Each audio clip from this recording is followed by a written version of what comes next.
Here we go, and we are live. Thanks for stopping by, guys, and welcome back to the channel. I've been doing a little bit of work on the 3D printer project off screen, just trying to get everything to work without the frustration of having to also manage chat. I think it's working. I did a lot of tinkering. I completely ripped out the original draw square function and gutted it, redid it from scratch. I've got the new USB plugged in, and I've got commands running off the USB. What you can see right now is me taking the screenshot for this stream. Um, but if I come over here, I can delete this.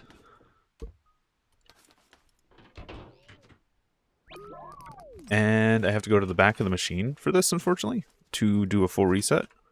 So hold this, resets a few things. Press this, resets some other things. And now, if I come to the front and I hit the big green button, it will run this card, and it will draw a pyramid with two different materials.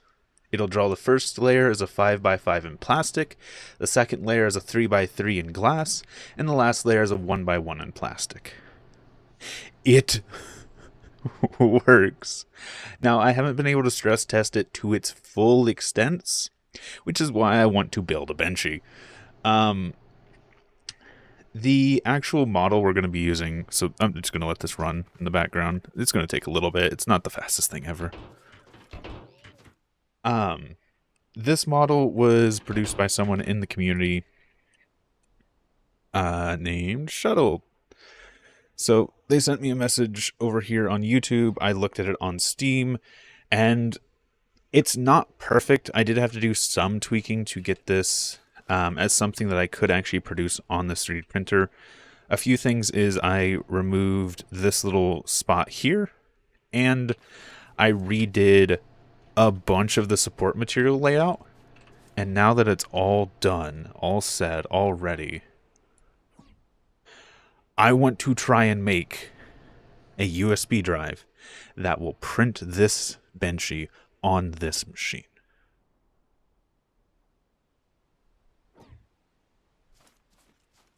So a few things I've done already getting this to work. I went ahead and extended the USB drive. It is now a 256 byte drive. If I go to USB. So I doubled the size already, just because I could not print the Benchy on this 128 byte. That being said, let me do something real quick. Okay, I just wanted to check my stream real quick. That being said, I've got to actually program this. This is a little slice that I made that's going to basically be my layout for this. Essentially, I'm going to try and program all of this onto a USB and then run it and pray. Because that's really all I can do. If it fails, I think I know what the cause will be. It'll probably be the USB stick. Because the actual sliding of the head takes time and it bounces around. It's not perfect. And right now, the way I've fixed that is just by having it take forever to download the commands. Which is part of the reason the machine is so slow. But if that is the problem, I just have to tweak a few values. It's pretty quick, pretty easy.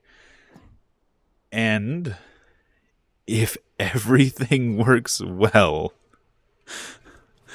I want to be able to 3D print a Benchy tonight.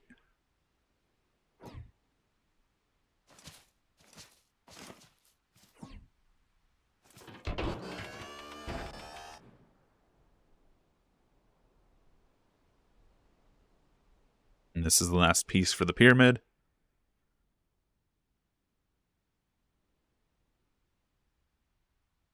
Takes forever to read those commands. And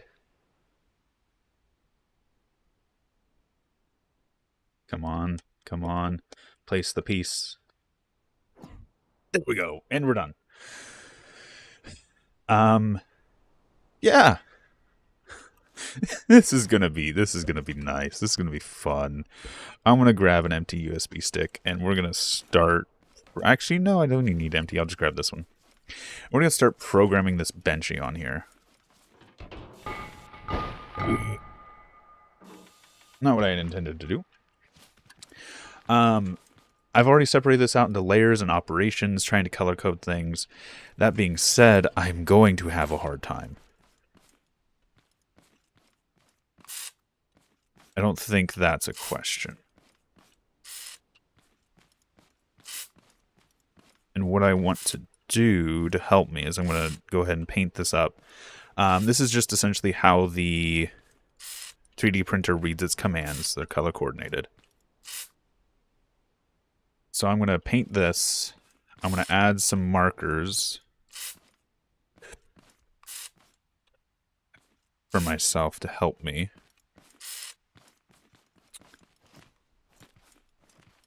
And then we're going to tear into this model and try and transfer everything that I've done in my free time to this USB stick.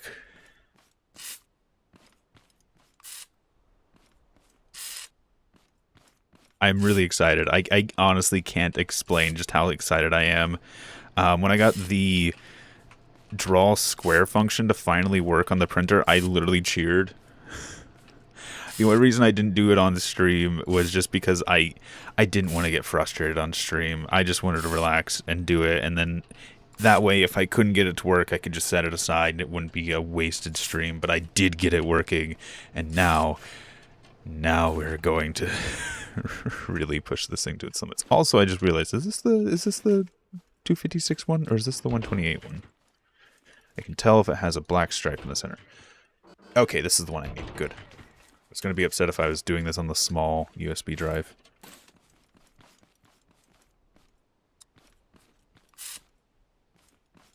Oh. Hello to whomever just joined. I've gotten the 3D printer working. And now I'm going to try and program my first large project with it. Which is a Benchy model that someone in the community sent me. I made some modifications, and have started to code it essentially. Now I have to actually transfer that all to this USB drive. Click run and pray. I'm terrified.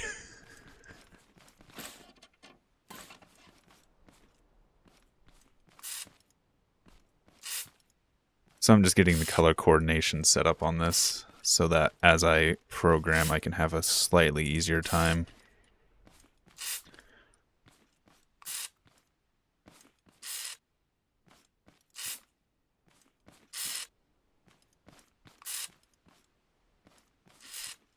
Okay. I'm really excited. I'm really just nervous with all of this.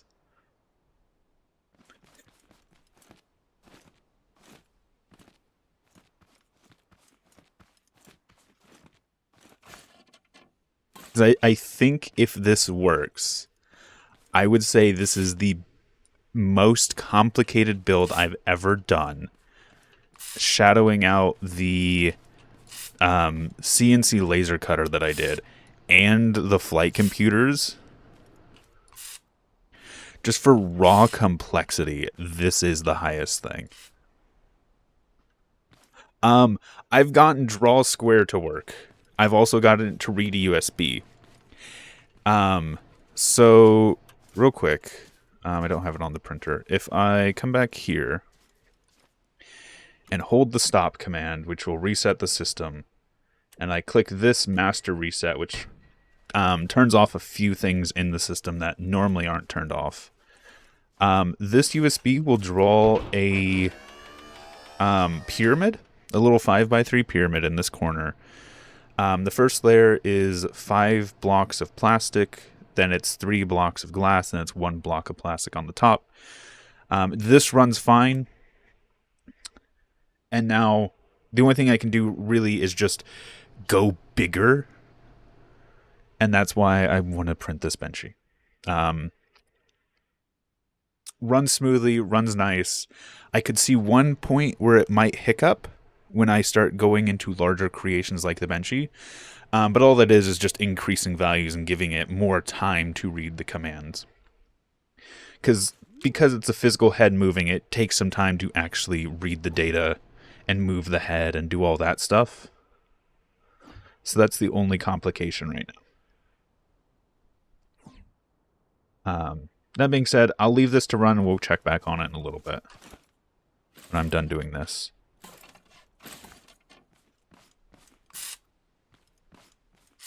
Let's go ahead and actually wipe these off because we don't need these. And I'm also going to go ahead and mark these endpoints.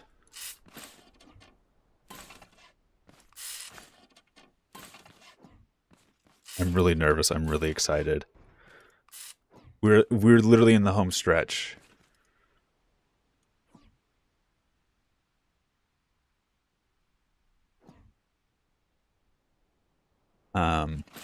We're literally in the home stretch, and I'm extremely excited.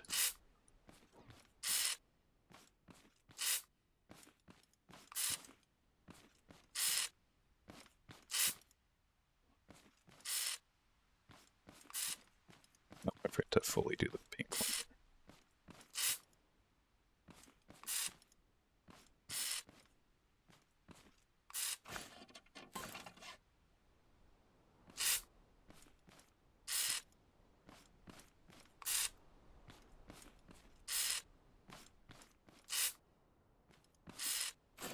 And then what I also want to do to this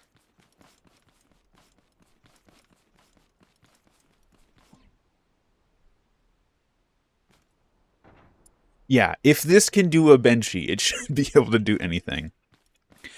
So what I want to do is every 3, because every command this printer uses is 3 long. I've essentially created my own system for G-code. Which, if you come over here,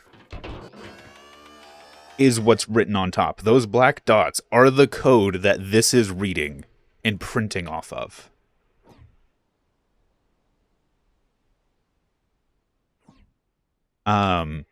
So what? There's 9 bytes of data that it reads to print a pyramid.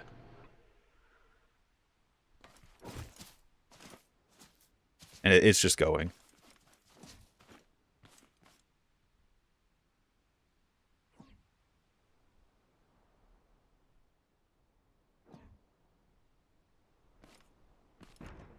Thank you.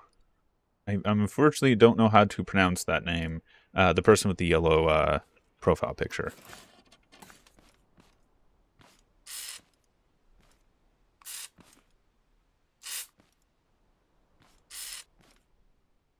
And I'm putting these because, like I said, every 3 sections is a new command. Every command is 3 bytes. That's all right. I just I can't even attempt to pronounce it, unfortunately. But I do appreciate what you said.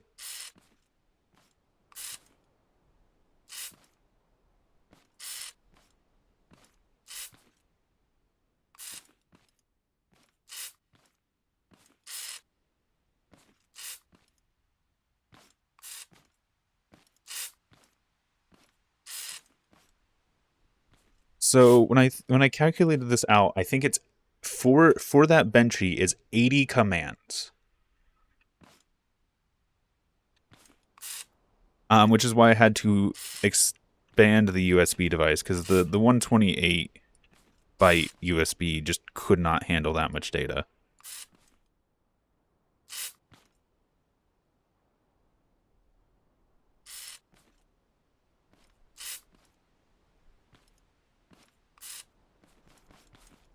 Real quick, I just want to kind of run through here and make sure it all looks even. Make sure I didn't misplace something.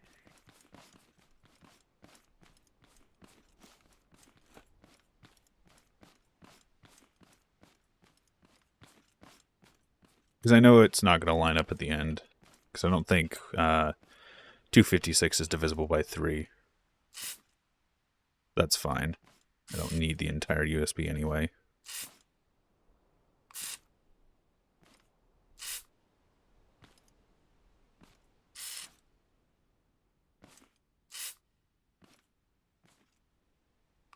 Oh, and that's actually perfect because the USB needs a dead cell anyway,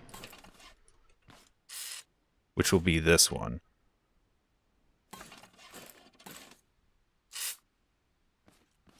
And that, basically, if the command reads a dead cell in the command slot, it'll shut the printer off. Which is how the printer ends right now. It just reads until it goes, hey, there's no more commands coming in, and then it stops. Also, here's the pyramid that it printed while we were away.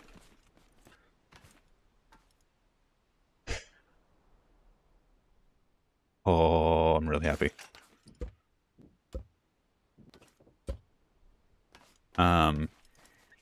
And somewhere, I don't think I actually saved it. I did have another test print, but I think it was this one that I just deleted. Okay, here's what we're going to do. This is the first slice. This is the base slice. We're going to grab this, and we're going to treat this back corner as home. And the reason I'm going to do this, it's going to print the Benchy a little weird on the actual build plate. It won't be as presentable, but if it prints at all, it'll be good enough. So, our first command is going to be print vertical, which is going to be this yellow line, at 1222, because this is 00, by the way. This is 00 on the system. So at 2, and it will be 1, 2, 3, 4, 5, 6, 7 long. In total, it's 8, but this is 00, so 1, 2, 3, 4, 5, 6, 7. So 4, 5, 6, 7.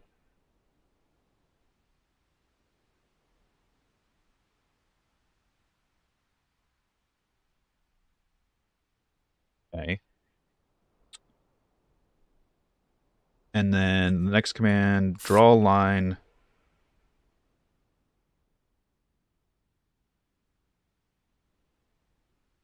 at 3, 3, which is there. That is 1, 2, 3, 4, 5, 6, 7, 8.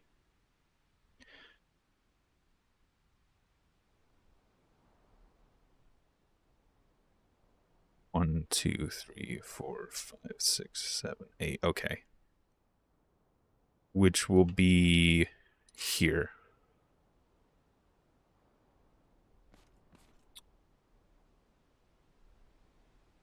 And then the next command, draw line, which will be at 4, 3. So 1, 2, 3, 4. That's 0, 0, 4, 3.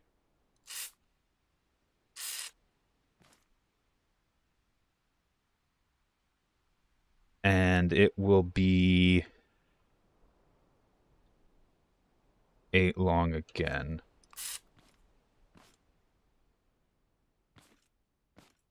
Draw a line at 1, 2, 3, 4, 5, 5, 2, 5, 2. So 1, 2, 3. No. 5, 2. Ah, crap. I did this wrong. Something wrong. Draw command. No, I did this right. Because this is 5. 5, 2. And it will be 1, 2, 3, 4, 5, 6, 7. 7 long.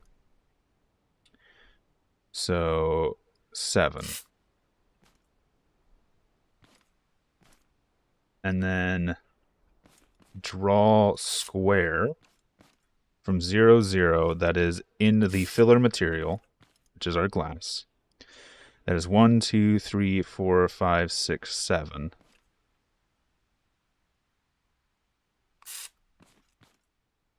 And then draw square in glass that is 1, 2, 3, 4, 5, 6, 7, 8.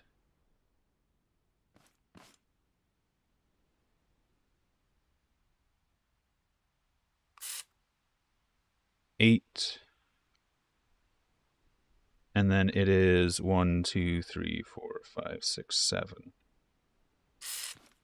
So this needs to actually drop the head all the way down as well because it's the first command in the line.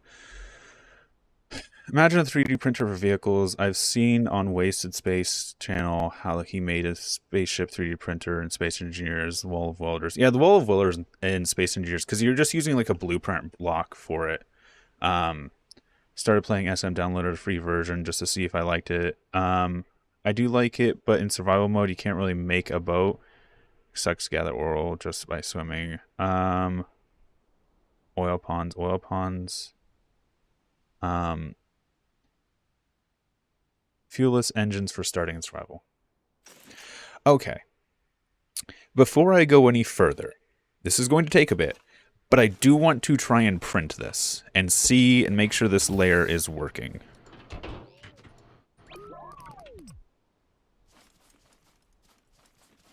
I'm not going to do this for everyone, but I just want to do this for this one at least.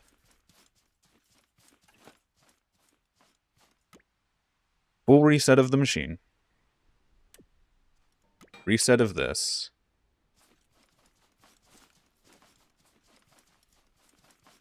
And then if everything runs well,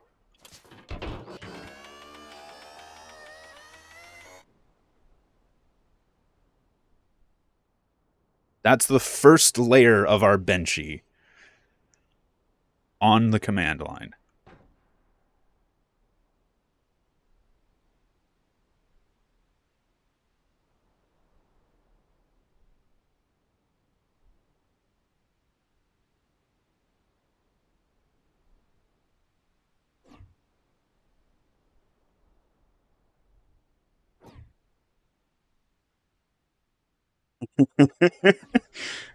Okay, it's working.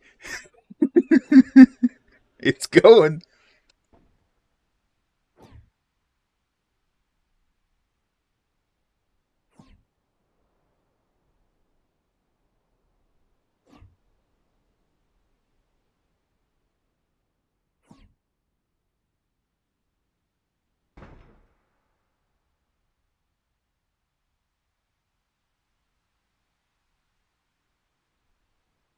The difference in distance between glass and plastic? Oh, it just moves the printer head.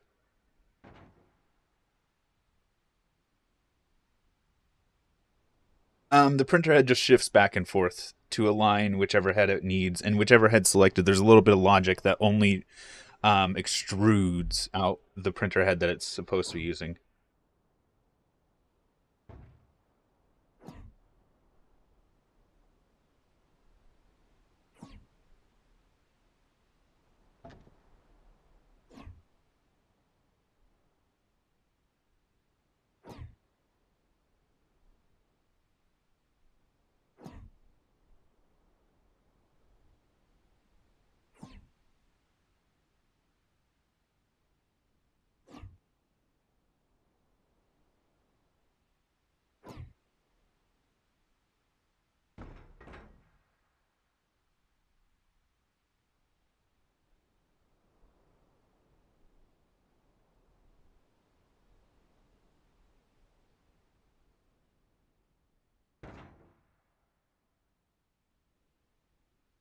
Oh, it's working.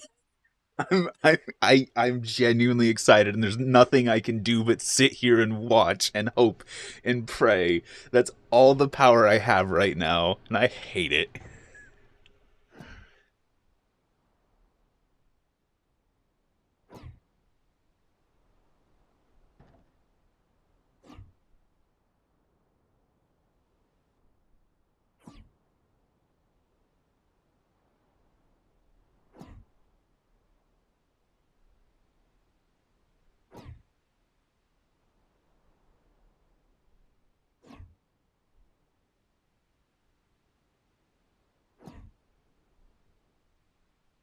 Um, if there is fast logic, I'm not messing with it. I am not touching it. So the big downside with this and why it's taking so long is in part because the actual USB drive has a moving head in it, and because that I have to make it slower to read the data, or else it does start to have issues. Which is one of the concerns I'm having right now is if we do end up printing the entire Benchy, the further the head gets from home, which is here, as it goes down the line, I'm worried it'll get a little wobbly, but we'll have to see.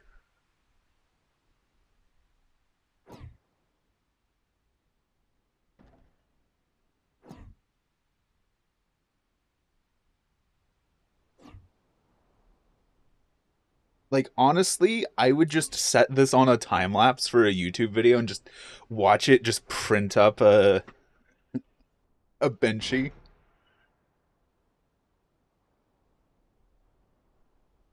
Okay, now it's printing in glass. Now it's just gonna cover the entire the entire area around the Benchy. First layer to be support material.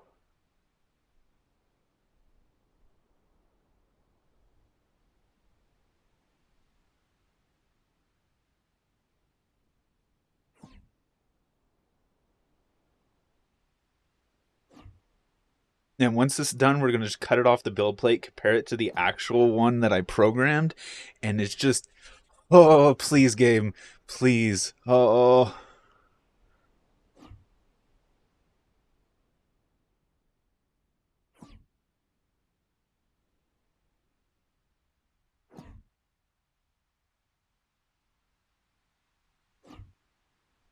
They could be, and I probably should do that.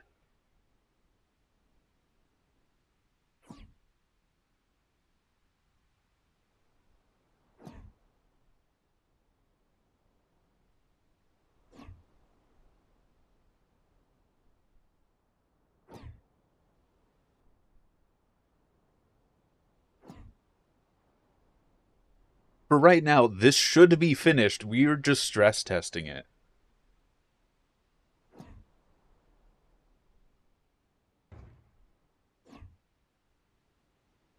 And then what it's going to do is as it passes over the plastic, it's going to try and print. But because there's a block in the way, it won't print, which is exactly what should happen. And I'm just using that as a cover layer. I'm using that as a mechanic for how this printer calculates. It's going to try and place, it can't, doesn't care, it's not supposed to, keep going.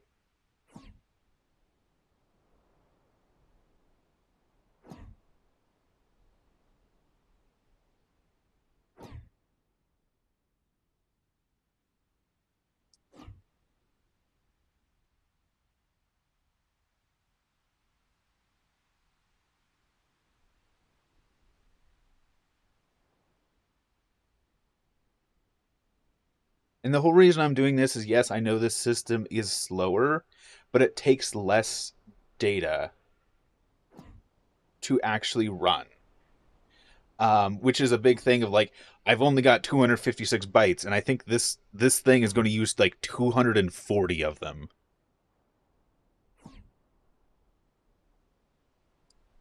So I've only got like what 5 commands more that I could put into this. The Benchy is pretty much the biggest thing this printer can print, or most complex thing this printer can print.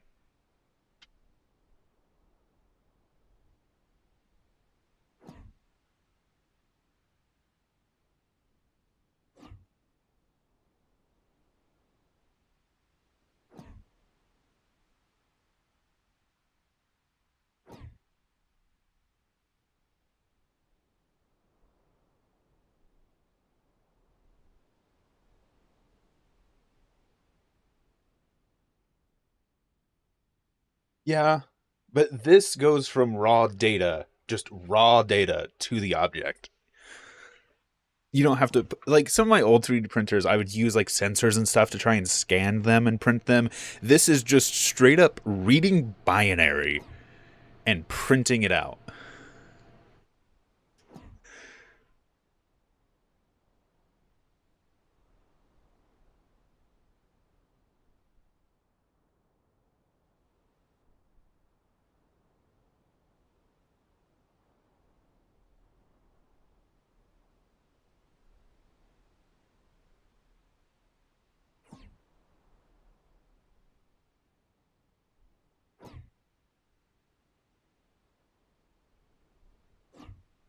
Because does yours scan as it prints?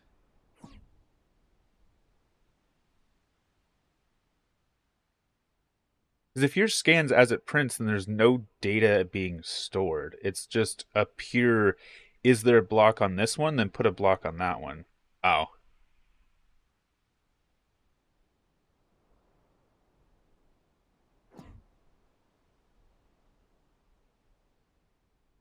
Yeah, it works like a hard disk drive, so it is slower. Okay, reset. That's the first layer of glass. Now it's going to do a second pass of glass near the top.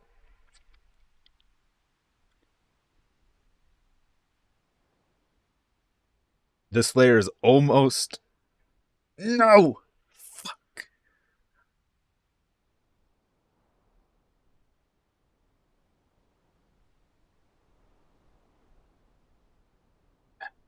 It's going to print up here where it's not supposed to be. Okay, I'm glad I did this trial run, because that would have been... that would have been wrong. It is the last command, so it should be easy to do. And I see what I did wrong. This shouldn't be here. This should be here. Yeah, okay. I just put it on the wrong X and Y. Cool.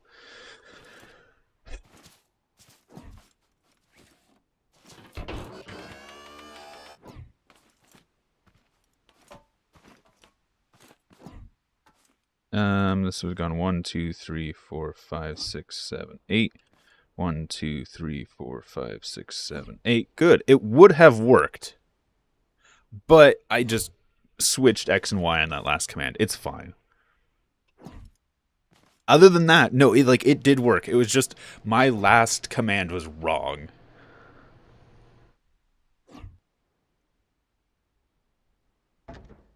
Yeah, user error is better than a programming error.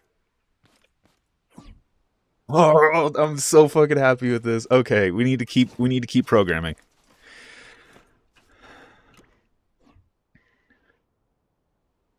Hold this, full reset. Press that. It's just going to send a system reset, which is, it does that because it's part of the printer readout. Okay. Let's keep coding. Next layer.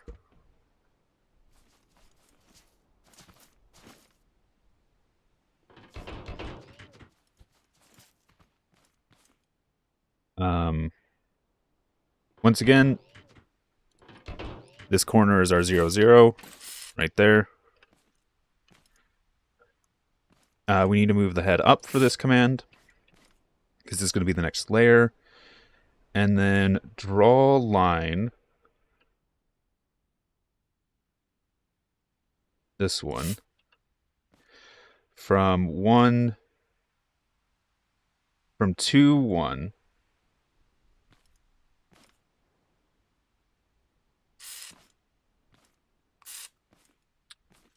That is 1, 2, 3 long.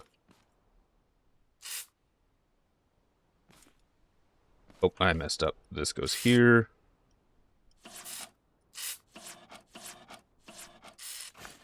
There we go.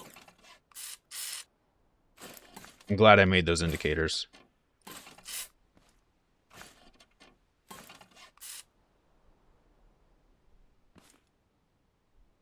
And then draw square.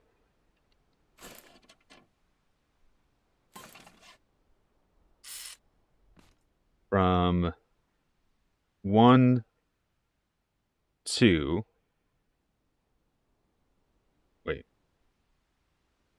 No, 2, 1, 2. Oh, it is 1, 2. Okay. 1, 2.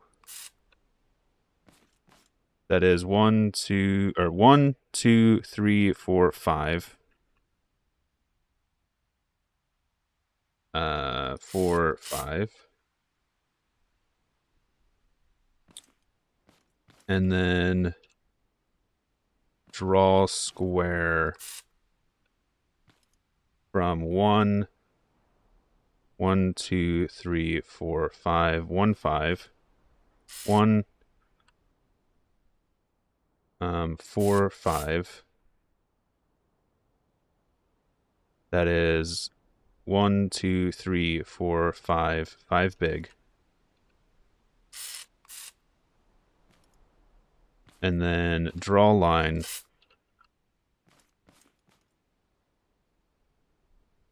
at 1, 2, 3. No, 1, 2, 2. Keep forgetting that's 0, 0. That is 1, 2, 3, 4, 5, 6, 7, 8, 9, 10, 11. 11. 8, 9, 10, 11. And it is 1, 2, 3 long.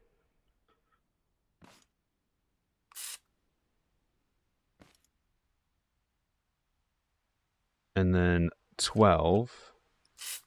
Nope, not there. Draw a line.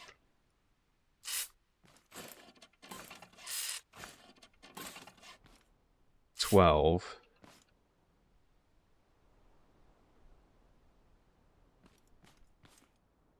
And then it's 1, 2, 3,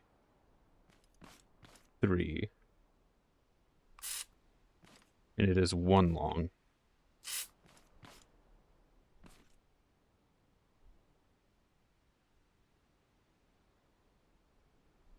Yeah, it's essentially doing the same thing. Yeah, it's essentially a binary bunch card. And then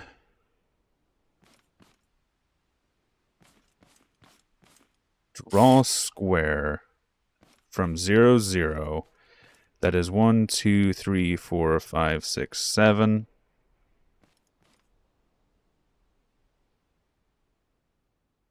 Um, 4, 5, 6, 7. And then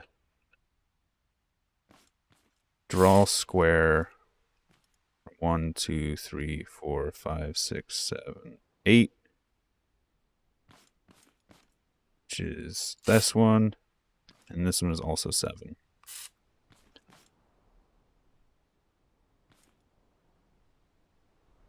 Okay.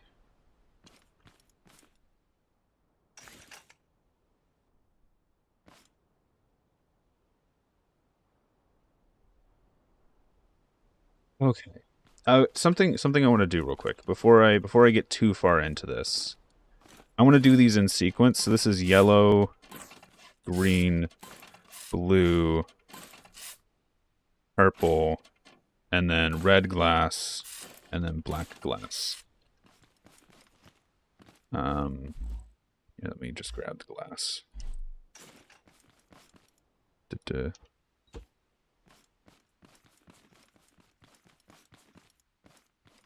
And then this is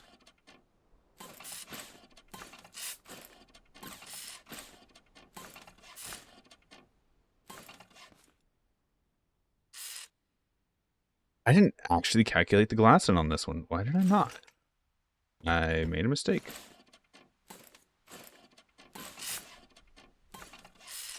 Actually, it's black and then red on the other one too. No, it is red and black because I kept alternating them. I'm struggling to write code in C#, so I can't imagine having to punch holes in cardboard.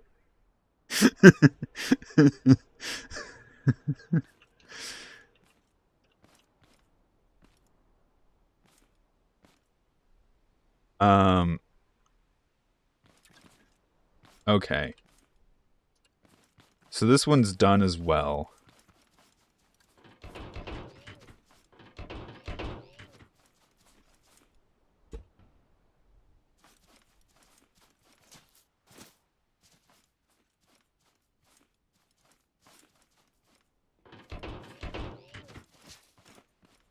Let's do orange, dark green, yellow, blue, light blue, green, and then the black glass. So orange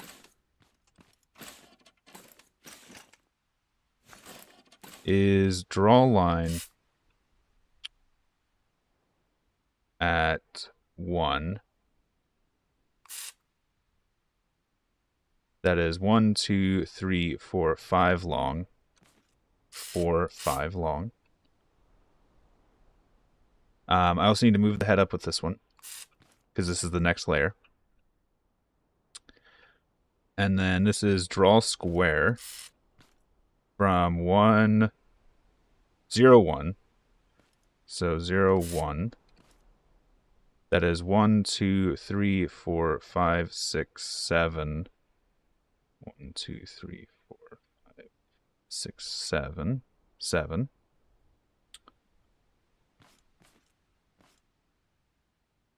6, 7.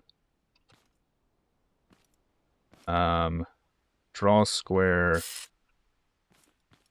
from 0, 1, 2, 3. That is also 7. Then draw line at 1, 1, 2, 3, 4, 5, 6, 7, 8, 9, 10, 11. 11. 8, 9, 10, 11. That is 1, 2, 3, 4, 5 long. 4, 5. And then draw a line at 12. That's going to be 12. And then 1, 2. That is 1, 2, 3. Draw a line. This is going to be 13. And then 1, 2, 3.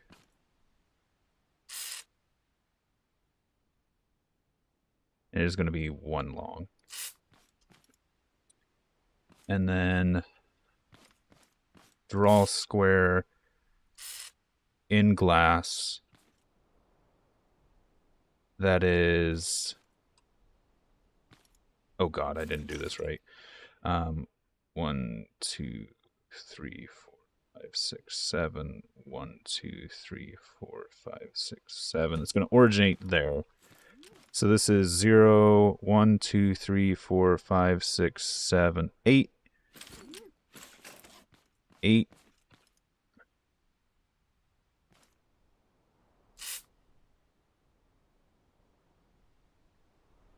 8. And it's going to be 1, 2, 3, 4, 5, 6, 7 big.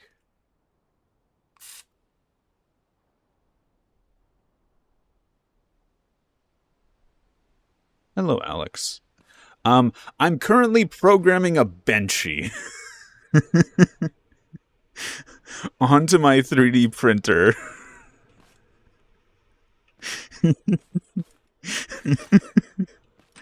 Oh, this is so dumb.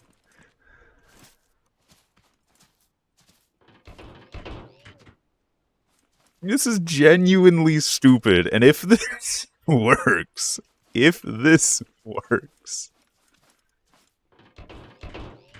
I also just realized something, because I missed on this one, I missed 2 commands. I might run out of commands, because I only had like 3 commands wiggle room.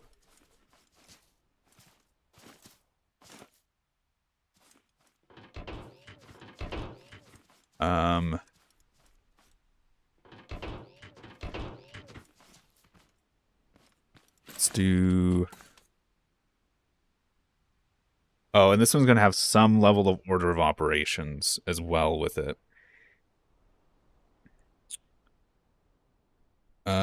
Which is fine.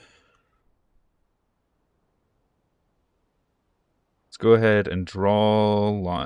Actually, before we do this, let's do our order of operations. Our order of operations is going to be this one. And then this armored glass. Actually, let's just do red and blue.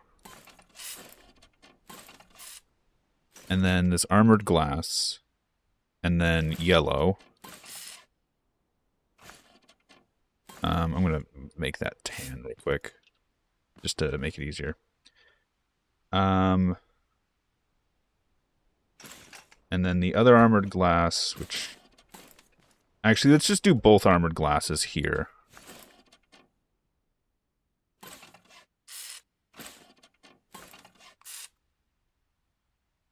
And then we can do yellow. Then we can do...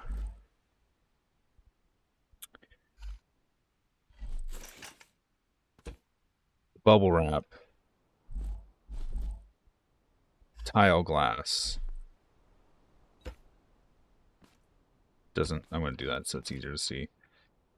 Then we can do...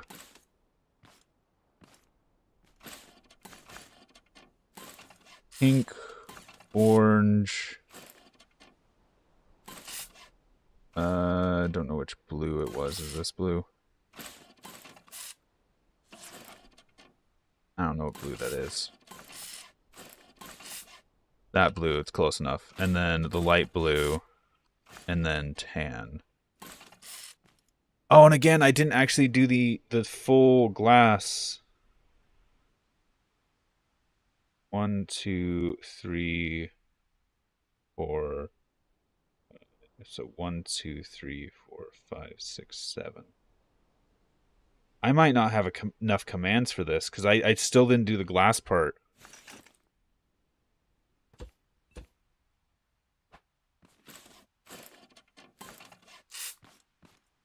For some reason, I didn't program in the support materials for this. If I calculated correctly, that is a full USB stick now. If these are calculated correctly. Let me double check. 1, 2, 3, 4, 5, 6, 7. God damn it.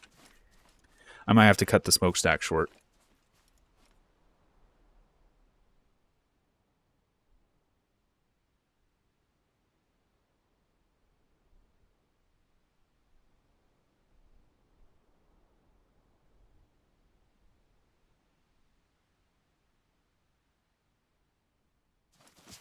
Yeah, I might have to.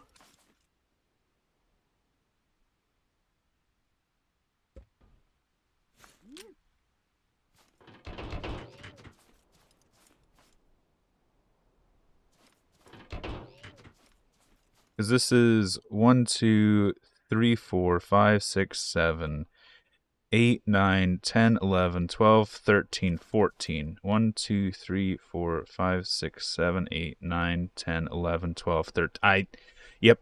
I'm gonna have to not do the smokestack. Did I already do one of these as having an open smokestack? No, I did not. Okay. So I'm gonna have to not have this open. At least on this bottom one. With the current setup, I might be able to make it 2 USB work, but I don't feel like doing it, to be honest. Okay, so you are going to go to being full now.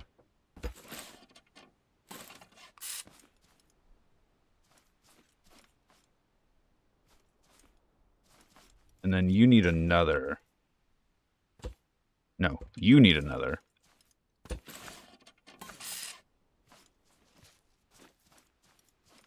And after that, I don't use the big swaps of support material. So I'm going to try and put this hole in.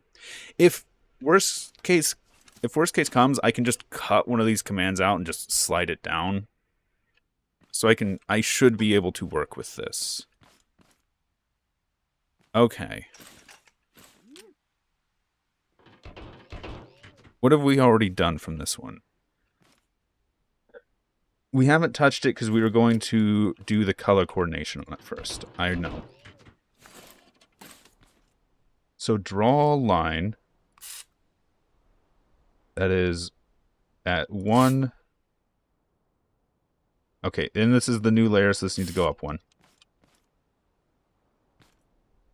1, and it is 1, 2, 3, 4, 5 blocks long. And then let's do red, which is going to be this draw from 1. That is 1, 2, 3, 4, 5, 6, 7, 8. Let me double check. 1, 2, 3, 4, 5, 6, 7, 8, 9, 10. 10 long. That is 8. No, that's 4. 8, 9, 10. 10 long. And then blue, which is going to be similar. Draw a line. It's going to be 10 long as well. But it's going to originate from 1, then 1, 2, 3, 4, 5, 6, 7. 7.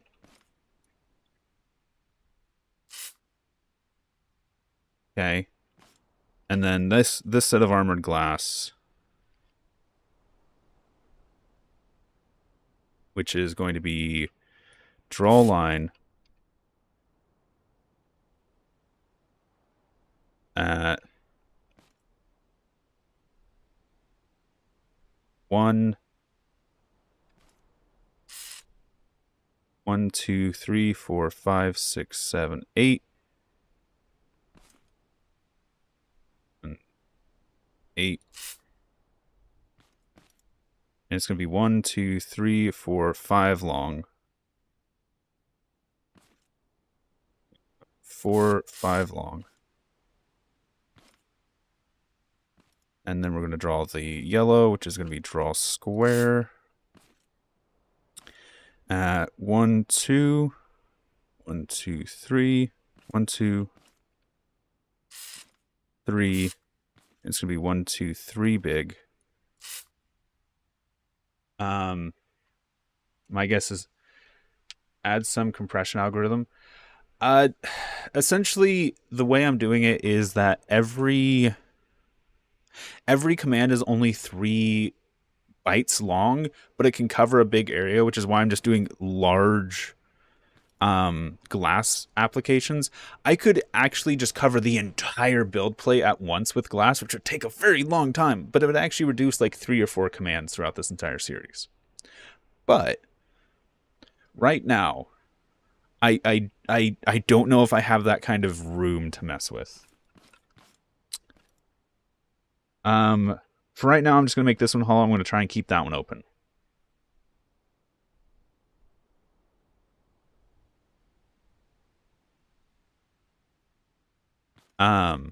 Okay, what did I just do? I just did draw square, which is that yellow. And then draw line at 1, 1, 2, 3, 4, 5, 6, 7, 8, 9. 9. 8, 9. It's 1, 2, 3, 4, 5 long. And then, oh, I almost forgot. This needs to be in the alternate material.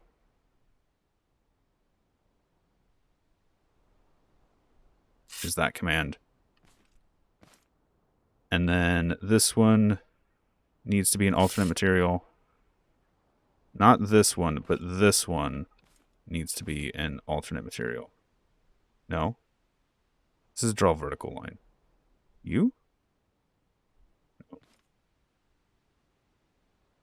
This is the red. That's the blue. So this one's the yellow. This one's the armored glass. No. Oh, I did the armored glass earlier, so I don't need to do it on this one. Okay. I did the armored glass down here somewhere. Okay. Order of operations. And then this next one will also be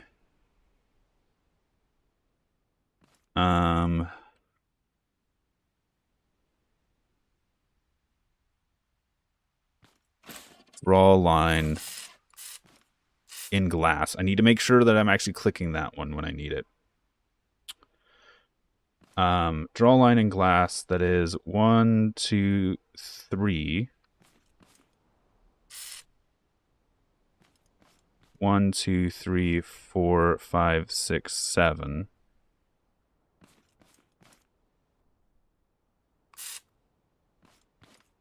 And it is 1 long. Okay.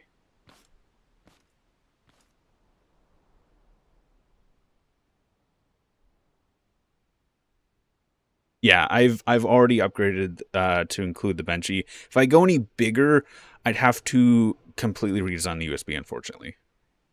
I theoretically could, but like I said, I'd have to redesign something on the USB. I couldn't just copy paste, unfortunately. Unlike my old design, the USB actually could be copy and pasted really easily. The only downside, I guess, but anyway.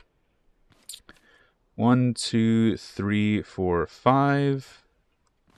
Draw a line that is 5, and then 1, 2, 3, 4, 5, 6, 7, 7. And it is 1, 2. Oh, I need to actually do this, not this other one, because it's a vertical line. And it's 1, 2, 3, 4, 5, 6. 4, 5, 6. And then the orange one, draw a line. That is 1, 2. 1, 2, 3, 4, 5, 6, 7. It is 1, 2, 3, 4, 5, 6. 6 long.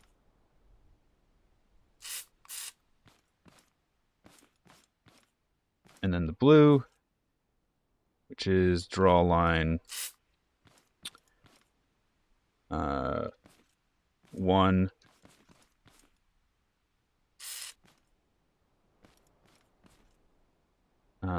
1, 2, 3, 4, 5, 6, 7, 8, 9, 10, 11, 11,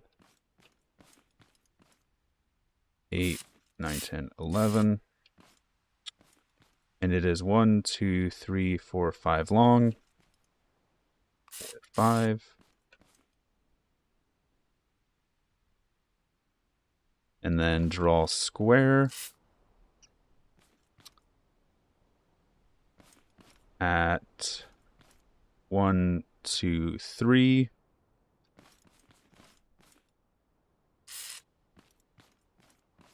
1, 2, 3, 4, 5, 6, 7, 8, 9, 10, 11, 12, 13, 13, 8, 9, 10, 11, 12, 13.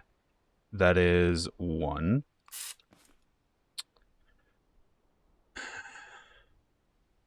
And then 1, 2, 3, 4, 5, 6, 7, which is where this one will be.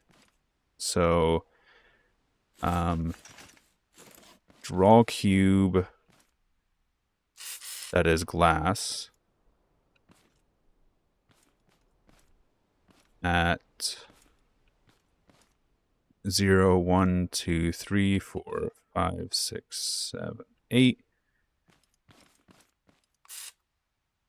That is 7, 4, 5, 6, 7. All right. And there's this one done.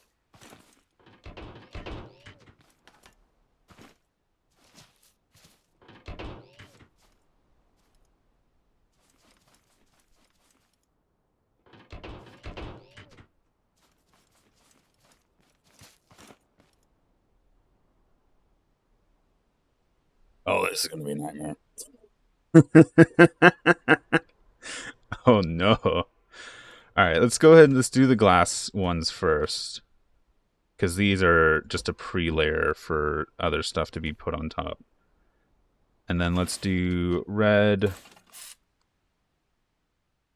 yellow, green,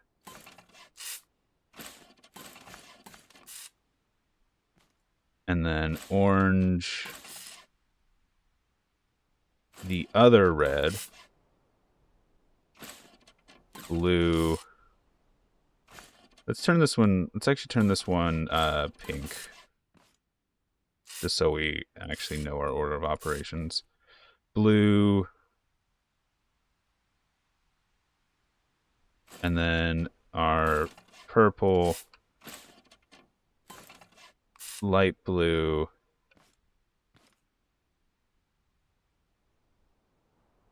did I miscalculate here?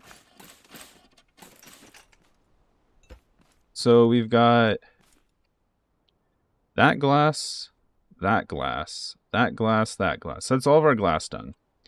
We got this red, yellow, green, orange, pink, blue, purple. Okay, this one had an extra command on it, I guess. That's fine.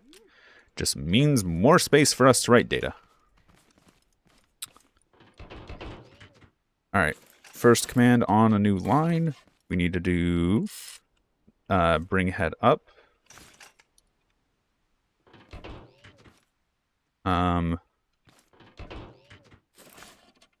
Draw square in glass. That is, I'm just going to do this so I can actually see. Oh God.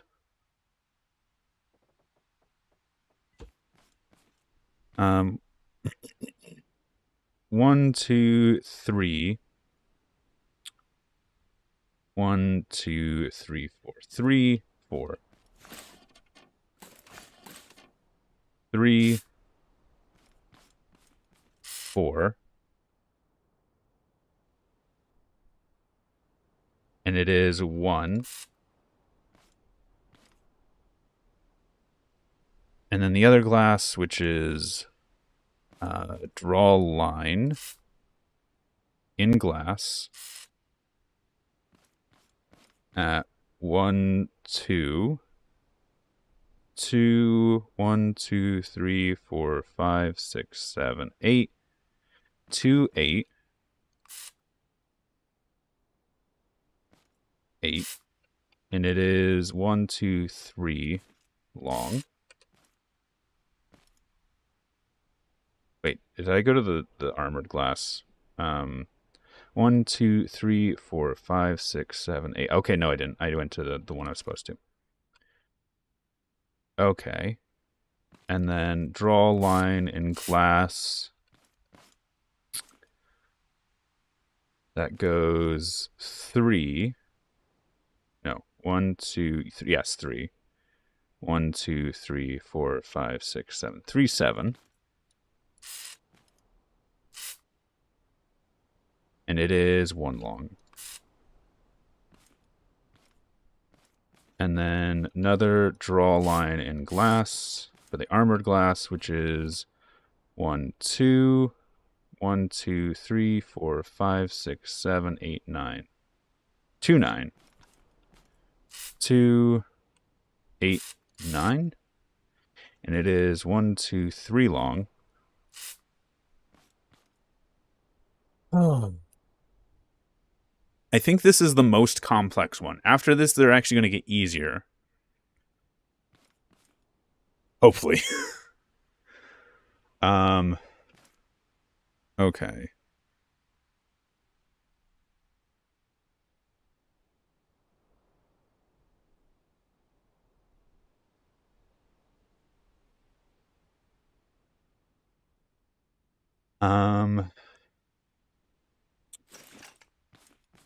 Okay, we're on the red.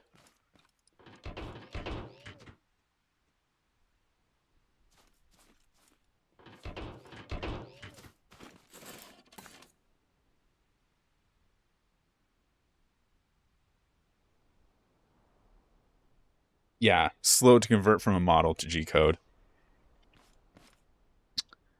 Draw square 1, 2, 1, 2, 3. That is 3 big. And then draw vertical line at 1, 2, 3, 4, 5. 1, 2, 3, 4, 5, 6, 7. That is 1, 2, 3, 4, 5, 6 long.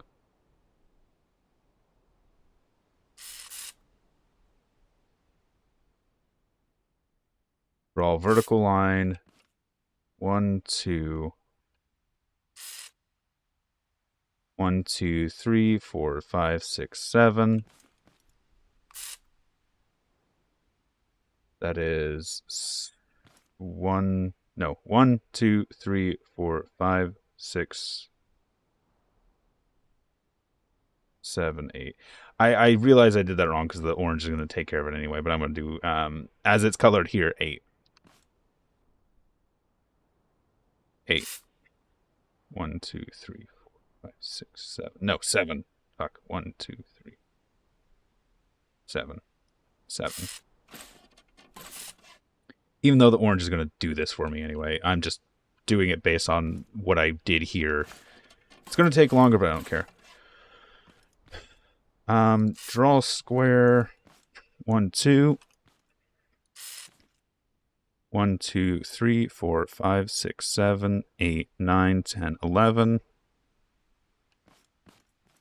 8, 9, 10, 11. That is 3. Okay, that's orange. And then pink. Draw a line. That is at 0, 1, 2, 3, 4, 5, 6, 7, 8, 9, 10, 11, 12, 13. Double check. 1, 2, 3, 4, 5, 6, 7, 8, 9, 10, 11, 12. Triple check. 1, 2, 3, 4, 5, 6, 7, 8, 9, 10, 11, 12. 12. 8, 9, 10, 11, 12. And it is 1, 2, 3, 4, 5, 6, 7 long. Nope, wrong side. 7 long. Okay. Blue. Draw line. 1, 1, 2, 3, 4, 5, 6, 7, 8, 9, 10, 11, 12, 13. 8, 9, 10, 11, 12, 13. And it is 1, 2, 3, 4, 5 long. And then dark purple. Draw a vertical line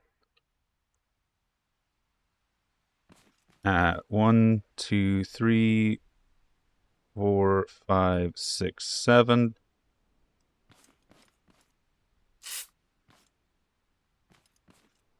Seven. 1, 2, 3, 4, 5, 6, 7, 8, 9, 10. 10. 8, 9, 10. And it is 1 long. And then light blue. Draw vertical line at 0, 1, 2, 3, 4, 5, 6, 7, 8, 9, 10. 8, 9, 10. That is 1 long. And then draw square glass at 1, 2, 3, 4, 5, 6, 7, 8.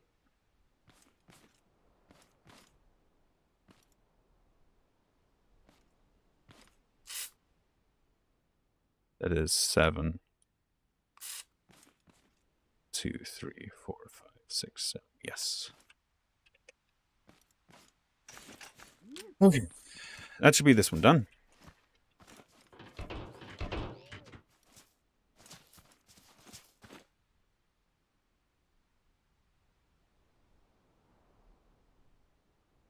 I'm mesmerized by the pretty colors, and I lost the plot already. What is the basic principle, and what is the long comb command?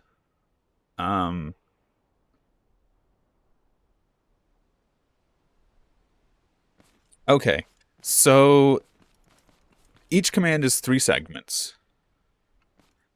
The red segment is the command that says, "Hey, this is fresh print. Drop the head."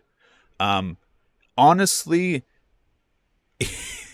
this command does the least amount of work. Pink pulls the head up a layer. Orange is the draw square command. Yellow changes from printing in plastic to glass. Green is draw line vertical. Blue is draw line horizontal. If I add those two together, I get a diagonal. If I do one of them vertical, if I turn vertical and horizontal, but I leave one of these green pips off, I can get a reverse diagonal. This is the XY coordinate to the second part of the command is the XY coordinate where the head goes to. And then the third line is how long. How long the line is, how big the square is. And once all of that's set, the head just starts printing that series of movements. And this is the first 5 layers of the Benchy. I need to drink some water.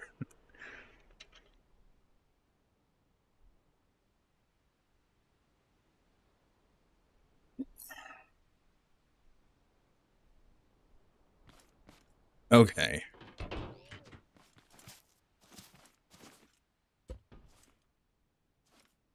Let's grab this next layer. Okay. Oh.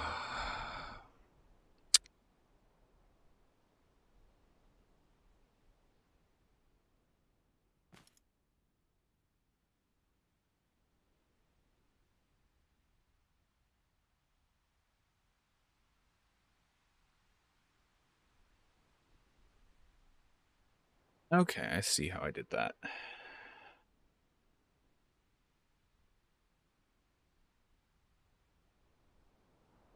So let's do... this is going to be our 0, 0, by the way. So I need to just do this so I can get a rough understanding of where this needs to go.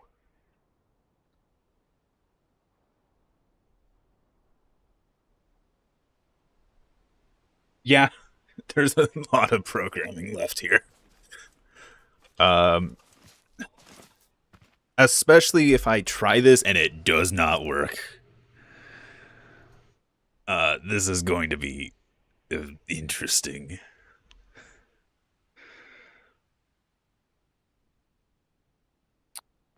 Okay. Green, and then we're gonna do bubble wrap, armor,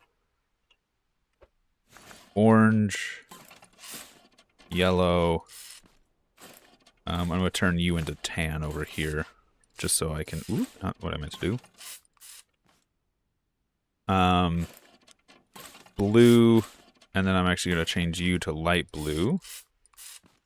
So blue. Then I'm gonna do glass tile, tan, light green, red, light blue. Okay. New line. Raw line at 1, 2, 3.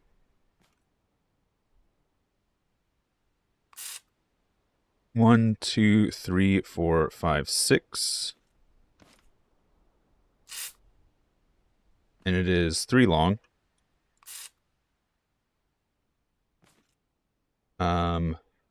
Draw line glass. That is 1, 2, 1, 2, 3, 4, 5, 6, 7, 8, 9. 2, 9. And it is 3 long. Draw line glass at 2, 8. That is 3 long. 1, 2, 3, 4, 5. 5. 1, 2, 3, 4, 5, 6, 7. Draw a vertical line at 5, 7. That is 3. Draw a vertical line at 1, 2, 2, 2, 7. It is 3.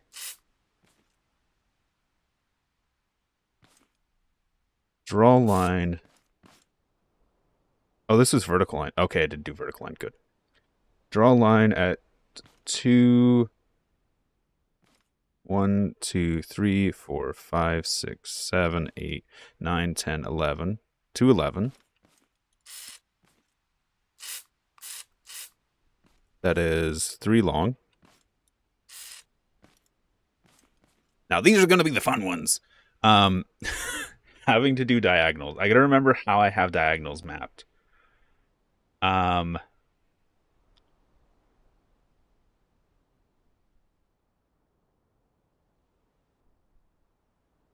So I need for tan diagonal, this needs to go in the positive direction. And then I want to double check this.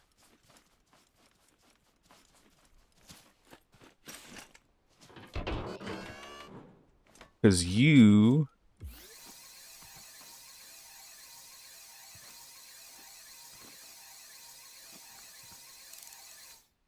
set whether or not it's on, and you set whether or not it's okay. Okay, so I need the second one to be backwards.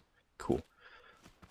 And then you are going to be on. You are going to be off for this one because you're going to go down. And then you are at 1, 2, 3, 4, 4.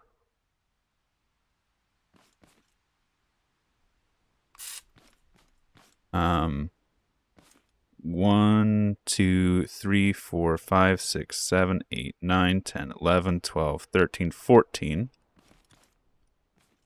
8, 12, 14. You are only 1 long. And then the green one, which is 1, 2, 3. No, 2. So draw diagonal from 2, 1, 2, 3. No, wait, what? 1, 2, 3, 4, 5, 6, 7, 8, 9, 10, 11, 12, 13. 13, 8, 13. And you are 1 long. Red, which is going to be draw diagonal at 1. 1, 2, 3, 4, 5, 6, 7, 8, 9, 10, 11, 12, 13. 8, 9, 10, 11, 12, 13. I think you were at 13 as well. Did I do you wrong? Nah, that's at 11. That's not at 13.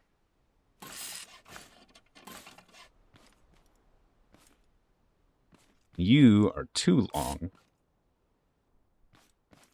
And then this one is going to be draw line, reverse diagonal at 1,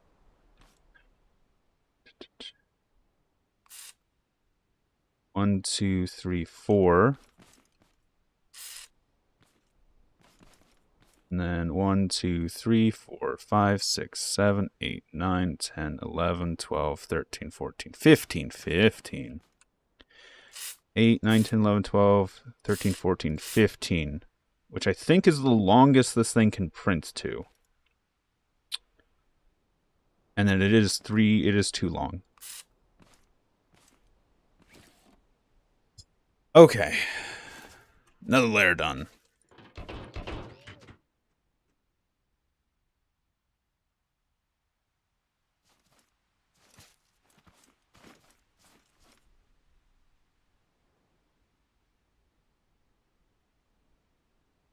Oh yeah, like a map key. Troubleshooting, oh no.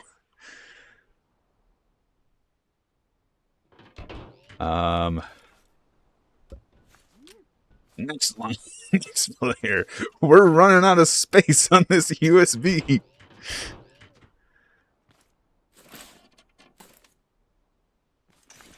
All right, this, green, red.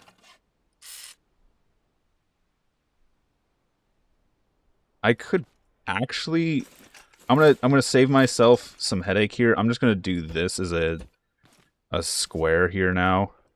It's gonna be a little extra support material, but cool. And then let me do this so I can read these easier, because that's 0, 0. And then, so we're going to do that, and we're going to do this. I'm not going to have these anymore. And then we're going to have yellow, and then blue, and then we can delete a command off here. Good. Cool. Draw a line. It's a new line, so we're going to raise the head a bit. Up. There we go. Draw a line, raise the head 1. And we're going to draw this at 1, 2, 1, 2, 3, 4, 5, 6, 7, 8, 9. 2, 9. 8, 9. And it's going to be 1, 2, 3 long. And then we're also going to make sure this is in glass before we do anything else. Draw line, glass. At 2, 1, 2, 3, 4, 5, 6. Wait. 1, 2, 3, 4, 5, 6, 7, 8. 8. 2, 8. And this is 3 long.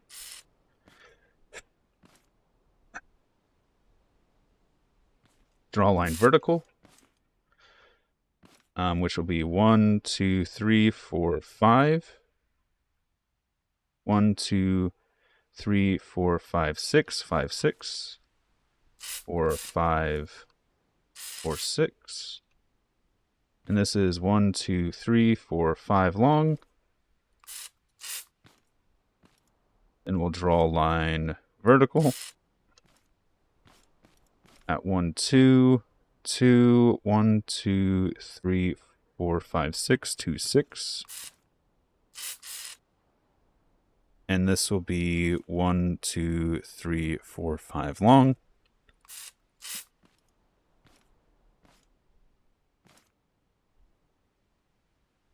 Draw diagonal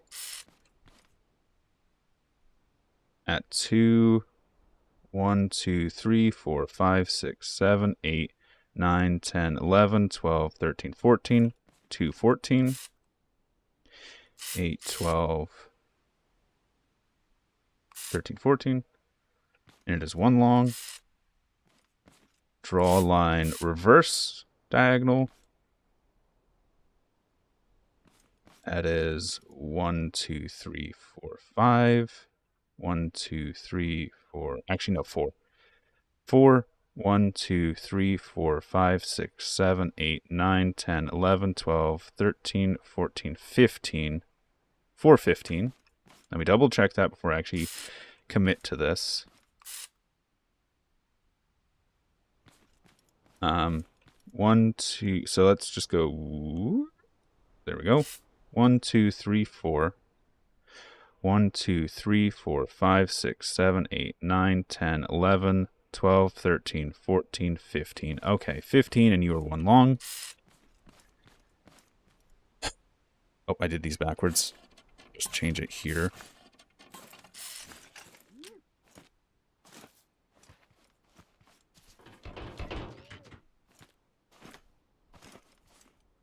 So close, so close.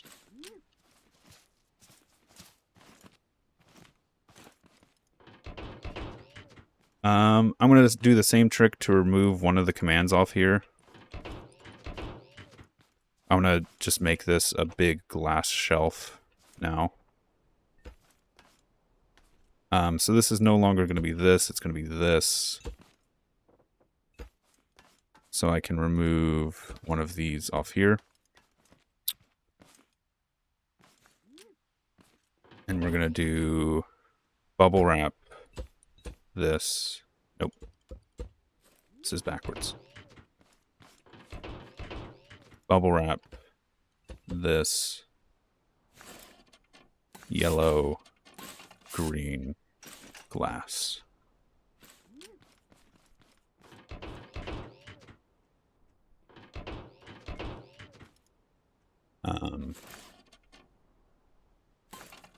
Draw line, new layer in glass. That is 1, 2, 1, 2, 3, 4, 5, 6, 7, 8, 9, 2, 9. And it is 3 long. Draw line in glass.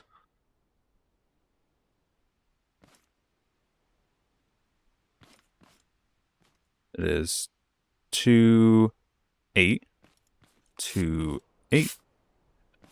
And it is 2 long. No, 3 long. 3 long. 3 long. Yes. Yes. Okay. And then draw line vertical at 1, 2, 3, 4, 5. 1, 2, 3, 4, 5, 6. 5, 6. 1, 2, 3, 4, 5. 1, 2, 3, 4, 5, 6. 5, 6. 5, 6. And it is 1, 2, 3, 4, 5 long. And then 1, 2, 3. No, 2. 2. 1, 2, 3, 4, 5, 6. 2, 6. Draw vertical line. 2, 6. And it is 1, 2, 3, 4, 5 long.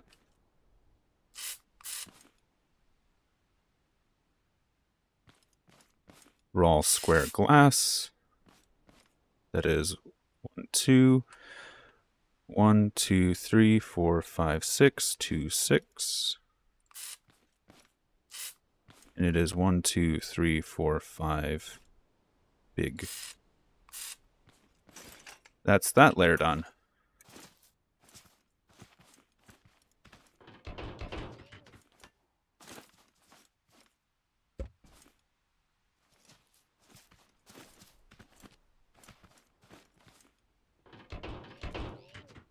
I cannot see this. Okay. I'm going to move this over here a little bit.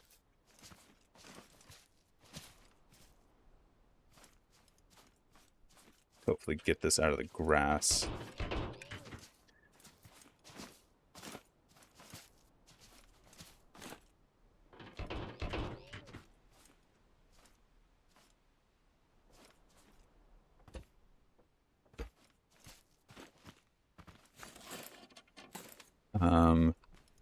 New height, draw vertical line in glass at, let me actually just mark this out before I actually do it. And then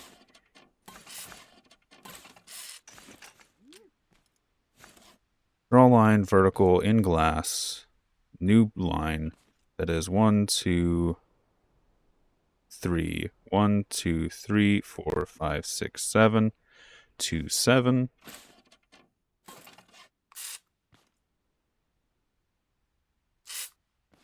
Is 3 long. Draw a vertical line in glass. That is 1, 2, 3, 4. 1, 2, 3, 4, 5, 6, 7, 4, 7.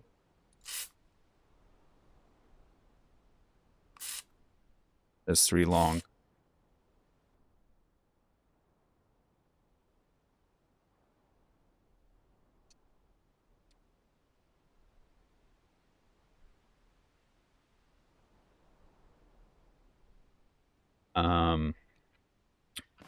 Draw square.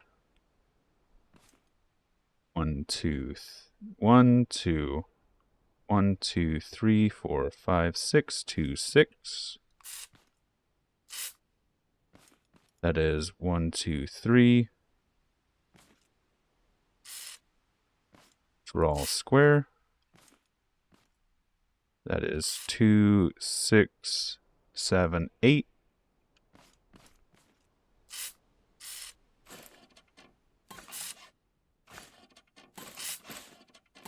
Two, 8, and it is also 3.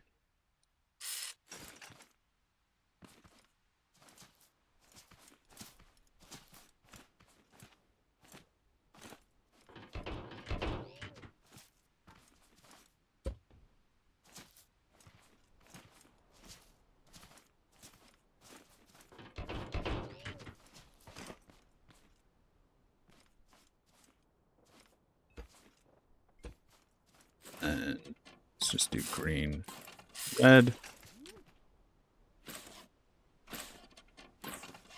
A new layer, draw square.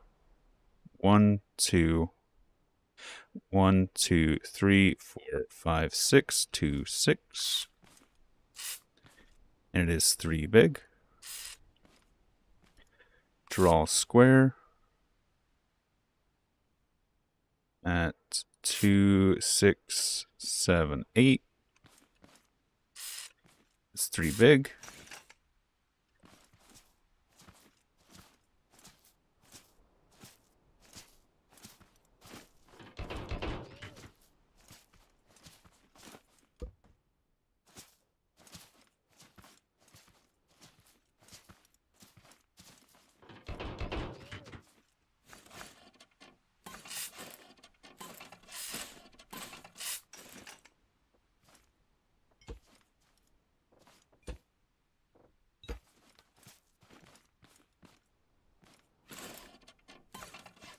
New layer, draw square.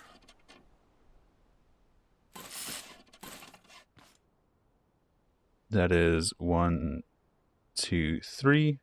1, 2, 3, 4, 5, 6. 1, 2, 3, 3, 6.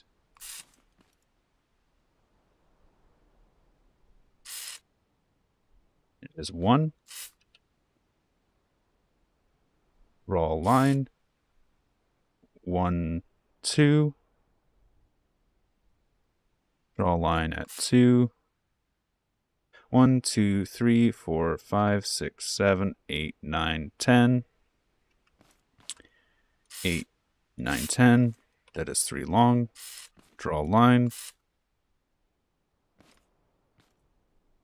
2, that is at 2.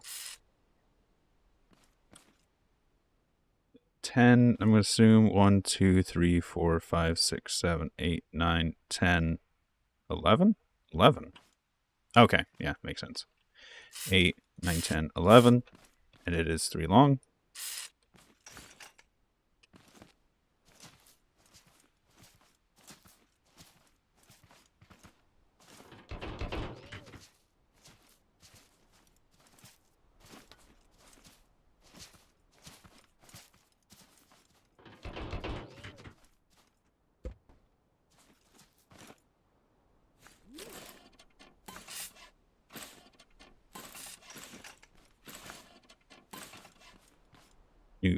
New layer, draw square. That is 1, 2, 3, 4. No, 1, 2, 3. 1, 2, 3, 6. 3, 6. 3, 6. Here it is, a 1 by 1. New layer, draw square. 3, 6. 1 by 1. And this is the Benchy USB. Or as I'm going to call it, the Benchy USB. Is everyone ready to stare at a 3D printer moving for the next, 2 hours?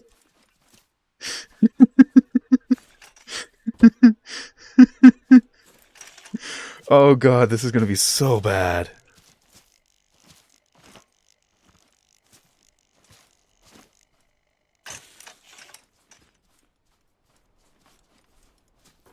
What's your predictions? Does it work first try? I think the USB is going to fail only because that's an issue with the USB and the way it works. Which is kind of going to be expected. Alright.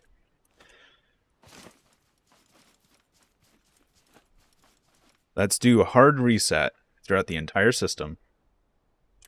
Reset this.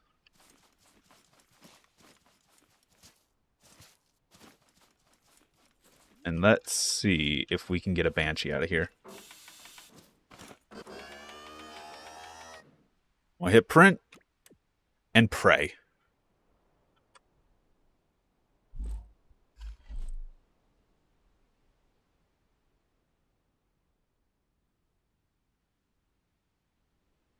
Oh.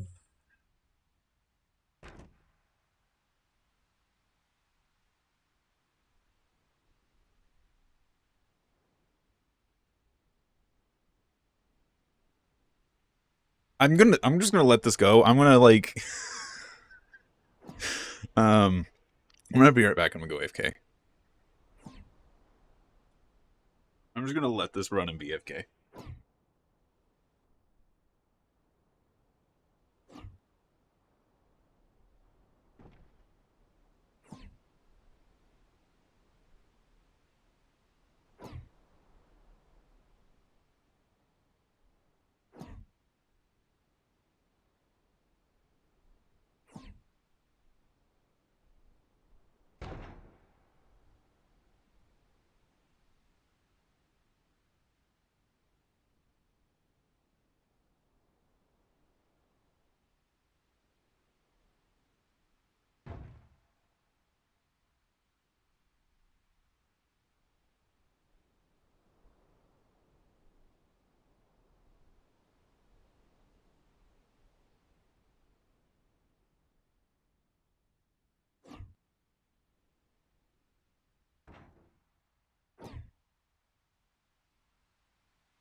We've gotten nothing done as I've been away.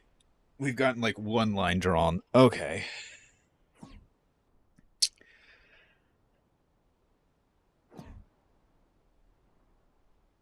So what do you guys want to talk about while we wait for this to print?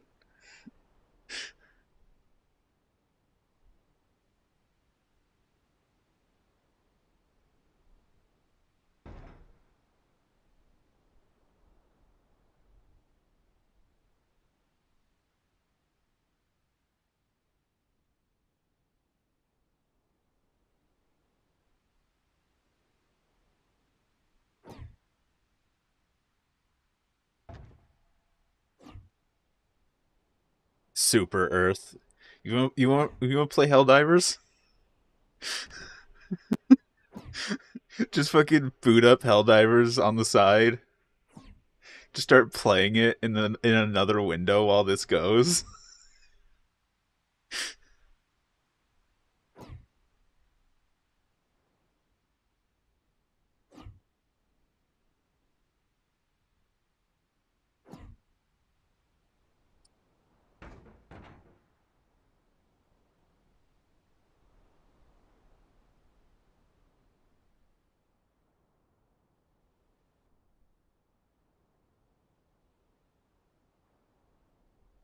I'm not sure how like the anti-cheat systems would work because I know like easy anti-cheat doesn't let you play other easy anti-cheat, but I don't think Helldivers uses easy anti-cheat. Um, oh no, it would still be the Benchy build stream. I would have this as the primary thing, just have a tiny window of me playing Helldivers in the corner.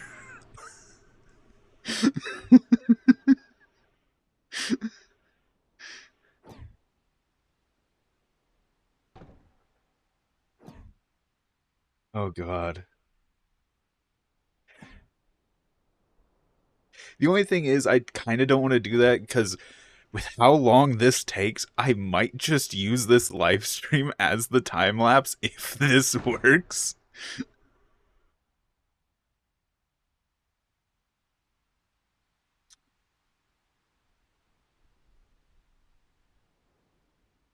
Hmm.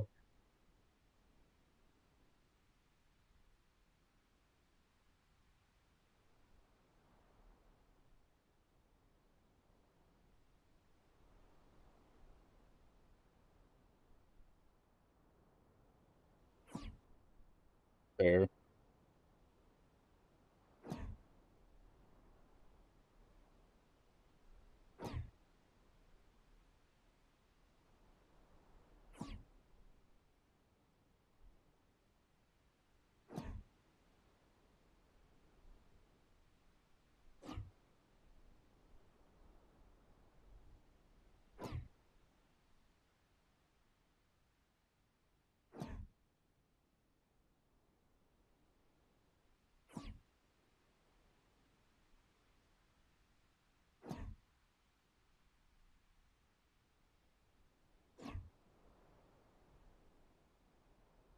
So, first layer, I don't even know like a good metric to use. Like, if something breaks, we're gonna have to really like dig into code. I'm hoping it works. Um, I'm also so there's the user error failure where it's I've just programmed something wrong in the USB. There is a USB failure where like the printhead just doesn't move properly, doesn't read properly, something wrong. I'm also worried that the actual printer head here, because it's jolting around and it resets, it might get snagged on a block and it just might jam the system, which I'm also concerned about. For right now, all I can do is just sit and wait and watch. And if something goes wrong, stop the machine, try and fix it, and restart the machine.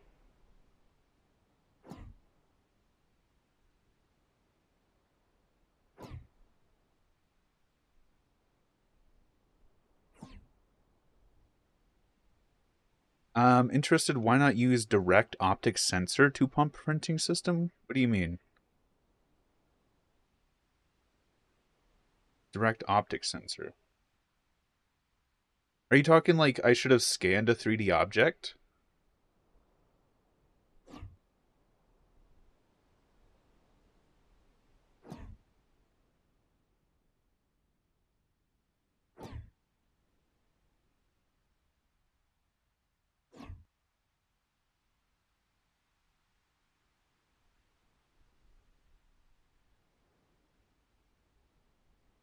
I've done that with some of my older designs, but the entire point of this is like to have a computer. The other thing is like, so let's just say I had a bit for every block that I can print. This is a 16 by 16 by 16 area. Real quick, let's do some math. 16 times 16 times 16. Um, if I were to just have a single binary bit for every block that this thing can print, I'd need over 4,000 bits. This is running on what, 256? Let's see, 256 times 8.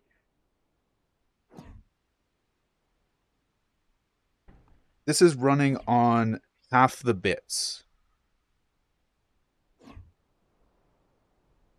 of the actual like size of this can print. But because I'm using commands, in theory I can print more blocks than I have bits.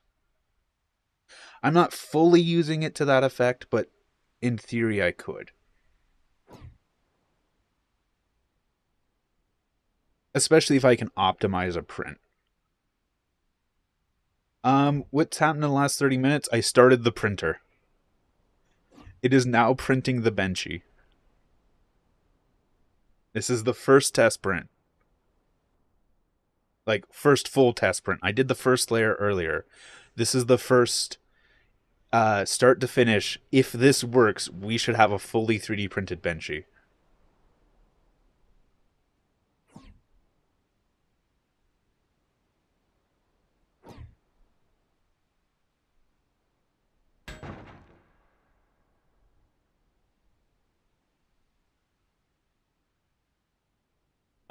Oh yeah, I commented like I should just start playing Helldivers while we wait for this to work. And just like have a little square in the corner that's just me playing Helldivers as this takes up the majority of the screen.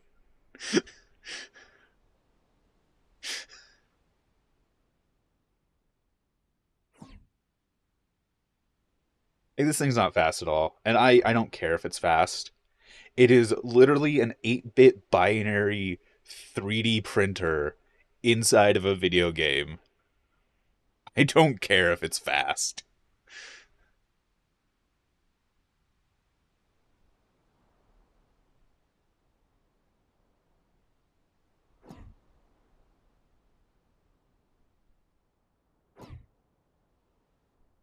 This is I literally built this just so I could say I did. Like I've been really enjoying my the 8-bit CNC laser cutter that I made a while back, and I've been showing it to friends and stuff like, "Oh yeah, this is something I did when I used to make YouTube content." Yeah, I want to up myself. I want to go from making a 8-bit laser cutter to an 8-bit 3D printer,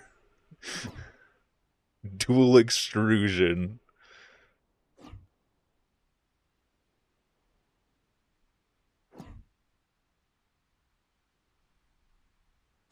Also another thing I mentioned before is like, oh yeah, if I just took every single block and calculated it, um, it would be 4,000 bits.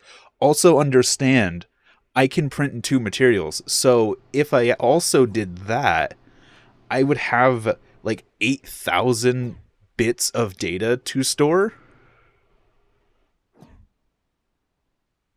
Um, Yeah. Like the fact that in that code there's a bunch of like little things that are being stored in the command line.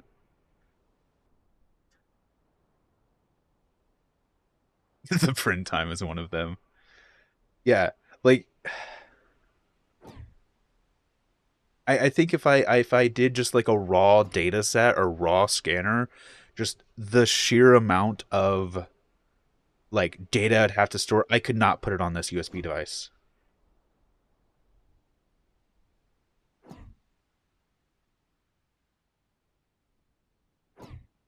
I'd literally have to have like a fucking Borg cube in order to store that much binary.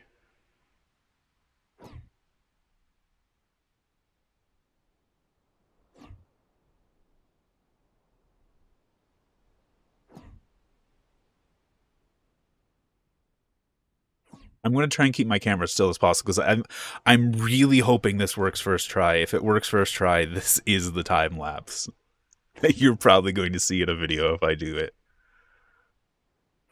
The board.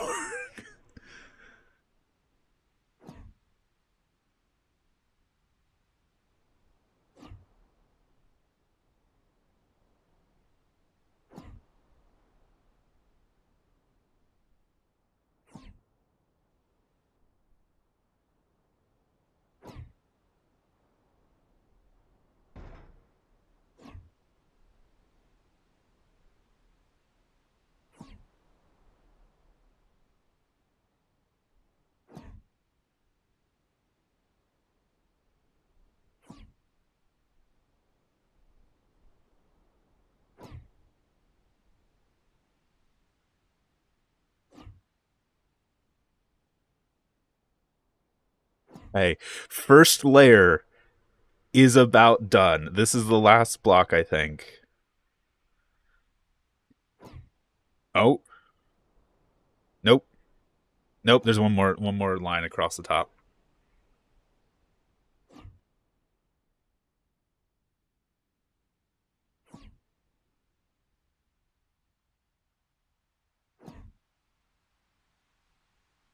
I love how like the glass morphs together so it just looks like something suspended in air. Because you can't like differentiate between layers of glass. It's actually like really cool to see.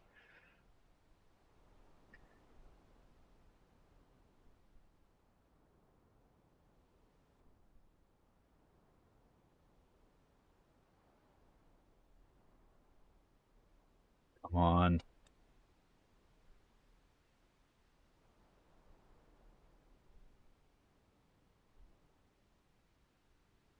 All I could do right now is just watch in fear.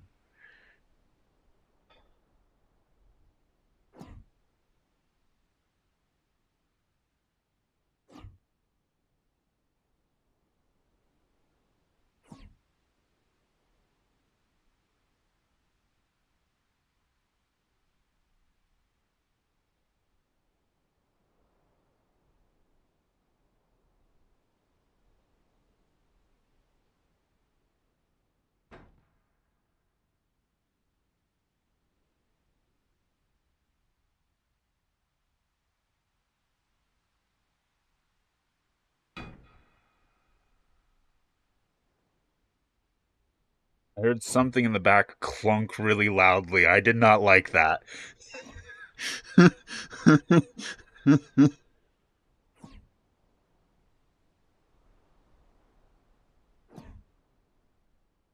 Bane of my exit. Yeah, bed leveling.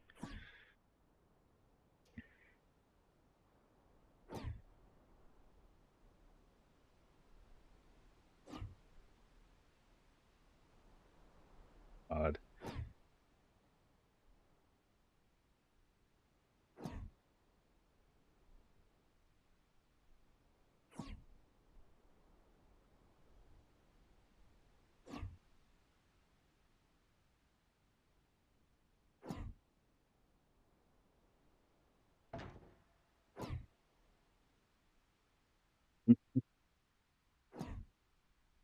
We're on what, layer 2 of like 13 right now?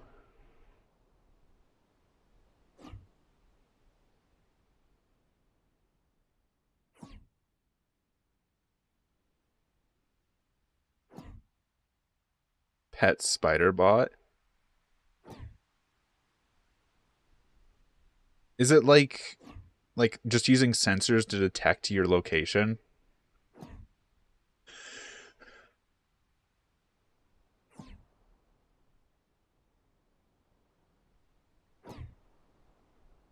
Yeah, I've done a few builds like that before.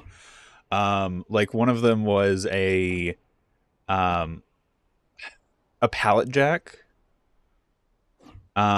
A pallet jack that would actually, you just basically turned it on, and by walking it would follow you. So you could um use, like, you could just walk around, push it under a pallet, press a button and pick it up, and then just start walking away and it start like following you and move the pallet for you. It was really cool. It was an old design. It had some finickiness to it and it was hard to actually like maneuver backwards. Um but once you actually got a pallet on it, it was pretty easy just to tow around behind you.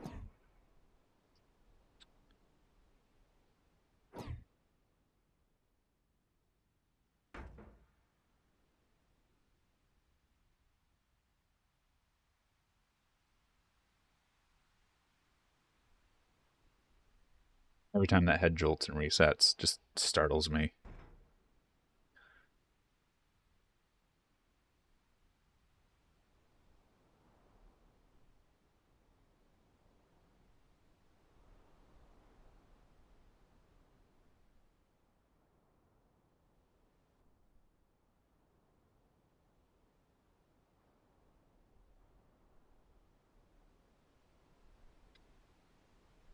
Oh, The controls for the 8,000 spider wrists. Yeah. all the little joints and bends.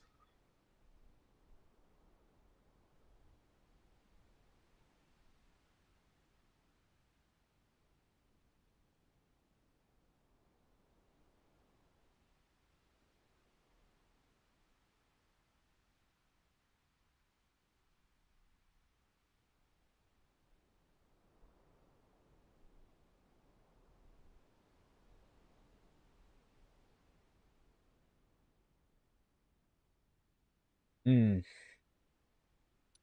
Just watching it printing over a previous layer because of how I had to do it to make it just more efficient lines of code. I probably could have completely finished the smokestack in the back now that I think about it, but it's fine. There's a little cargo. I don't even know what it is on the actual bench. If it's like a cargo hold or something. That little divot that we filled in on one of the layers.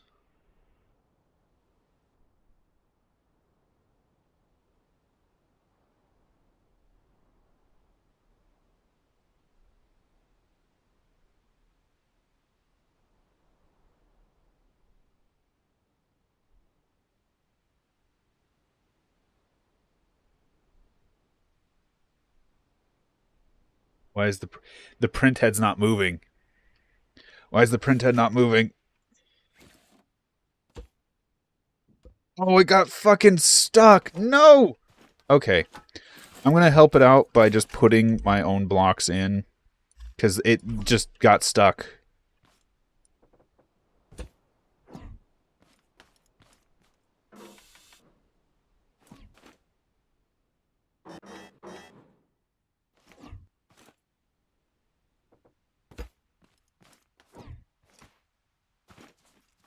The physics, it has bitten us.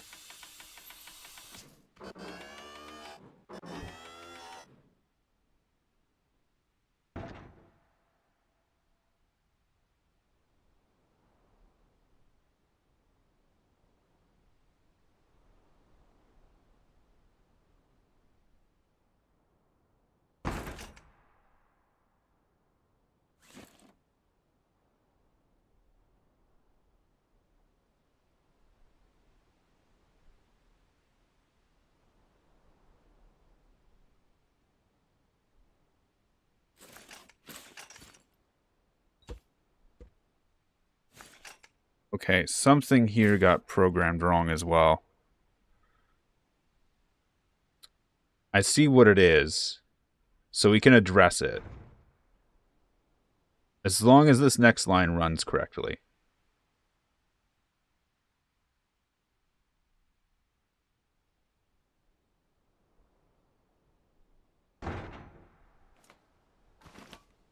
Okay, this, yeah.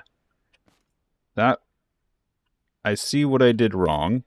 Also, the print head keeps getting fucking stuck in shit.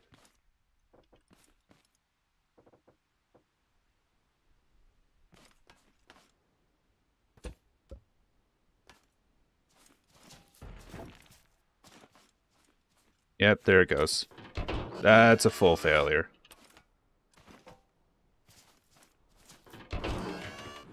Alright, time to shut the machine off.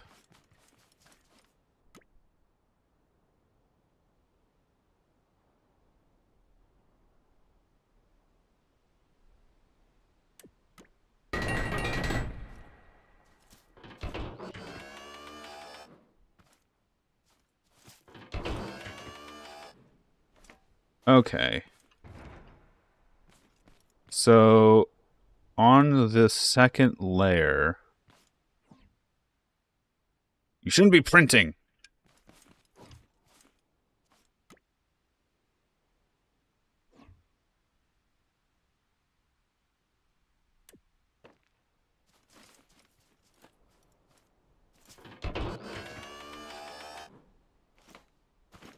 On the second layer...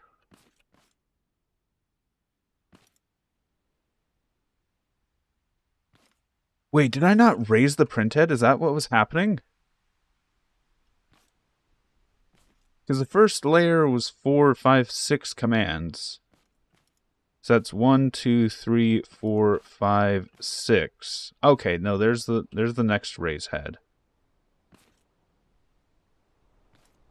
Draw line.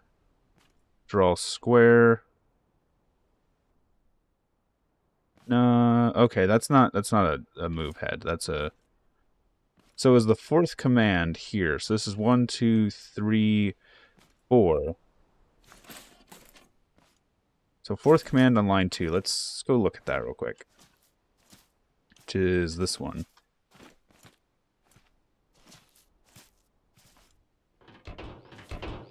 The fourth command.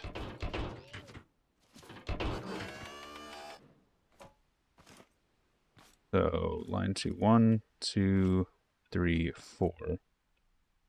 You should be draw line 1, 2. 1, 2, 3, 4, 5, 6, 7, 8, 9, 10, 11. 8, 9, 10, 11.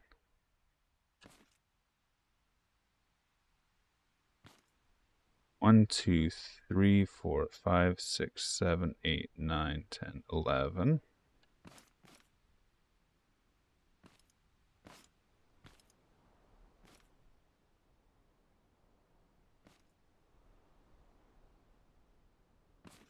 Okay, let's double check the yellow is correct then. 1, 2, 3, 4, 5. 1, 5. So draw square 1, 4, 5. And it is 1, 2, 3, 4, 5 big. Okay. Code seems correct. Here's what I'm going to do. I'm going to go ahead and just tick this up a few more seconds, which is going to mean that it's going to take longer to print. Oh, is it going to take longer to print? But if this can improve the reliability even a little bit,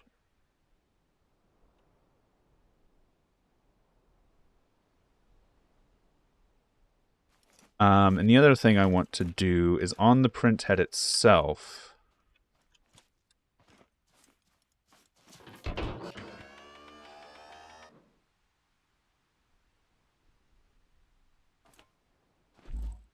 I want to use some of these.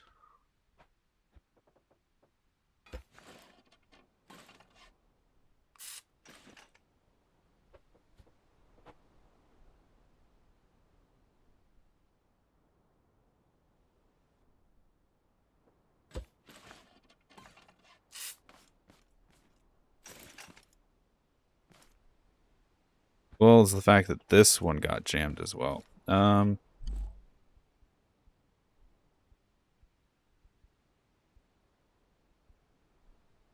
Let's do.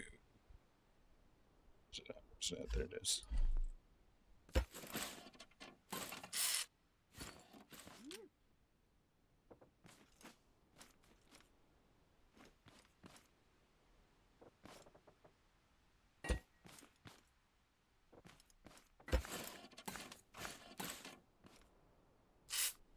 Yeah, this game gets mood swings. Cool.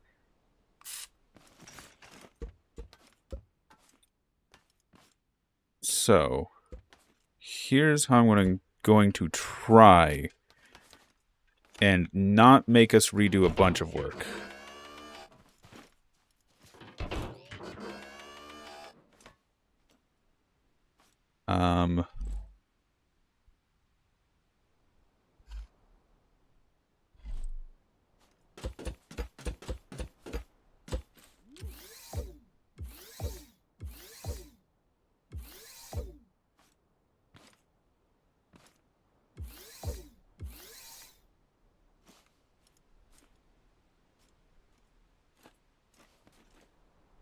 I just broken something in this adapter.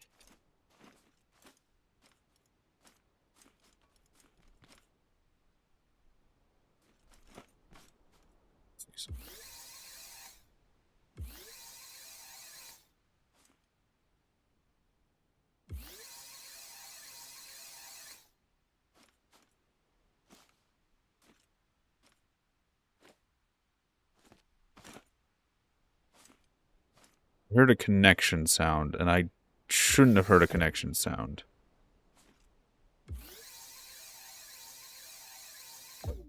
Okay, That's fine. I think I know what happened.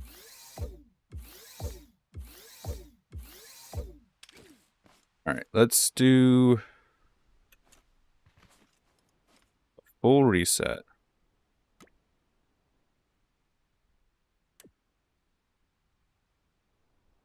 Do a full reset. And then let's rerun. That's 1, 2, 3, 4, 5, 6, 7, 8, 9, 10, 11, 12, 13, 14, 15, 16, 17, 18, 18. Let's rerun 18.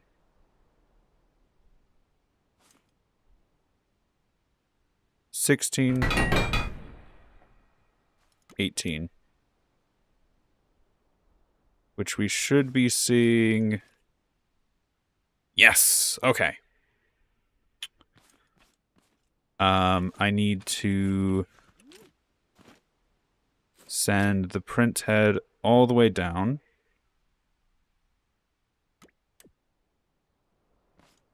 And just up one layer like that. Okay.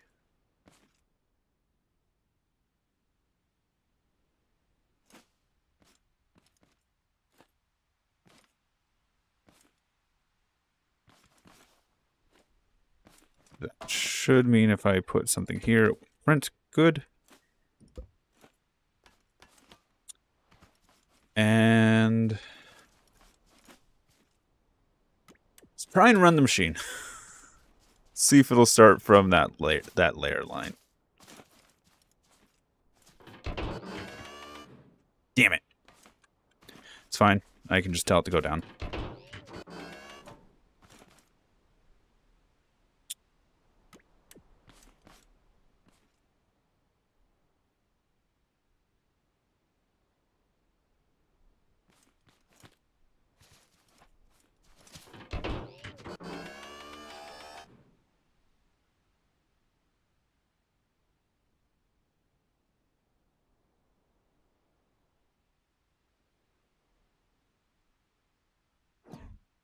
I didn't anticipate the weight of the print bed actually causing jamming.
Scrap mechanic and reliable builds, yeah.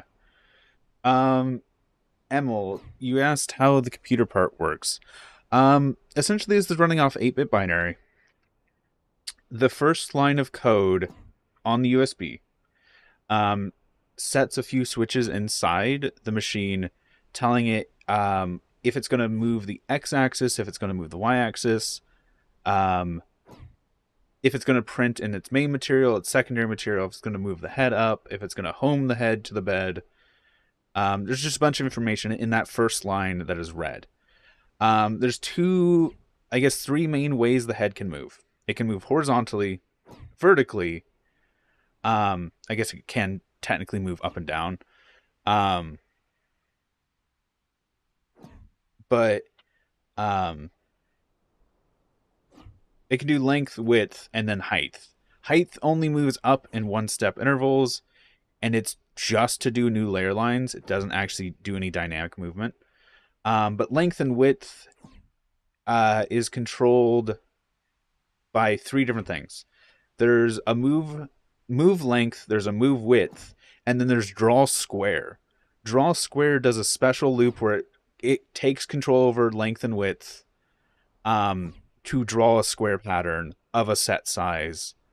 Um, the machine can right now only do straight lines, do diagonal lines, and do squares. Can't do any complex curves or complex angles. It's just straight lines, straight diagonals, and squares. And each command is 3 bits. It says all the information that should be known about the command.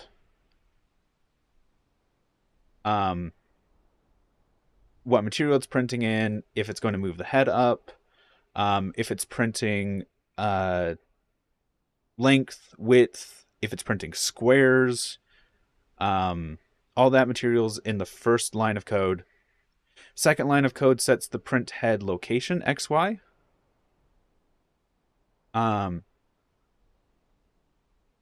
Yeah, it's essentially a filler. It's just to do large areas easily.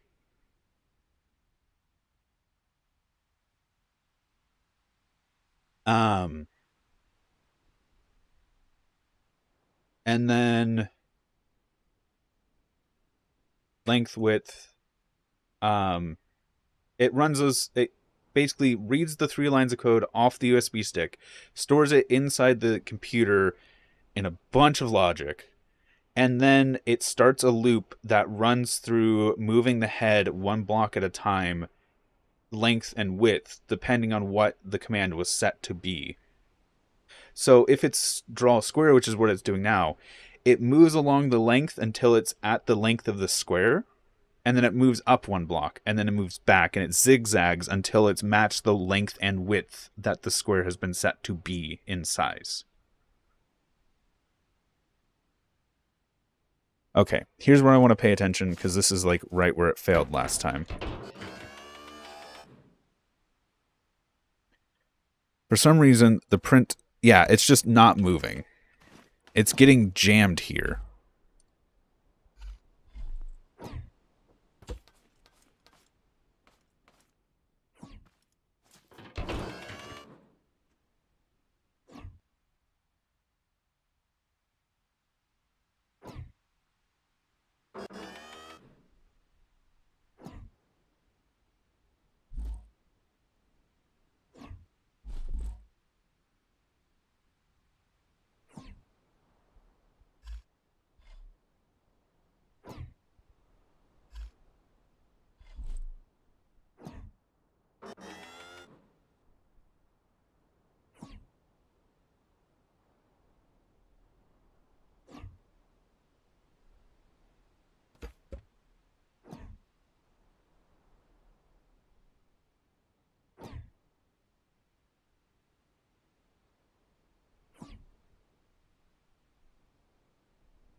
Okay. Now, is this next one going to work? I'm going to place a block on it so it unjams as soon as it starts to move.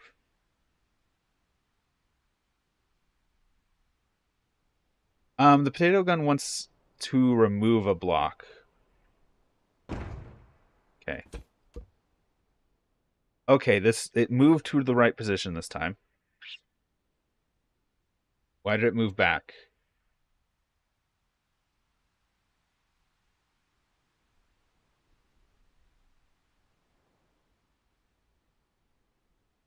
Why did it move back?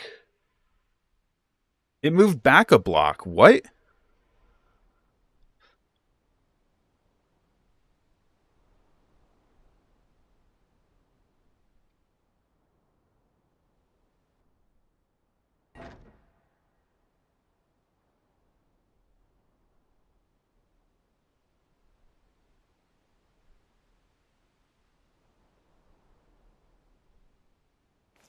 Yeah, it shouldn't have done that.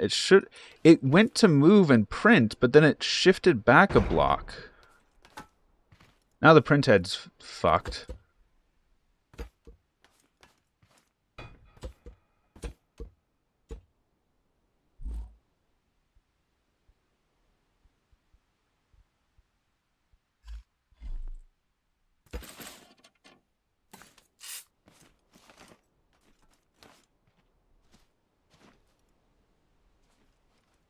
How did the print...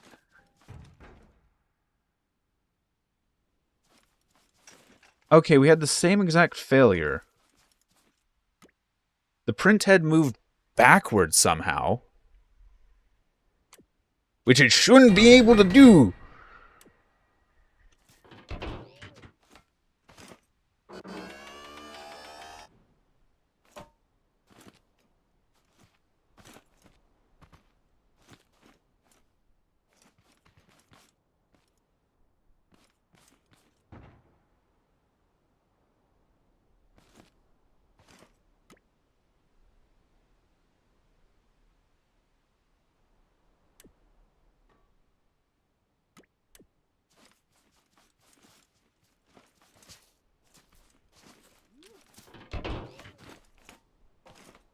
Like, it looked like the print head went... Not only went back, but it also went down?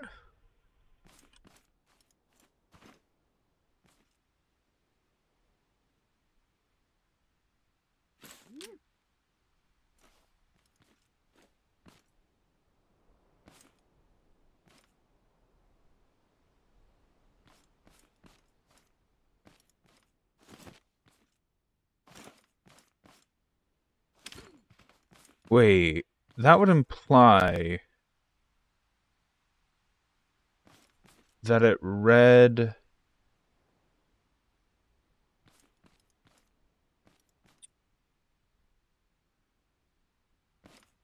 Because that was the fourth command. So this is 1, 2, 3, 4. That implies it read this command. And the head was moving, which might explain why the head shifted. Okay. Ghost in the machine, go away. I'm setting the timers higher. Me crying internally.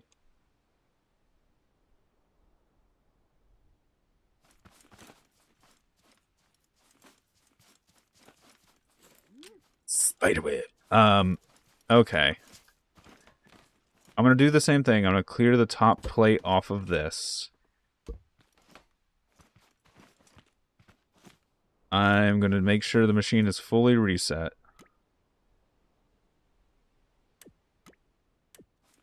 I'm going to send a reset code to you as well, which that should have already been done.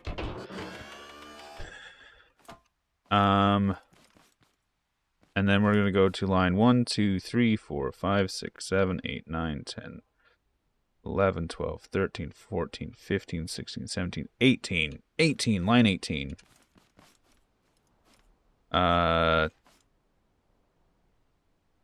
16, 18. I'm going to try this again.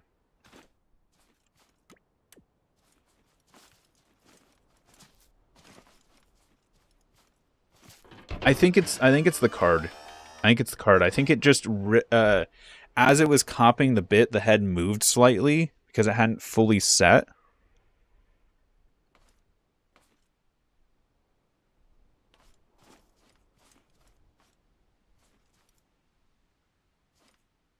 Because that's the only other way the head could have dropped.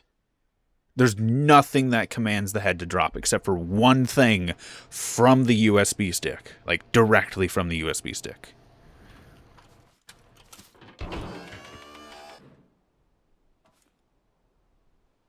Also, while this is running, I'm just gonna put a little wheel down here.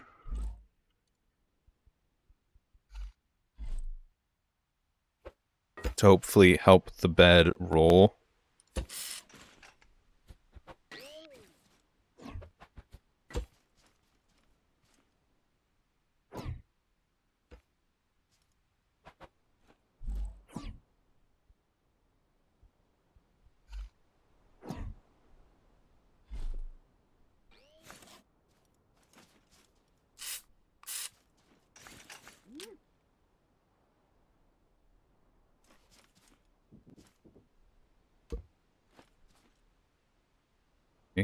Looking good so far.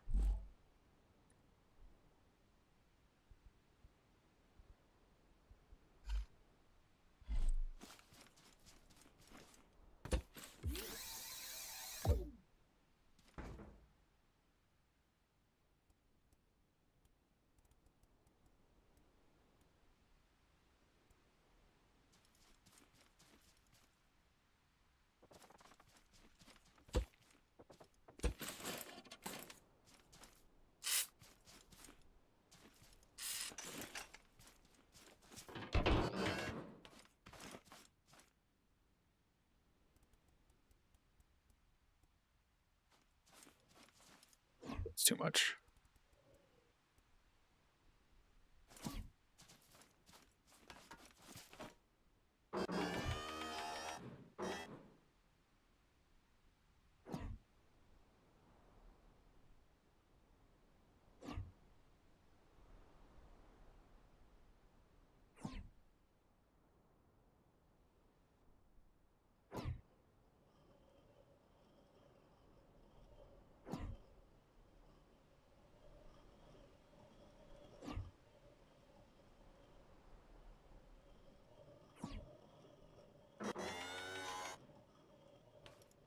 I want to kind of keep an eye on that back there.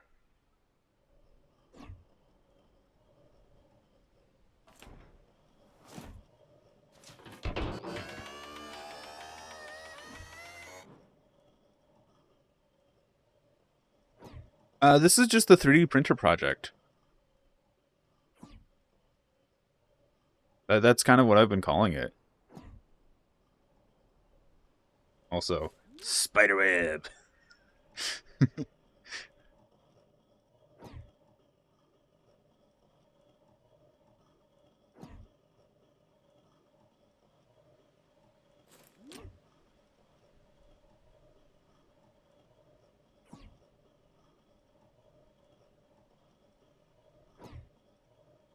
I've been calling it the 3D printer project specifically.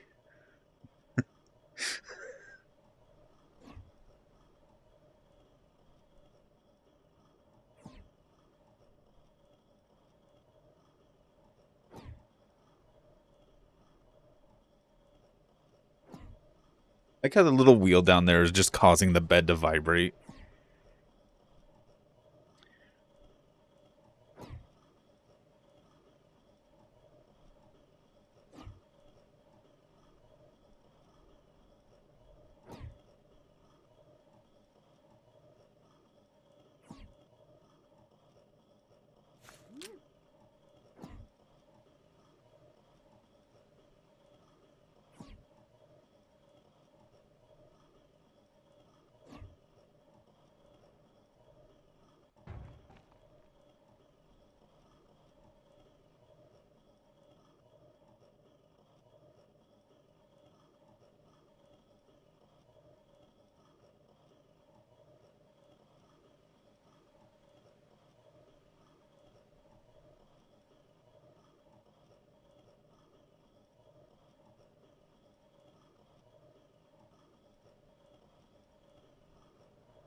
Okay, this is the second square.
Okay, this is fine. This is where everything was working before. The printer head is there.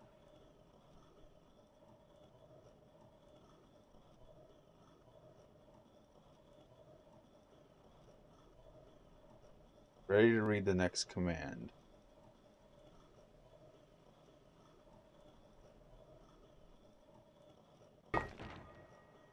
I see how it goes from 4 to 5. Something just break. Right there, every time. Something just dies. The game just says, no. Every fucking time. The exact same place.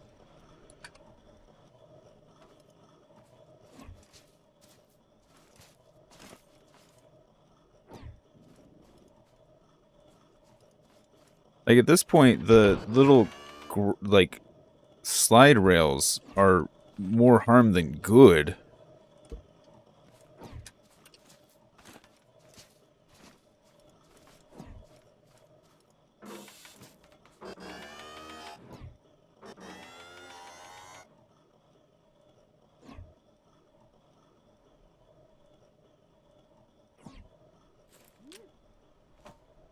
It's like the reader is drooping.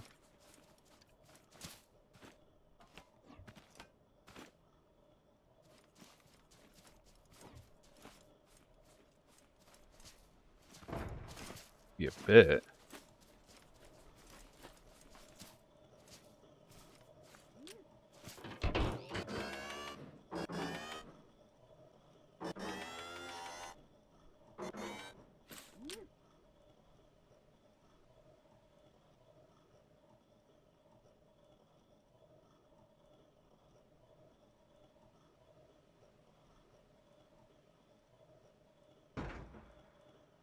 Move to the correct location.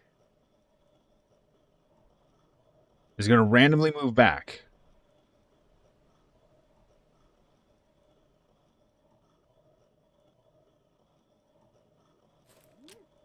Did the head drop? The fuck?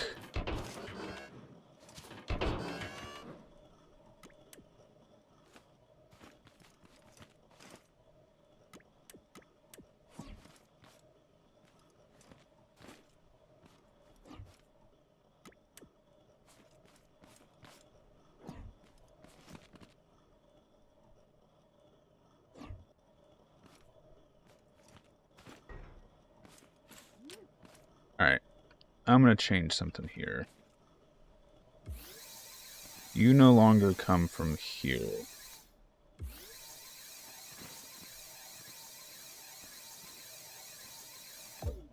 You only come from a specific new button that I'm going to put back here.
Taking a while to read this command. Are you actually still reading the command? Or did something bork? Oh, no, it's starting to run it. Cool. You're not printing in the right material. Cool. Let's do hard stop. Oh, that's the wrong button. Hard stop. Hard stop. Here we go.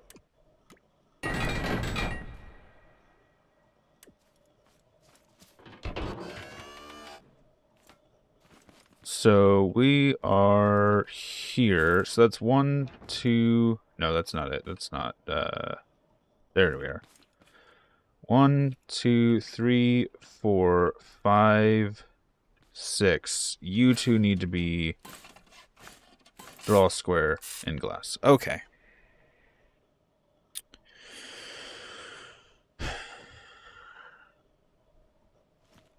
That's what I did wrong.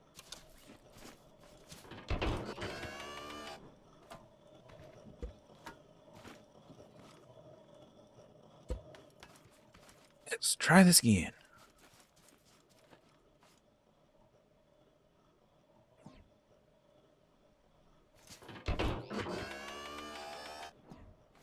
Wait, what are you running? I didn't start you.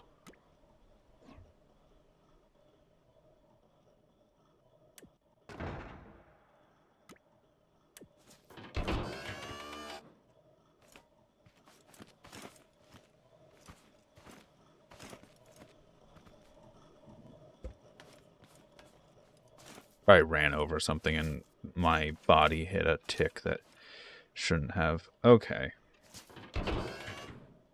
Let's bring the head all the way down. And let's bring the head back up 1. Which is where it should be printing.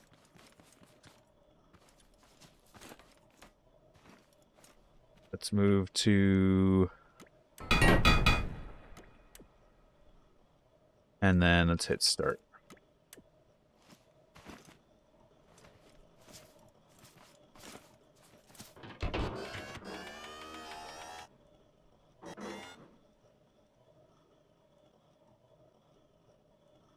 Ah, I didn't need to actually move the head. Putting the whole thing on a lift would completely break it. It would just not function whatsoever. This says moving components, so it won't work on a lift. Putting it on a lift to just fix any of the physics bugs? I don't think so. I've got I've got reset buttons in here. If it needs to be put on a lift, it means that something else is very wrong.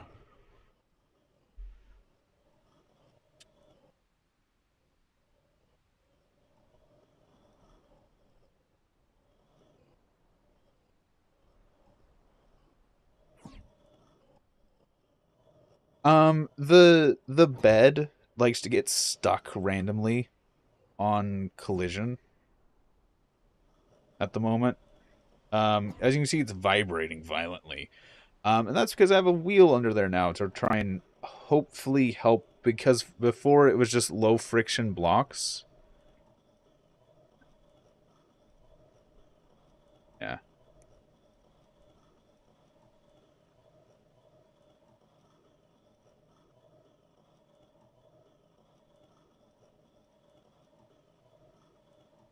Okay.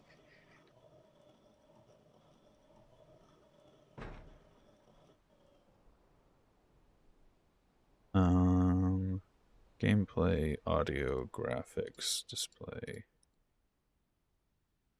Smart, advanced.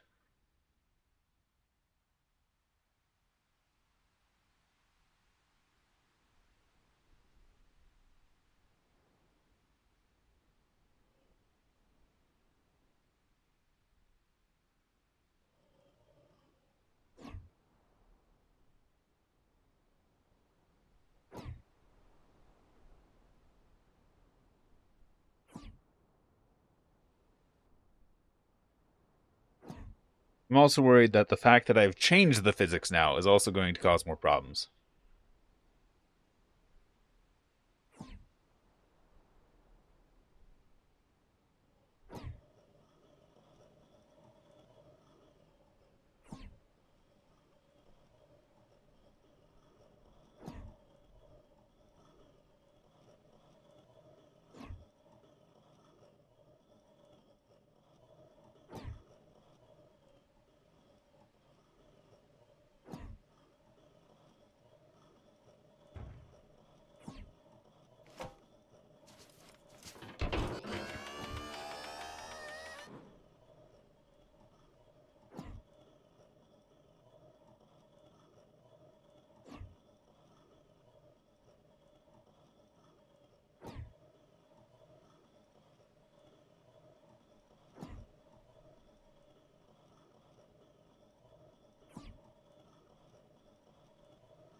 Well, if the table is stationary, then I have to move the print head.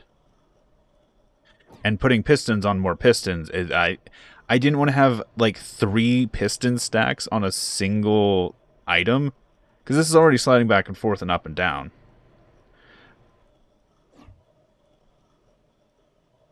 I guess the print head isn't as heavy, which would help, but I was also really worried that it would just physics freak out when I built it.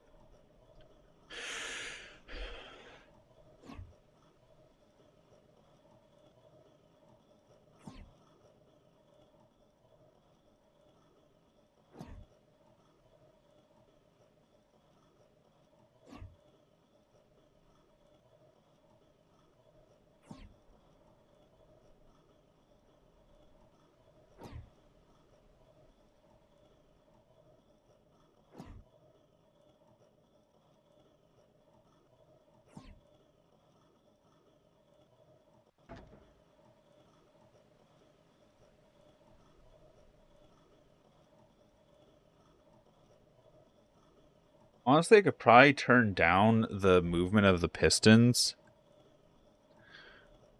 Just because honestly, at this rate, the speed at which it is moving might be causing some of the jank.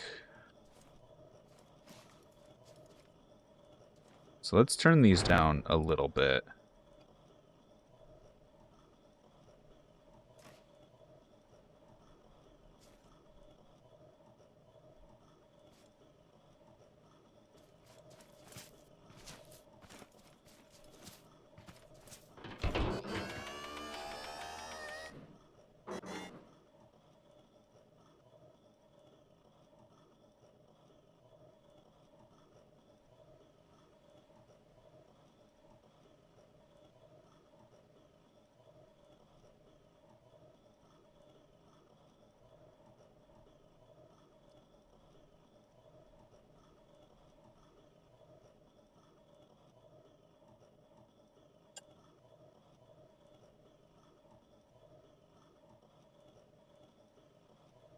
I think at this point, the issues that I'm having aren't actually, yeah, bubble wrap slider.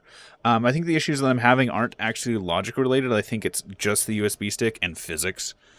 Because I think the printhead dropping was a USB stick issue, which is just because it has a physical printhead, which is once again a physics issue. So I don't think I have any issues with the programming. I think it's all issues with, at this point, just game physics.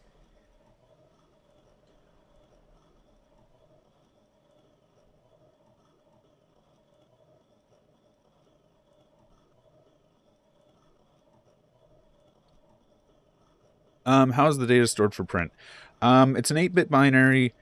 Each command is 3 bytes. Did that break? Yeah, it broke. God fucking damn it. In the same location again.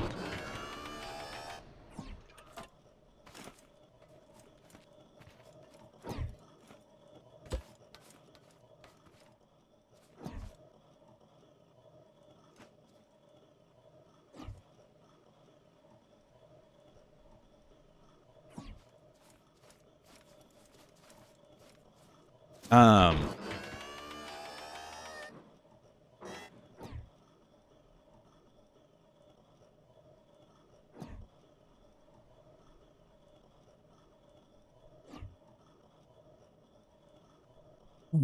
Okay, what was I saying? I could switch out cardboard and or not cardboard, glass and the bubble wrap. That could help with the weight issue. The way this is actually done as for data, it's 8-bit binary. Each command is 3 bytes long. The first sets a bunch of switches inside the machine that tells it how it's going to move the printhead. The second byte sets the start location, the XY start location, and the third sets how many times it's going to loop that command. It's going to move the head that many times. I can use that to draw straight lines, vertical lines, diagonal lines, and I have a special command for drawing squares.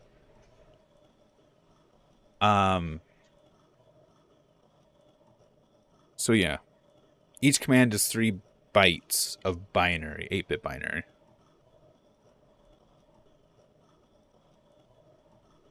And I haven't built a glass carver yet.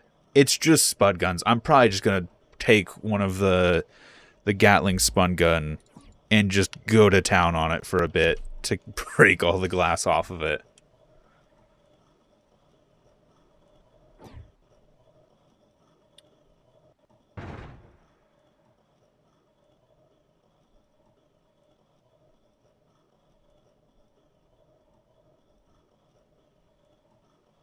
Debug sensor on the pump to catch bugs on the fly.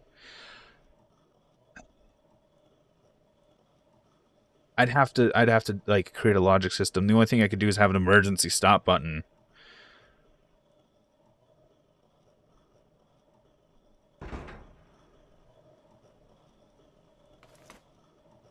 I'm just like slowing down the print head. I think it's just that it's moving too fast and it's getting caught on these items around it.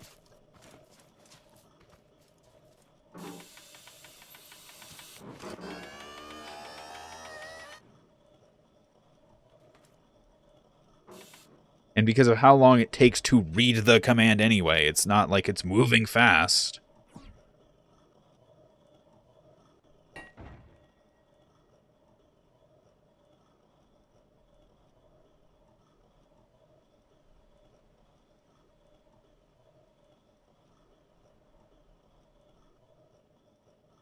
It's just physics. It's just scrap mechanic physics is the issue.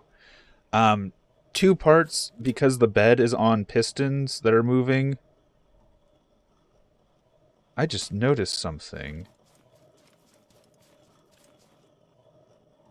Those pistons aren't fucking connected.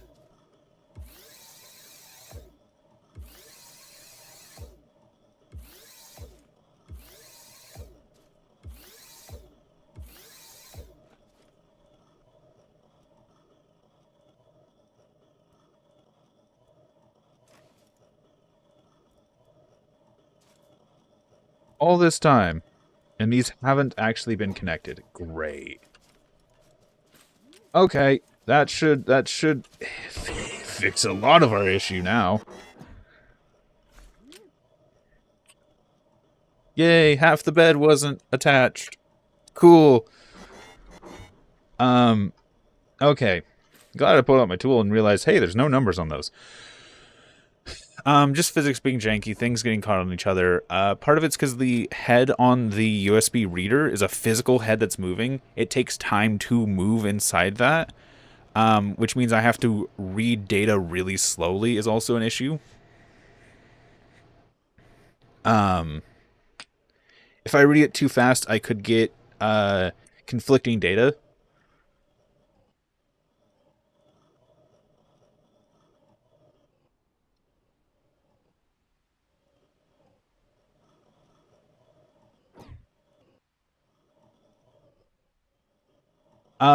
Just complexity. I have 256 bytes of data stored on that USB. My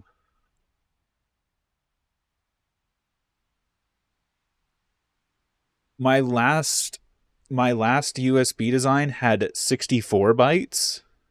This has 256 bytes.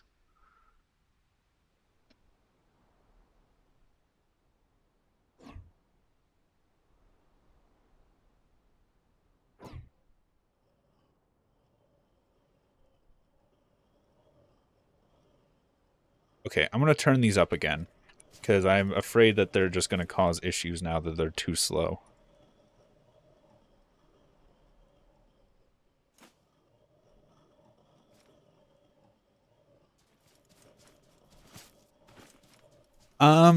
This. Well, not this exactly. I've modified it. These are the slices that we had to actually cut it apart and program it. But we're gonna make a benchy. We're gonna 3D print a benchy.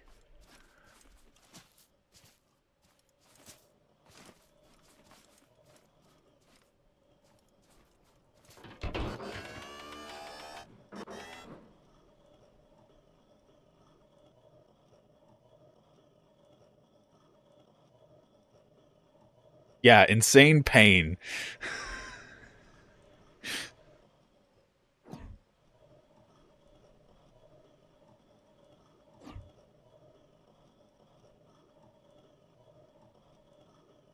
Okay, I'm still not happy with how slow that moves. Let's turn this up a little bit.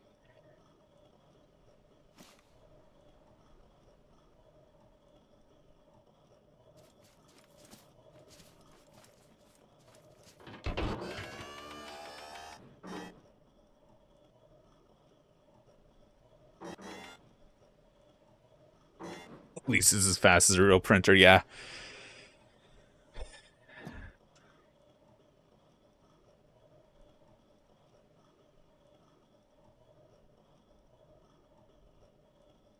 Oh, it missed a bit.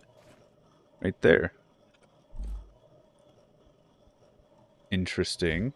I think that might be because the printer head wasn't moving fast enough. Which was why I was like, I need to change these. It's right there at one of the transitions, so it wouldn't surprise me.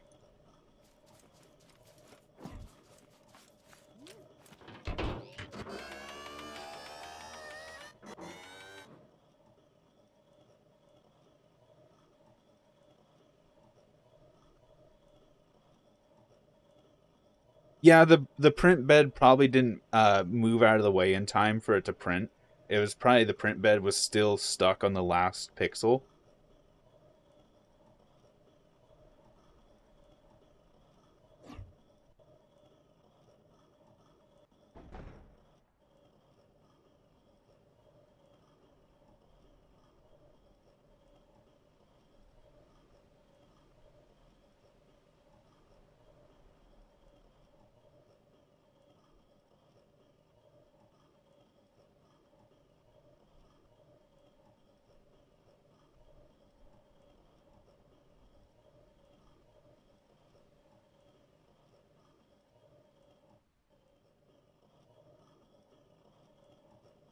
Need a loading bar.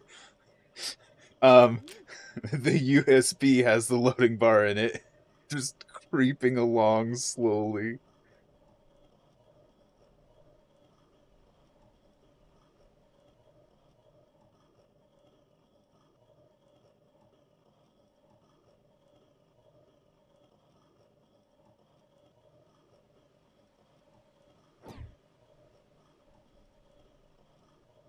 Mechanical loading bar goes hard. Yeah.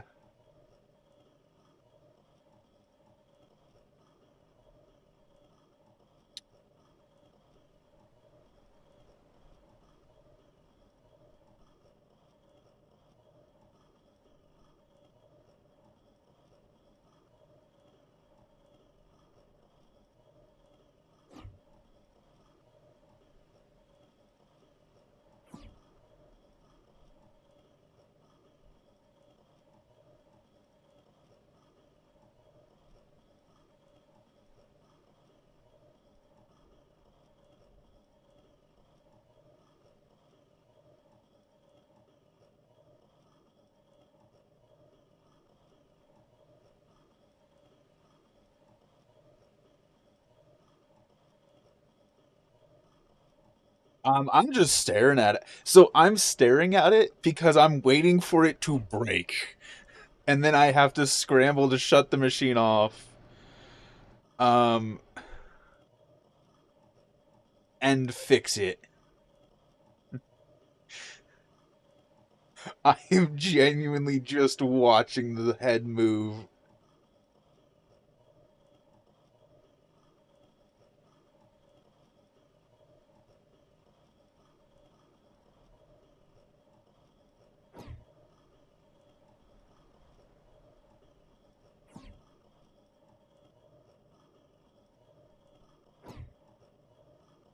Okay, I still want to increase the bed speed because it feels like it's just waiting to get stuck any second now.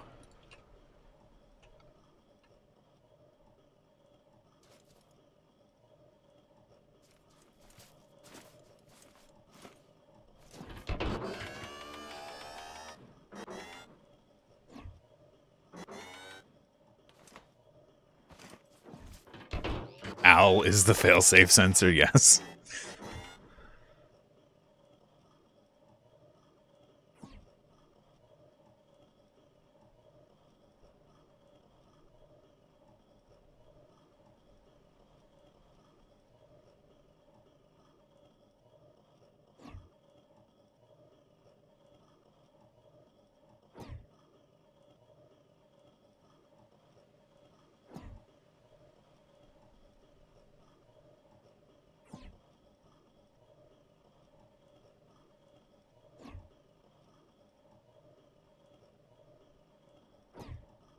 It's basically binary. It's 4-bit binary. That's 1, 2, 4, 8, which gives the bed 15. I think it's 15 blocks of movement. So it starts at 0, 0. At the end's 15, 15, which is 16 in total. So it's a 16 by 16 by 16 cube that I can print in.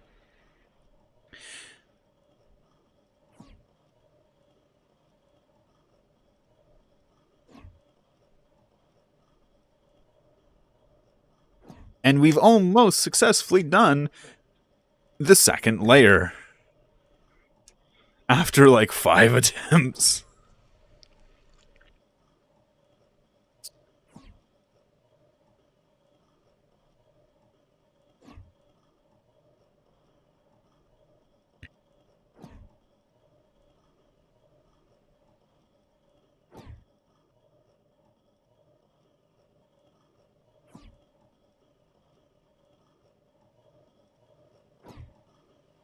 Which is why I've been actually like just manually controlling the USB stick whenever I do like bug fixing. We've got 1, 2, 3, 4, 5, 6, 7, 8, 9, 10, 11, 12. We've got 12 layers, and we're on number 2.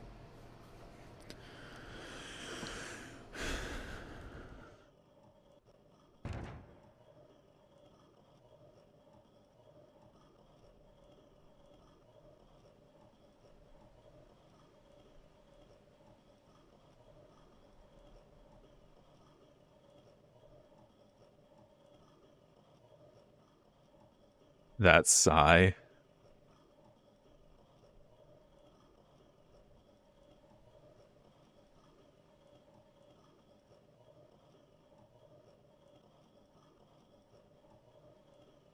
Why didn't the print head move up?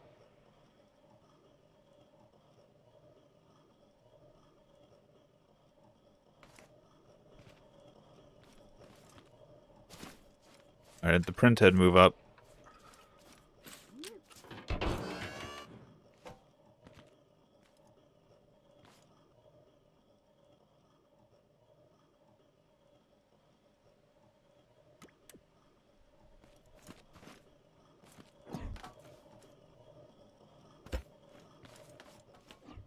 Okay.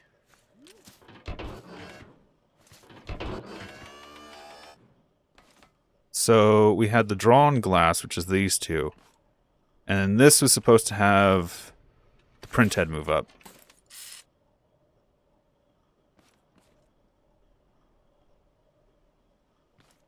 Okay. There we go. That should be fixed for the next run.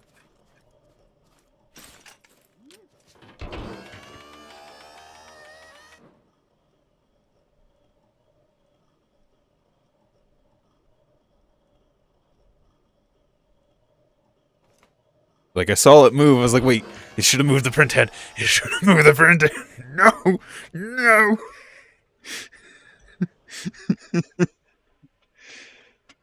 Oh, God.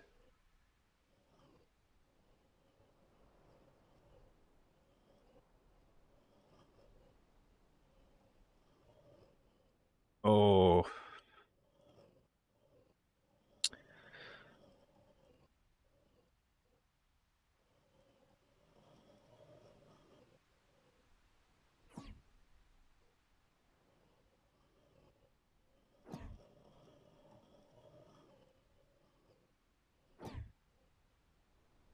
Alert based on the material ordering in the chest. Hi, Stream Monkey.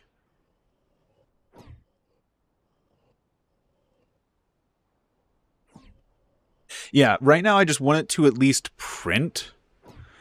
And then do bug fixes, and once everything seems to be working correctly, I want to then start fresh and see if I can get a start to finish print without any bugs. Without any glitches happening. Time, yeah, I wanted to do time. I was gonna have like I was going to have the stream be the time lapse, but then it started breaking and bugging, and we've been having to fix stuff.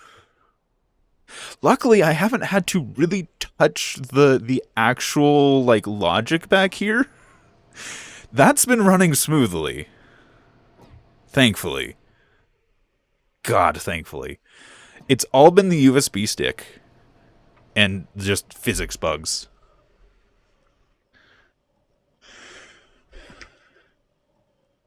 Yeah, I'm playing fully vanilla. This is 100% vanilla. Yeah, I notice it's vibrating. Or not as much. Yeah, it might just be because of the weight I've added. That it isn't vibrating as much. Yeah, it's probably just the weight of the print getting added that's making it a bit more still. Tank battles and scrap mechanic, likely not. I've still been messing around with tanks and stormworks, but it's just one of those things of like the time and effort I haven't been as invested in anymore. Like I'm still trying to do vintage story stuff, and I just haven't had the energy to edit the next summary video.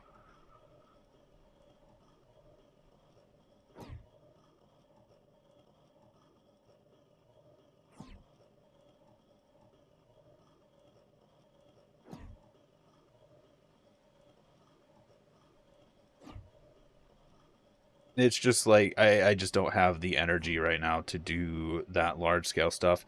This, despite its scale, is something like I really wanted to do, and I had the like a big amount of motivation to do it. It's the only reason I've been able to push through it. What is very long?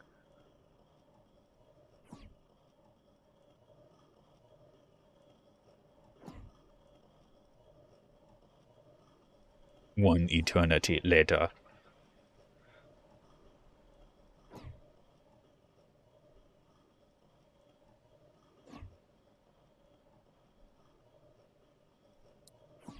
Yeah, that's the 8-bit binary for the Benchy.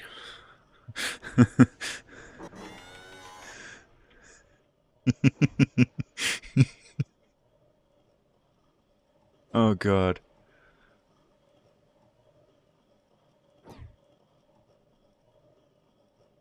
Actually programming the binary took me like an hour. Yeah, I'd say like an hour just to program the binary for the Benchy.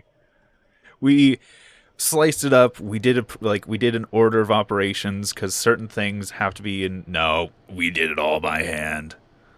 I did not make an encoder. It is just straight 8-bit binary. That's completely. Oh, this is a new USB. This is a new one. I'm not gonna make an encoder. I might make like instructions on how to encode. This is a new USB. This is using a physical read head. Here, let me type in chat because they can't hear me.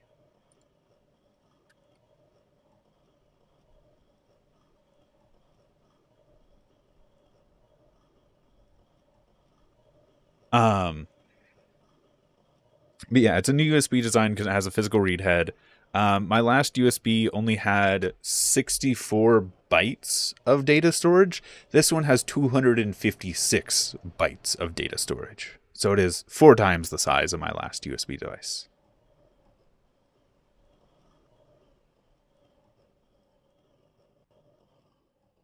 Um, what is it doing now? I think it's printing.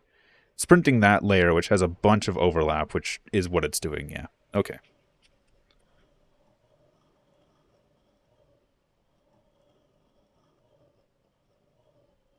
I tried to use my old USB device for this project, but my old USB device was using one-tick logic, which I was not having any luck with.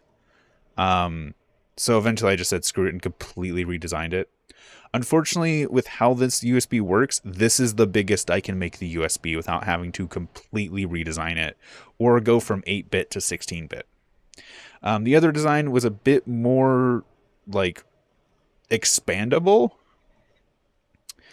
um, but it had a lot more limitations to it.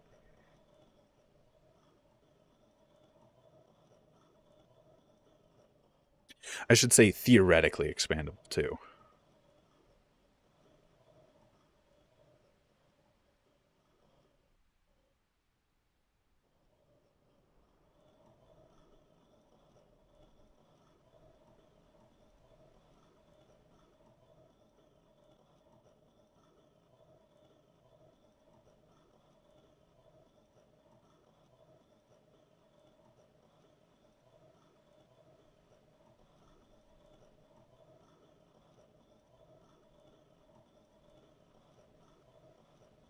Um,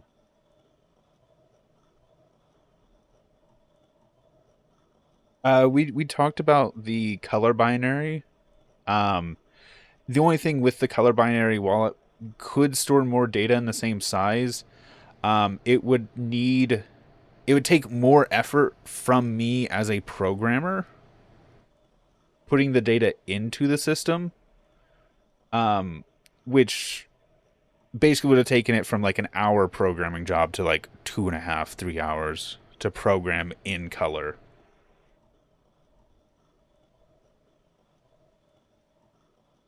The whirling noise. The whirling noise is there's a little caster wheel I put down here to help the bed slide, and it's just vibrating softly because of just game not happy, physics not happy with me. That's why you're hearing a whirling noise.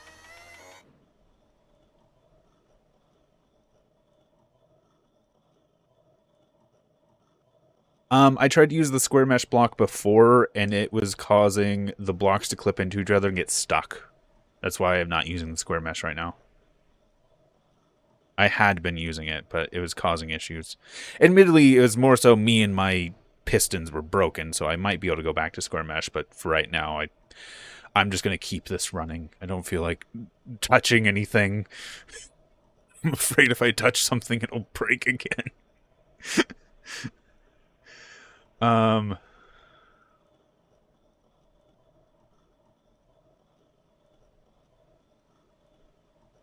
yeah, I could, Alex.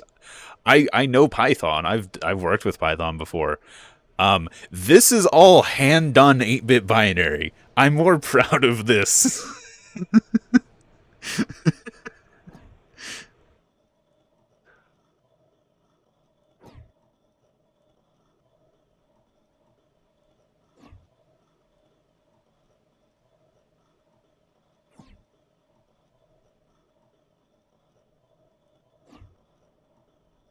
I also need to save this sometime soon. Yeah, I need to do that.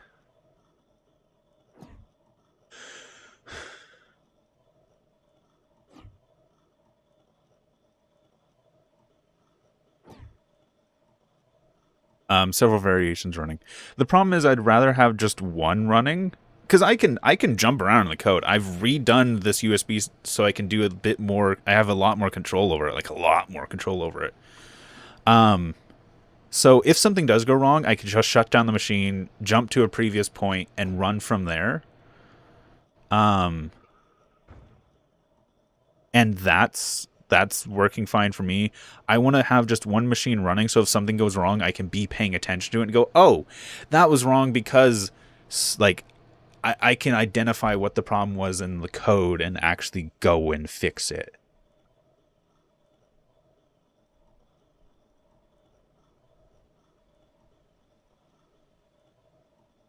However, I am getting a little hungry. I have been streaming for 3 hours trying to get this thing running. Um,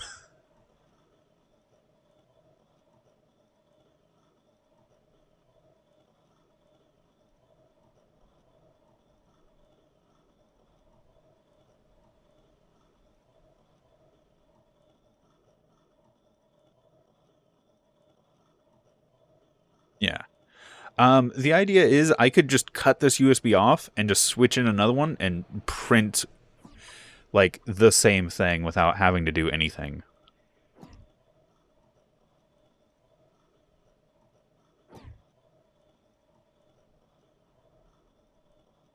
So in theory, I could just upload this device to the workshop and upload 3 or 4 different USBs with different prints on them, and people could just print them.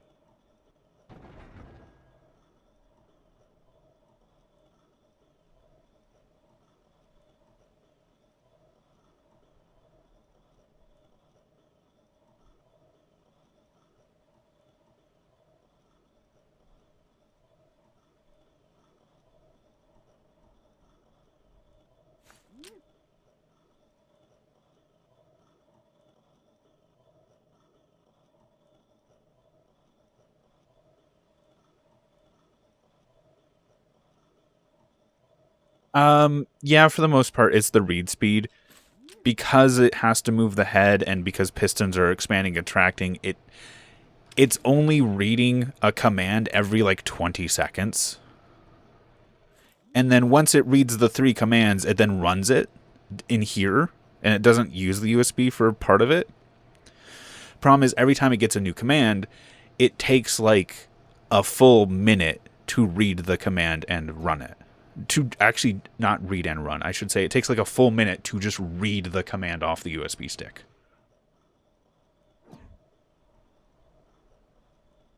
Because you'll see it jumps back. Now it's going to read the first bit, which is the actual command. Then it's going to read... this should be the first command, reading the command.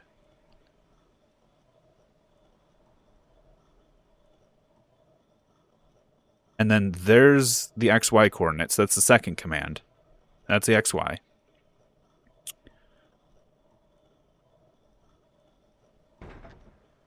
Which it's moved to.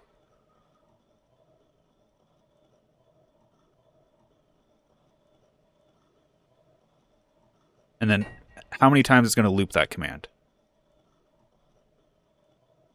And you saw it flashing a few bits there as it transitioned.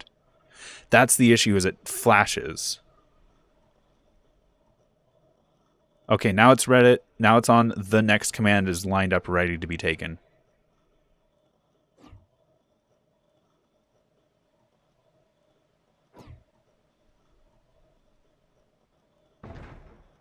And there we go. Took like 2 seconds to actually complete the command. I could optimize it. I want to get it functioning first. First functionality, then optimization.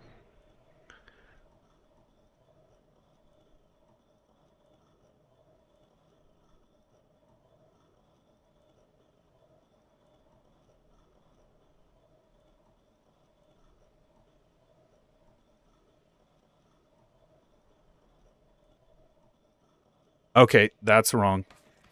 That's wrong. That's wrong. That's wrong. That's wrong.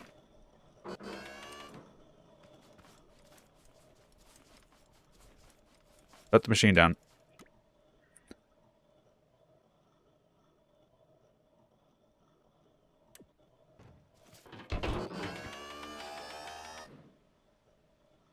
Make sure everything's cleaned out.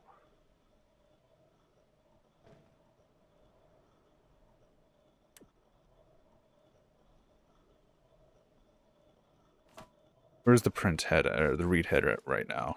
Read head's here. I see what happened. Draw point, this should have been here and not over here. So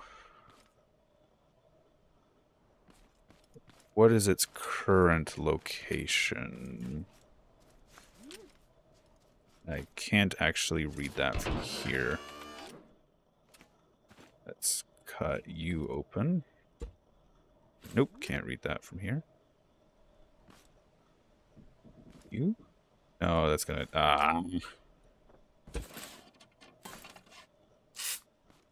Alright, where do we need the print head to move to? So... 1, 2, 3, 4, 5, 6, 7, 8, 9, 10, 11, 12, 13, 14, 15. Wait, these are in sections of 3. 3, 6, 9. So 1, 2, 3, 4, 5, 6, 7, 8, 9, 10, 11, 12, 13, 14, 15, 16, 17, 18, 19. So 19 times 3.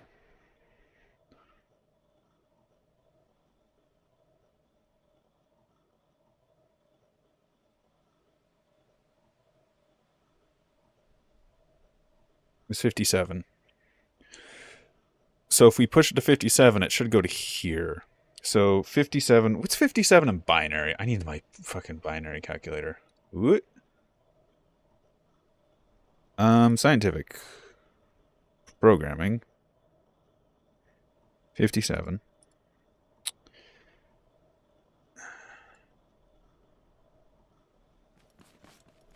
Is... So let's reset this. Gotta love the clanking.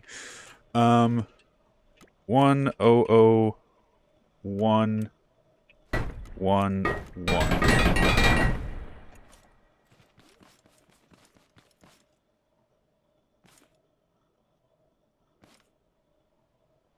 I think that's correct.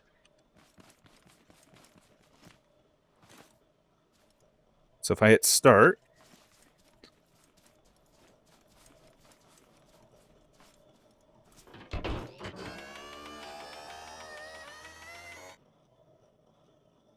okay, moves glass.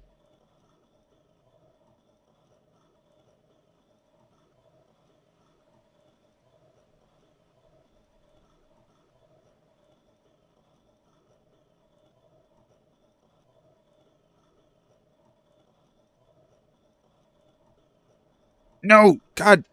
Fuck!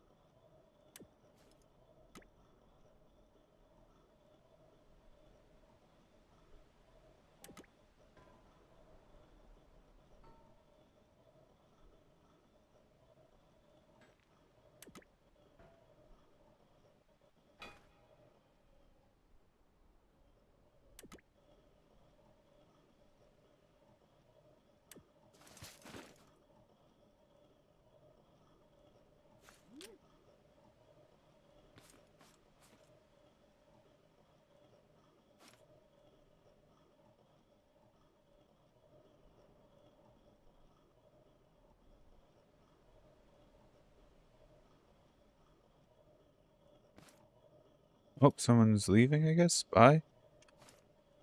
Okay. Bye-bye.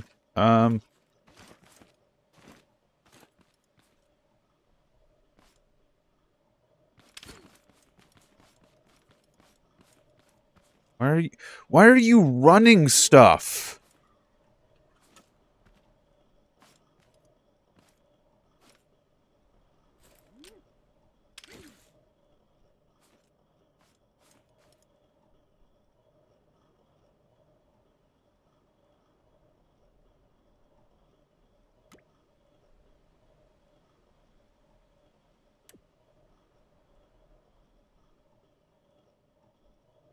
Okay. Let's reset you. Let's make sure you haven't done anything dumb over here while I've been away. Good. Good.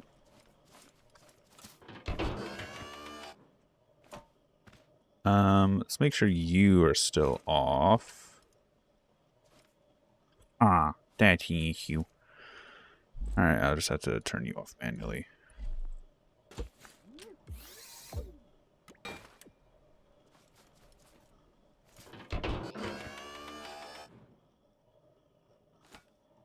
So it was at 1, 0, 0, 1, 1, 1. That's where the print head went to. And this is draw a square. Oh, I see. I misread my own command. Yeah, yay, I'm dumb.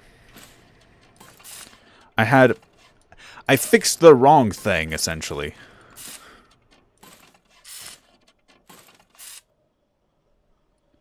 There we go.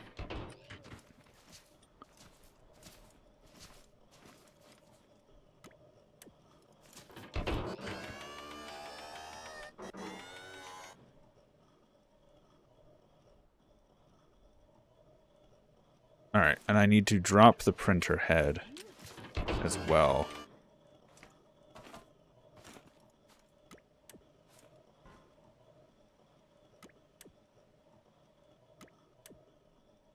There we go.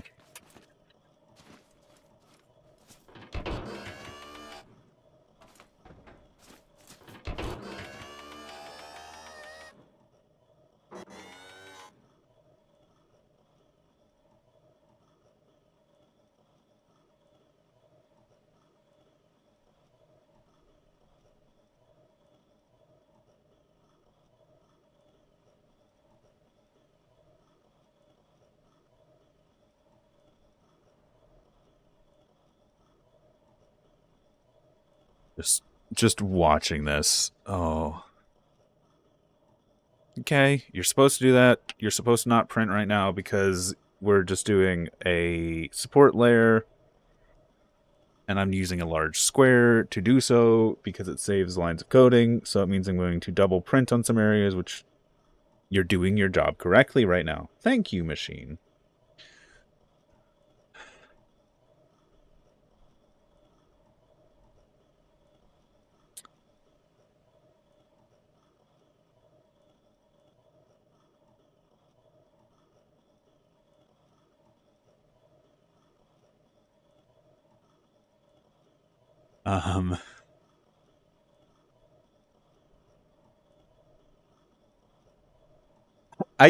I think 90 is kind of correct.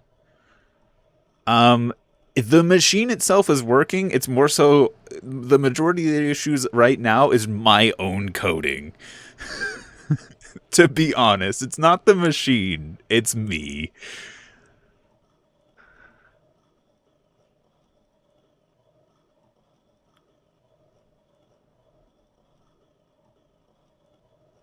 Yeah, fair. Moving parts in a logic-based system can be complicated. I did moving parts in this just because I didn't want to deal with one tick logic. And it was like, yeah, I can make a really easy, like, memory bit by just pulsing a piston in front of a sensor.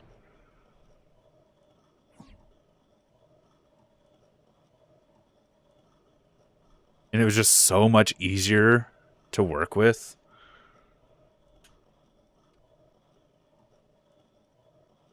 Yeah, no, this is like there's a lot of pistons in here. There's a lot of moving parts. Which, yes, adds to the complexity, might add to the lag, might cause issues, but for now, it is working.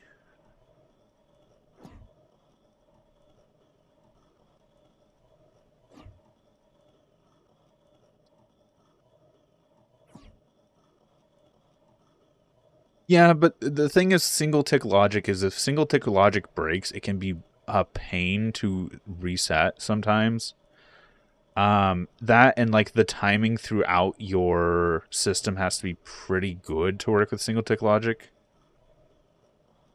It was just I don't want to deal with single tick logic is the whole reason I'm using sensor toggles.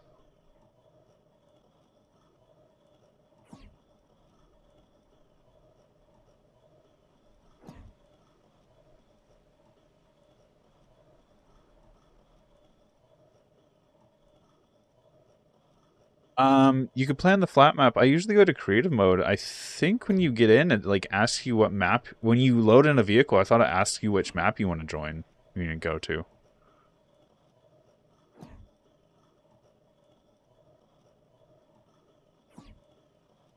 Yeah, I don't think you can do self-wired without XML edits, though. It's the only thing.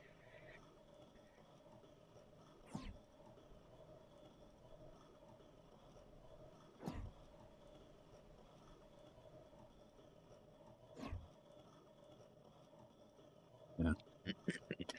And part of the things I push is just vanilla as possible.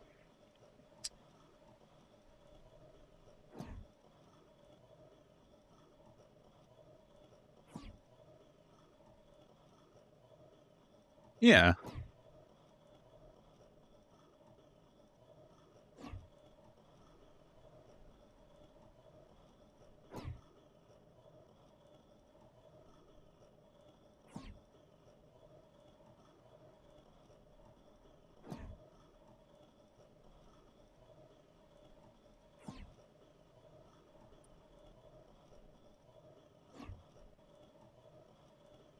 Hey, it's another layer done.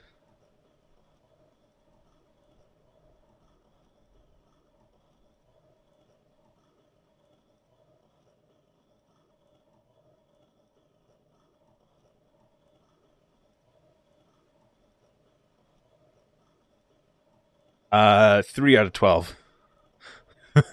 It's 3 out of 12.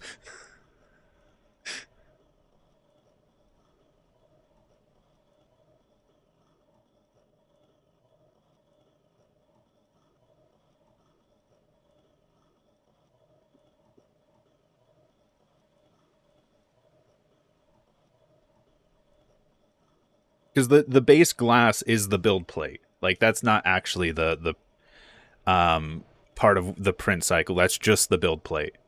So we've only got 1, 2, 3 layers right now.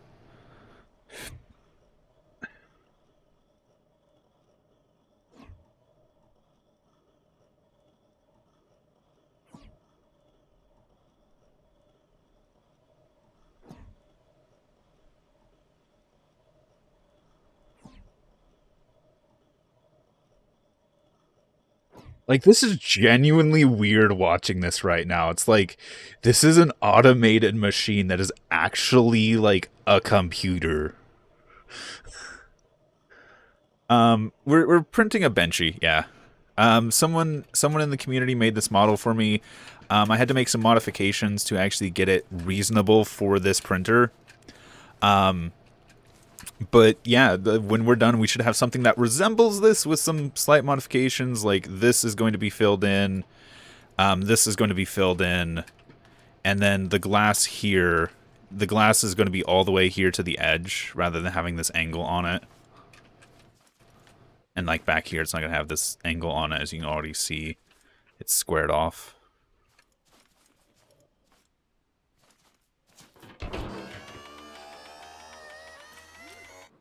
Part of my concern also is as this printhead gets further, I'm afraid the USB is going to get less and less reliable.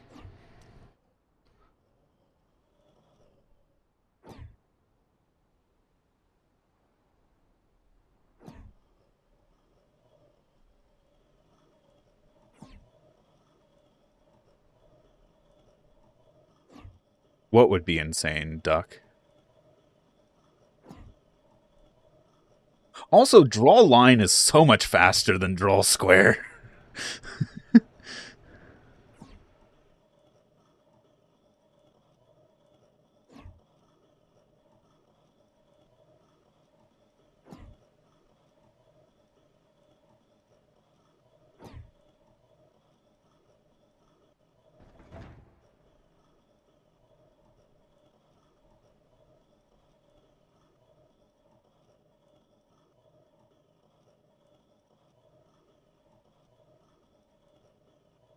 That would be an issue? What would be an issue?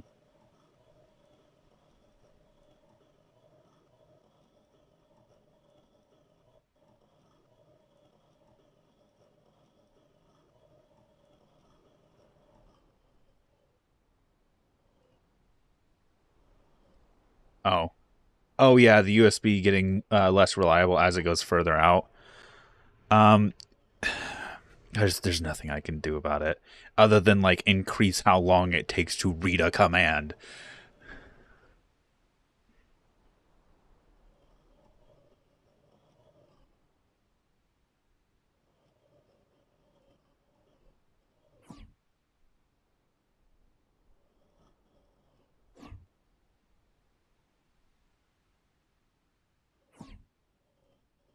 Double the readers.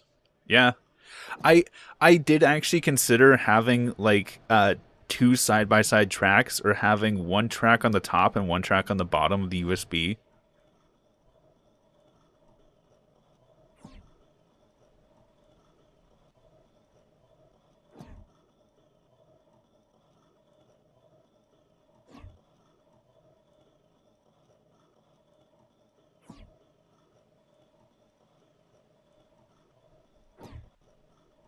Vertical, just the problem is I still need to be able to get on it to program it. So it's like I have to be able to walk along it easily, reading the code and dialing it in. Oh, we're drawing glass now, which makes sense. I think we're on that layer there. Yeah, we're on that layer.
Okay, it's drawing that then. Okay, I was expecting it to go in a different order, but that's fine.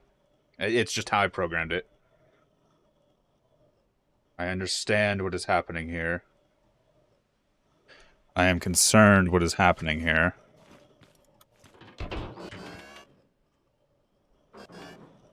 The fuck is it trying to print right now? Oh, is it printing? Oh, it's printing the square. Okay. Okay. Okay. Okay. Okay. I see how this goes. I see how this goes. I was panicking there for a little bit. Like, what the fuck is it doing? It's printing the square.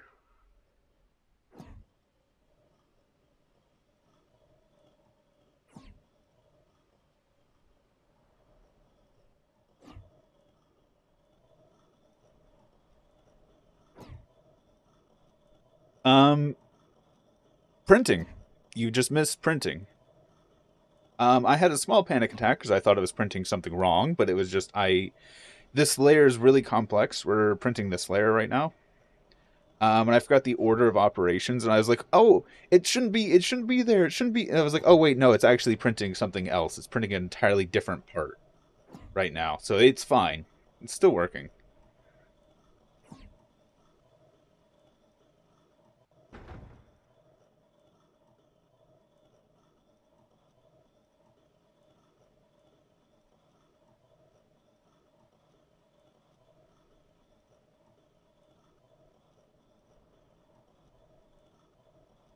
The locks were printed. You should have seen it. It was amazing.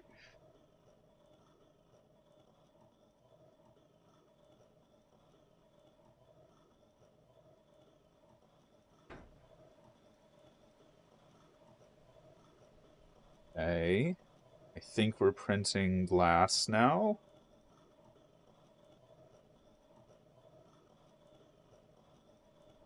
I'll have to rewatch the VOD. Yeah.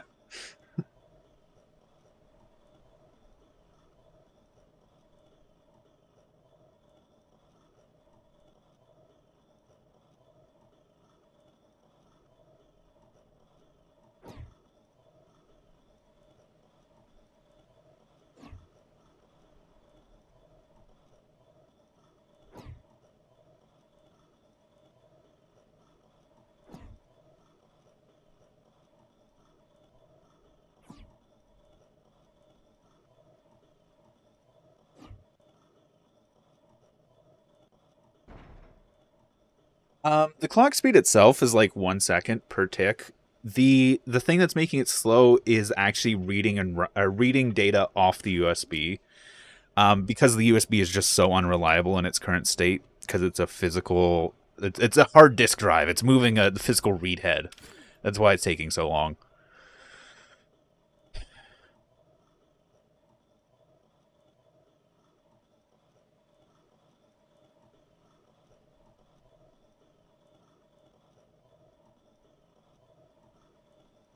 Once it actually has a command, it goes pretty decently fast.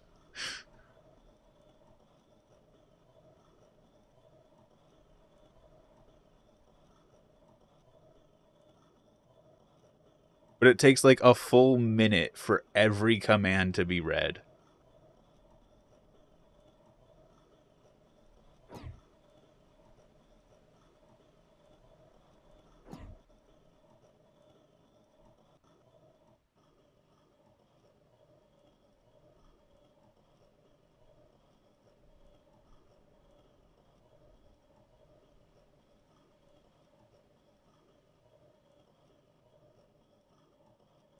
It's 2082, yeah.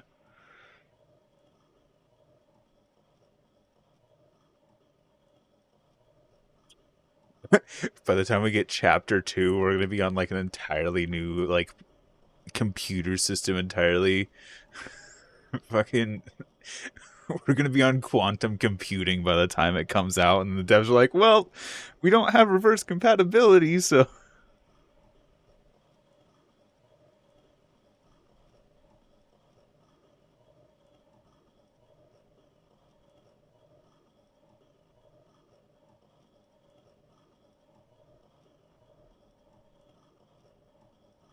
bro, virtual machines.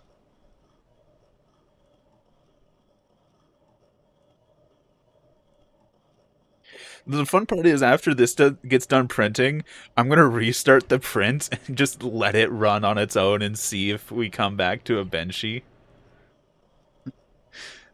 Hello.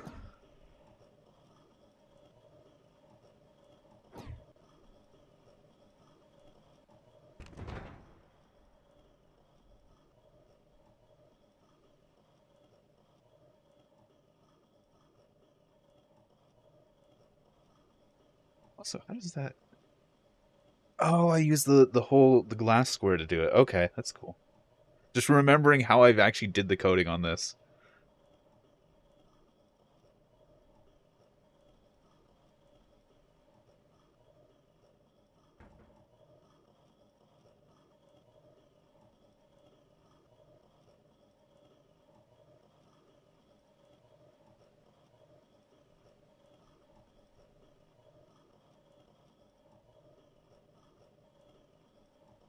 How many hours do I have in Scrap Mechanic right now?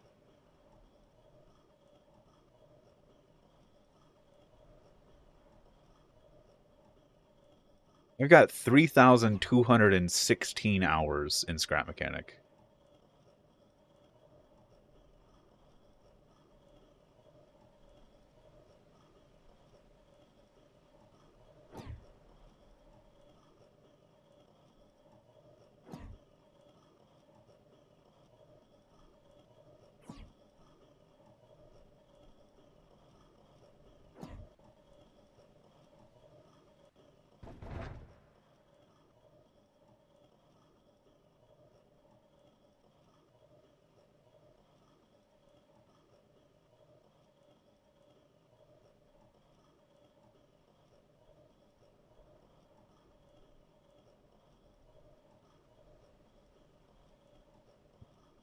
After the printer's done, it'll be 5K. Yeah.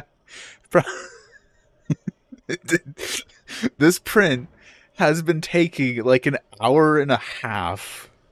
Admittedly, we have been bug fixing throughout it.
Oh, is it printing that next? Huh? Wait. Did I switch those two around, or did I forget a step?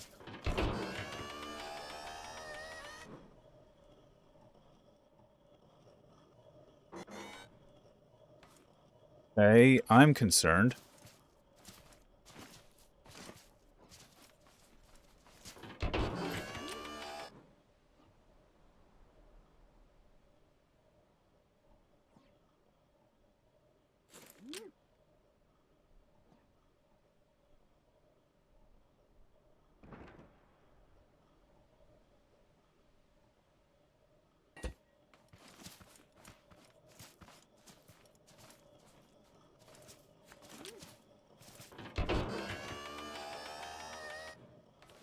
I forgot a step.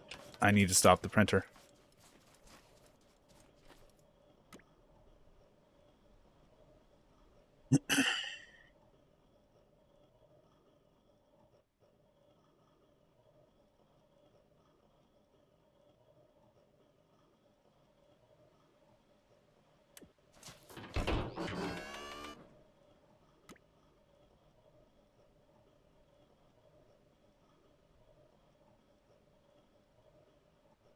No, it's not down the drain.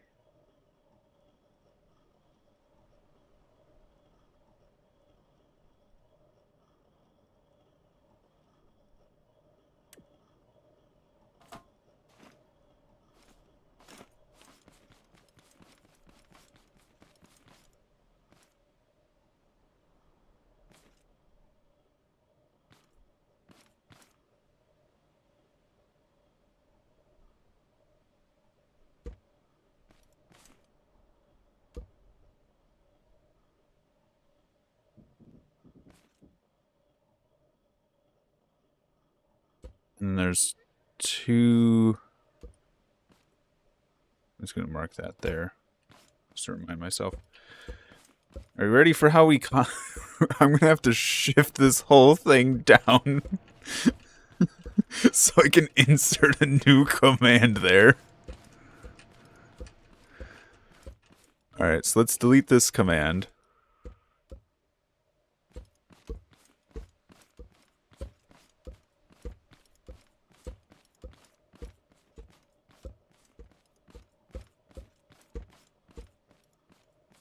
Okay. You two are going to go black.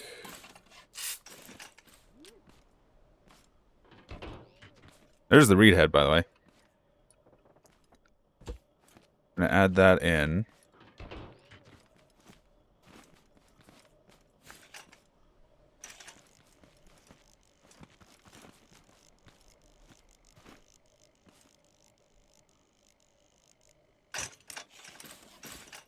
And then we're going to do this. You're going to go blue, green, pink, red. And then I'm going to make a special one here for my own stupidity.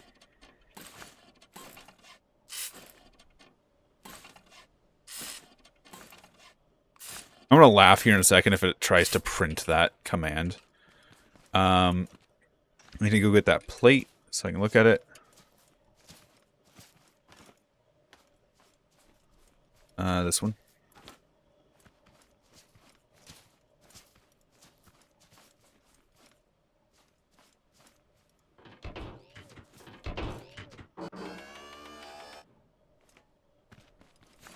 And we're going to do draw line.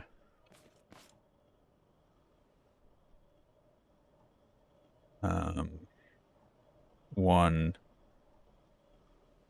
2, 3, 4, 5, 6, 7, 8, 9, 10, 11, 12. 112. 8, 9, 10, 11, 12.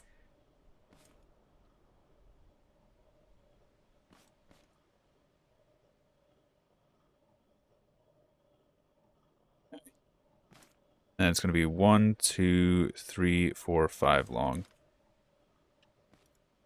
4, 5.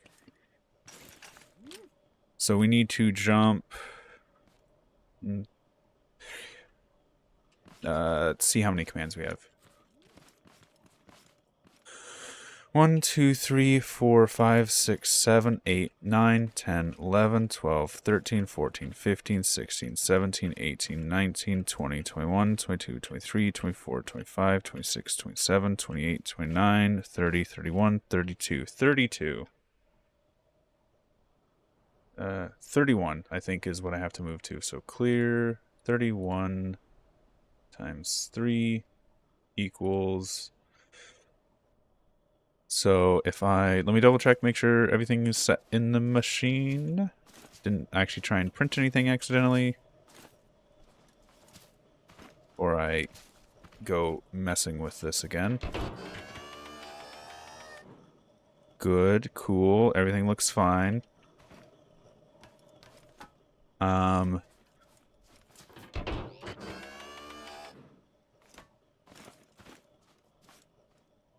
Reset this.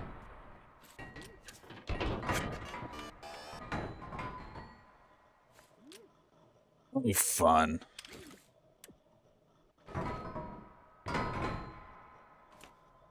Well,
yep, this is not good.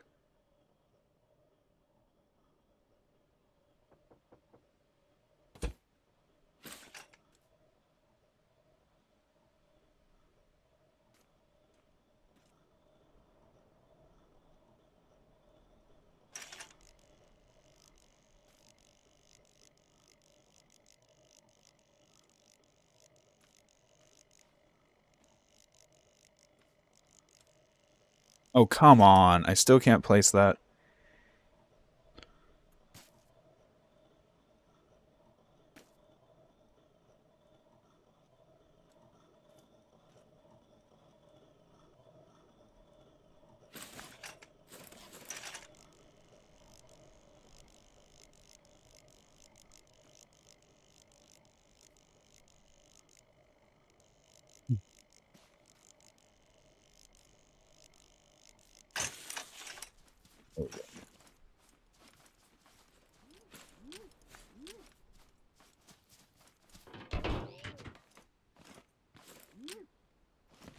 And let's see if I can move this here, here, here, here, here.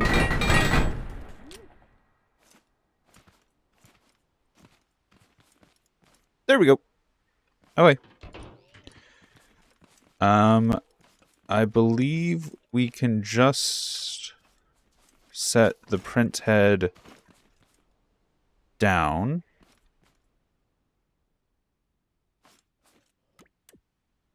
Until it is just barely hovering. Like that. And then as soon as we start the machine, it should move it for us.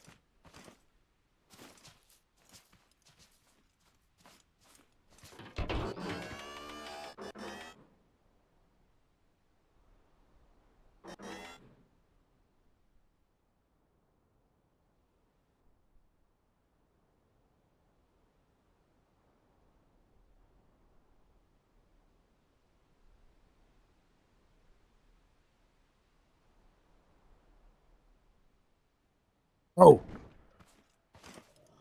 Oh no, it's correct. It's correct. It shouldn't move up here. We're good. We're good. I thought I had done something dumb. I'm fine. We're good. Things are right. Things are correct in the world.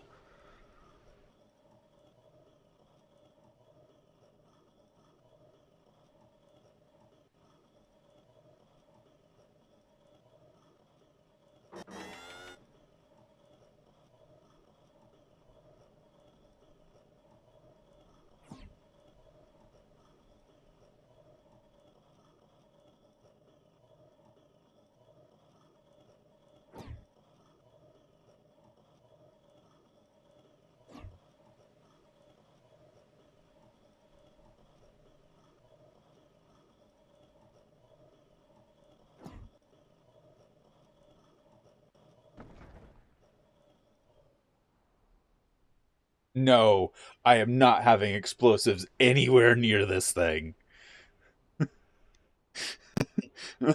No, I have worked on this thing for like 3 days now. I am not putting explosives anywhere near this thing.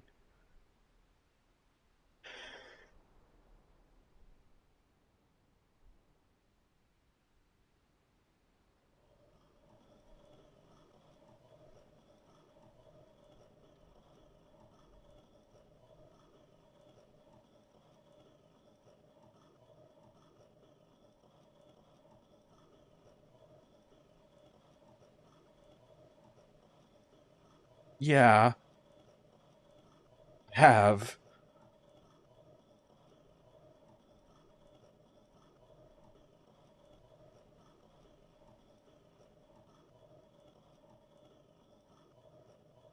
Jesus Christ, I'm not doing that to myself.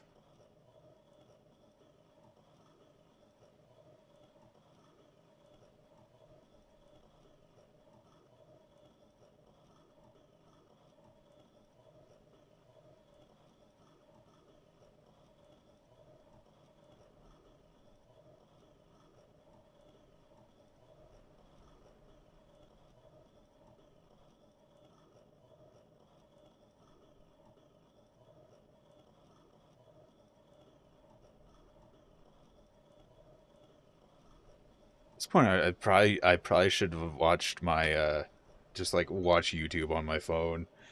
I know I want to keep an eye on the machine to let it run, but it's just so tedious. Especially right now, it's doing a draw square command, and it's just drawing over all the existing blocks because it's just easier on the code.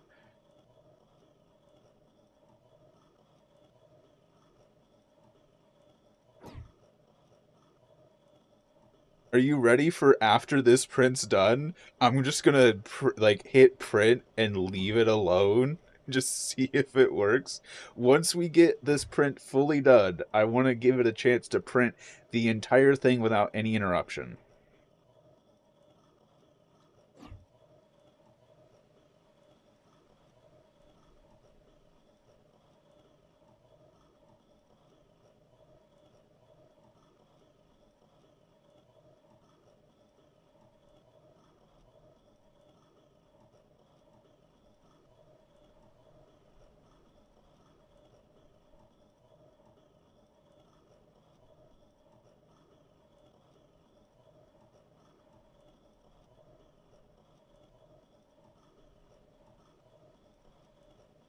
I'd rather watch paint dry.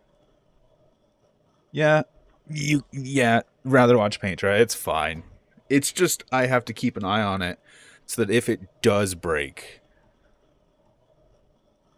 yeah, time lapse mode. I don't know if there's like an actual time lapse mode in OBS. Usually, if I do that, I just have it on like a lower bit rate or something,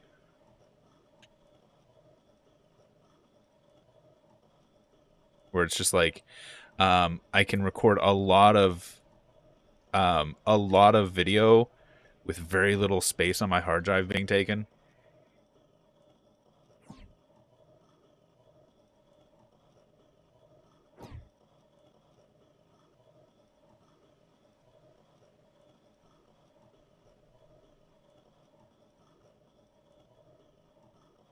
Fair, actually.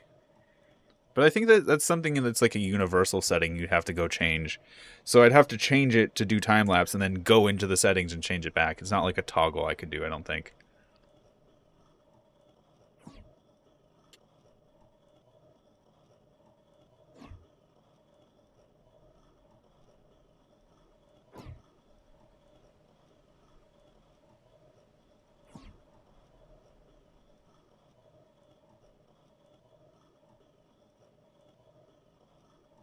I just realized something with future layers that'll be popping up.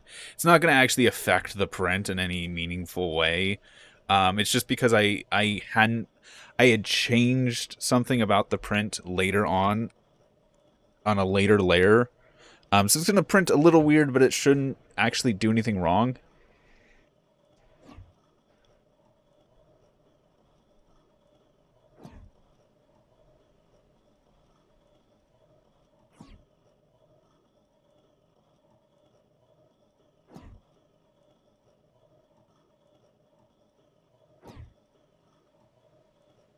It's just going to print like 2 blocks below the print head.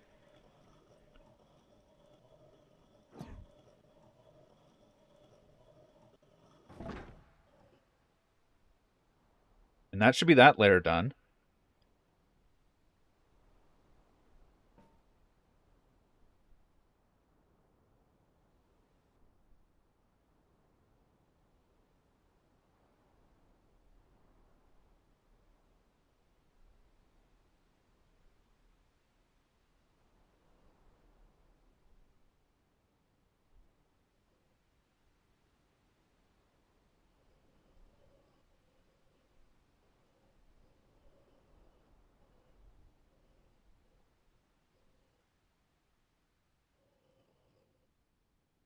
So I'm just going to hop down here and just like look at this boat just floating in glass.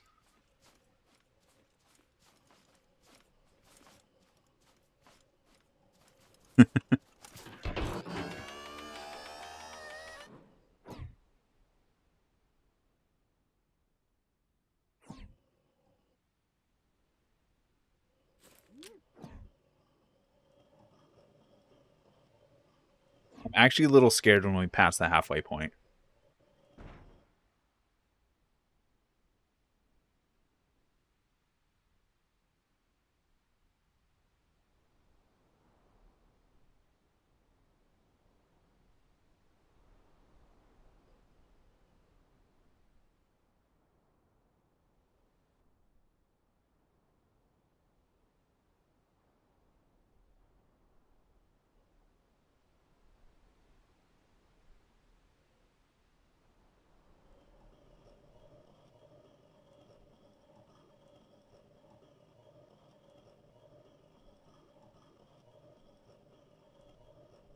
Also, in hindsight, I could have made this part of the code faster, but I made it easier to code than faster to print. Oh well.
And then there's me, the vanilla builder.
Hello, Shuttle. Welcome back.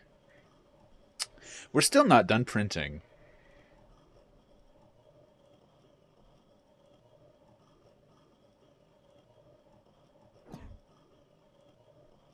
We're on layer 5 of 12.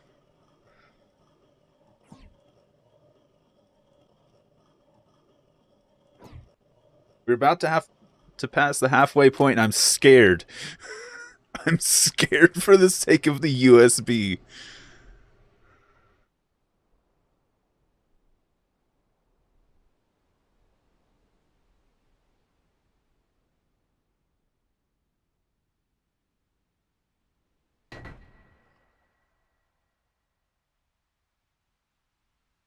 Something went clank bang.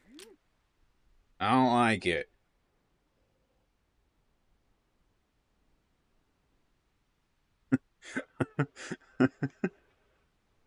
I'm the anxiety is worn off. I'm just sitting here like I am in danger. Just watching this like, yay, it's done half of it. It's taken 2 hours to print this.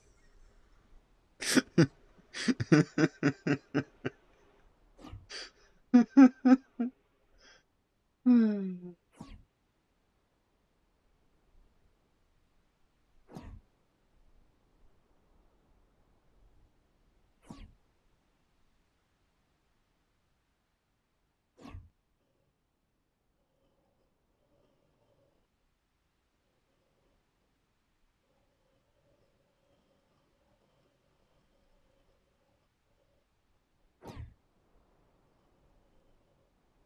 0.08 layer height. No, this is like 0.1 layer height, like 0.25 layer height. Like this is a massive print.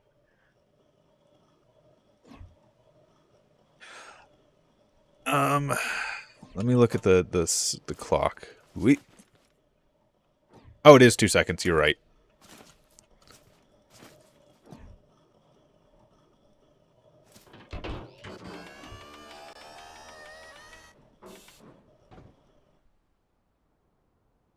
I ain't changing it. I ain't touching it. Afraid if I touch it, I'm gonna break something.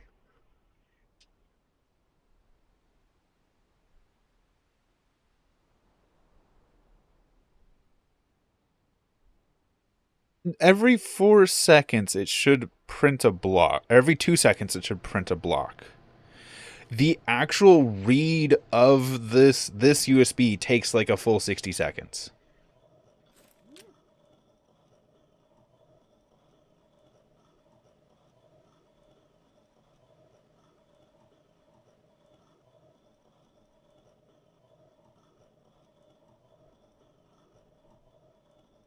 Well, yeah, you're right. It's 2 seconds on, 2 seconds off.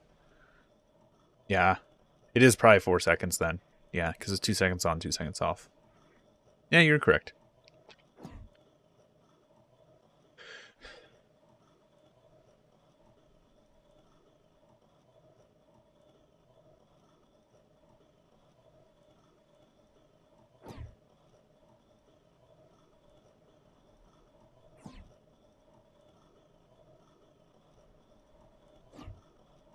Okay, what part are we printing right now?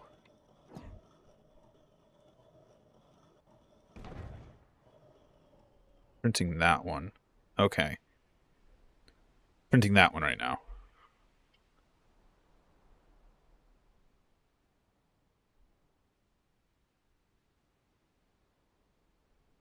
Well, the problem is we're moving the head and then placing. It's not like I'm constantly pumping out a stream of blocks.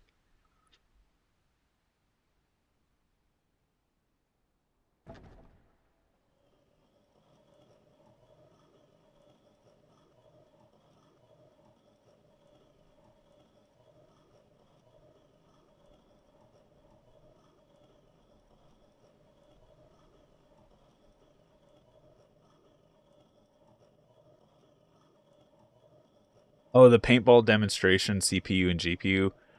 I think the Mythbusters did it.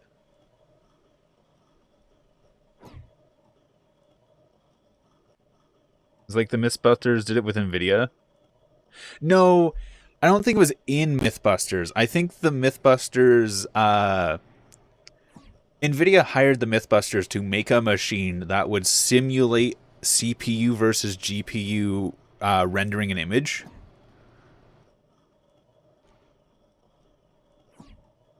And it was basically just a marketing stunt that Nvidia did.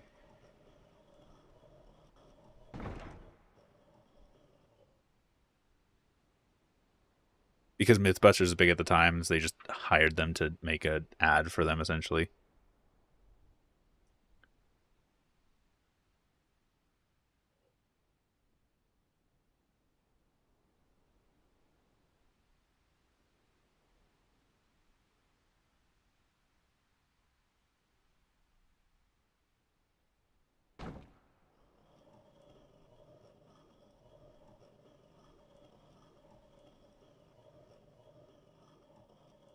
My print? I don't know.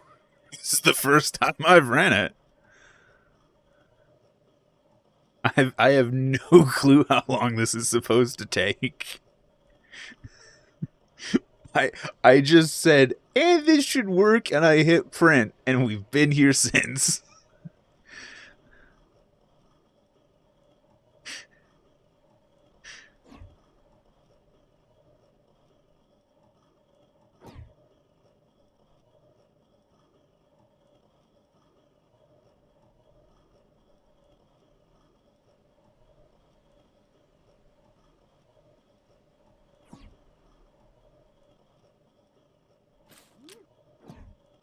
I'm still scared when we pass the halfway point. Cause those last like big bunch of blue dots down there is the 128 piston set, and I'm afraid when that pushes, it's just gonna go flying. It's just gonna break the USB device. Just gonna launch the print head or the read head out the end of the USB. My beard is growling.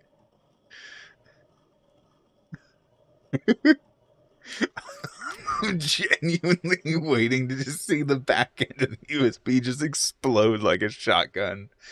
When we pass the halfway point, I am terrified.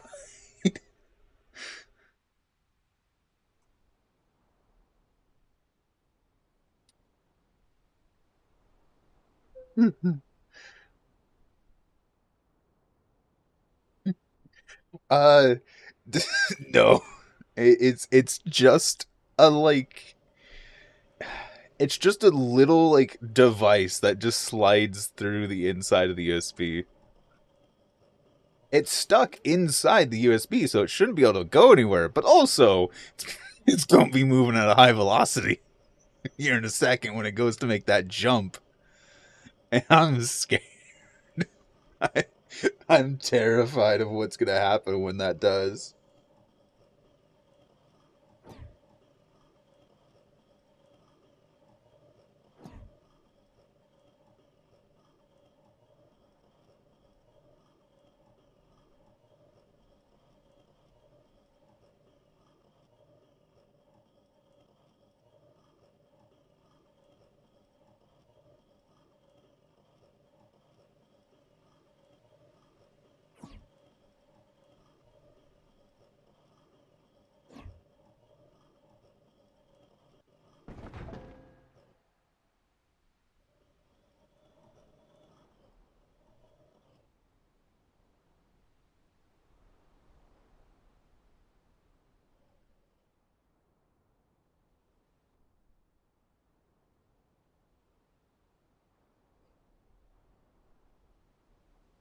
Make it what? I don't know what that word is. Honestly, the vibration I don't mind. Like, yeah, it's vibrating, but it's not actually causing any issues. And if anything, I think it might be helping some issues.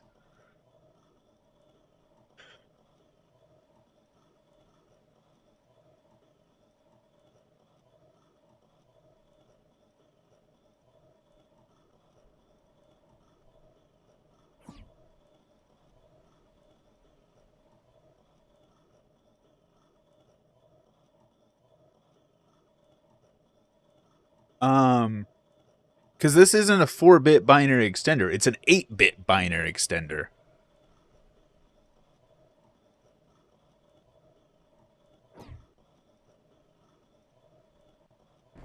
And that 8th bit is 128.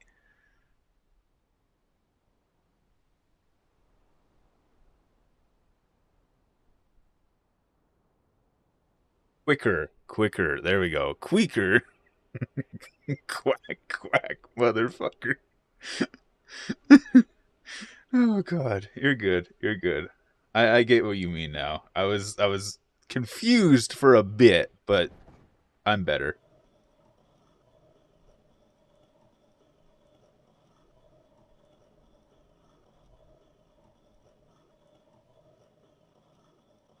What the fuck are you printing? Oh, I know what you're printing. Okay. Okay, yeah, you're good. Keep going. Keep doing your thing. I understand what is happening here now.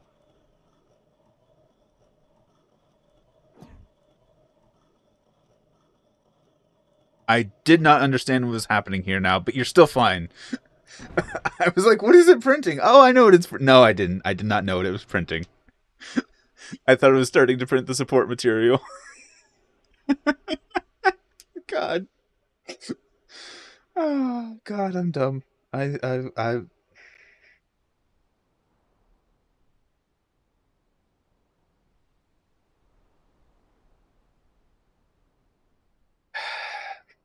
It's not your model, it's my programming. It's causing most of the issue.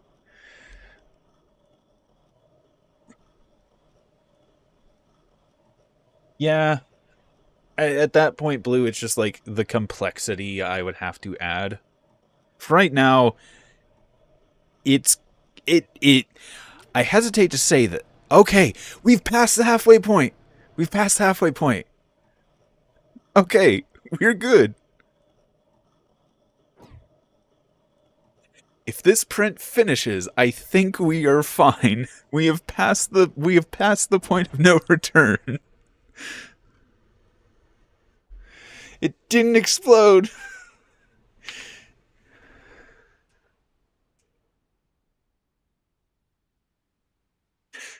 We did it. We passed the 128 bit.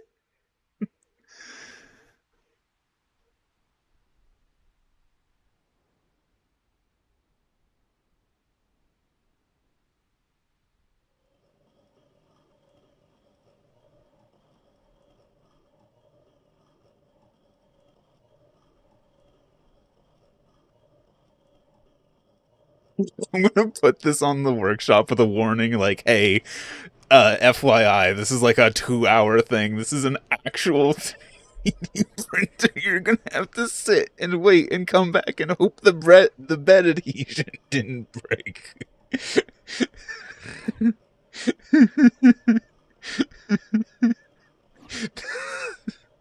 Just like, this is an actual 3D printer. Good luck.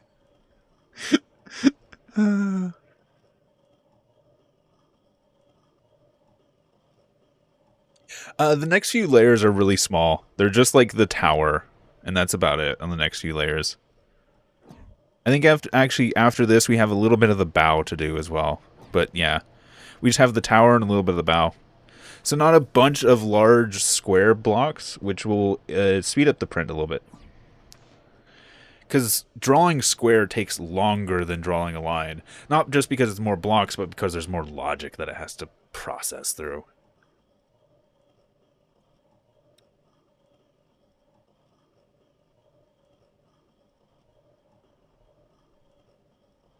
Advertise it as a feature realistic printing time. It's just a 3D printer simulator.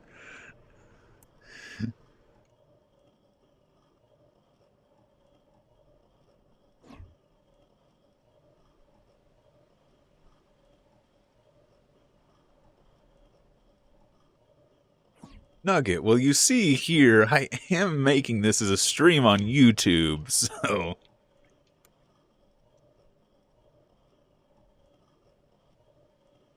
To some extent, it is making me money. Not much. Patience endurance simulator.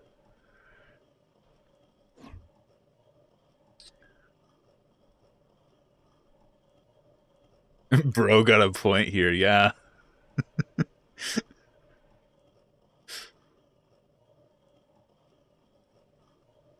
By the time this print is done, I've made all of like 2 cents.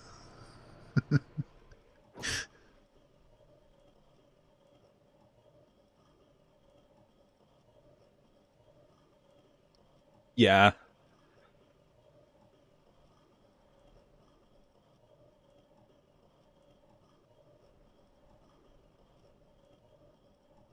Just like mount this on a stick like you would if you were like painting a minifigure. And just go to town with the Gatling gun until all the glass is gone.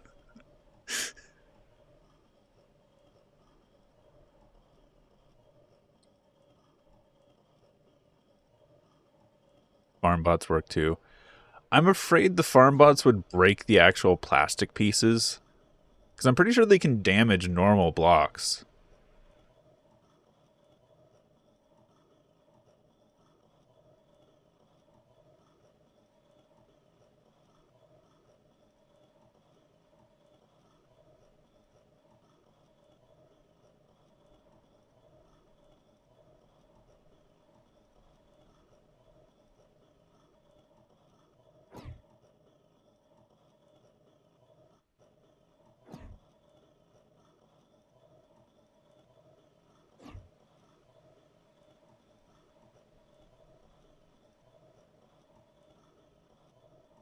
Yeah, unless your filament is metal 3. Know how to simulate improper bed adhesion. Yeah, I got too greedy with my garden. Rip.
The ultimate fence material.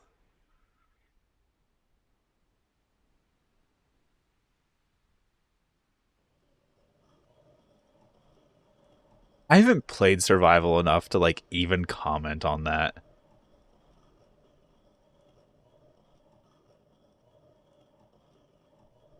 What is it doing?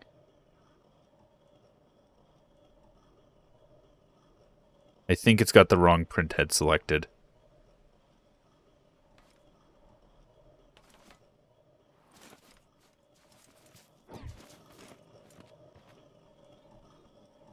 No?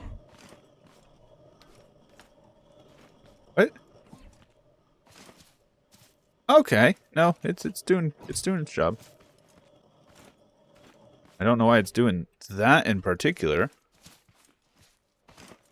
Um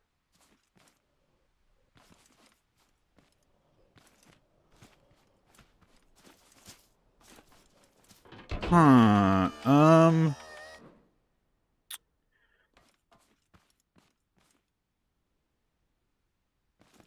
Okay, that is incorrect.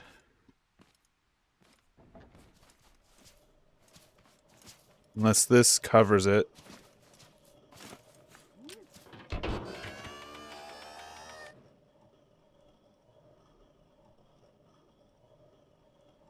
Nope.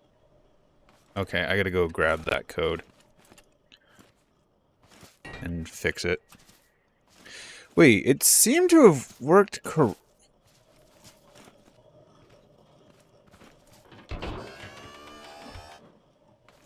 Because it was this one. And it printed here. Which was the first thing it should have printed.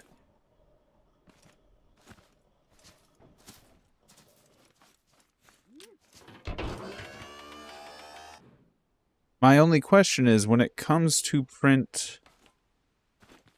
Here, let me go mark it real quick if I need to actually attend to it.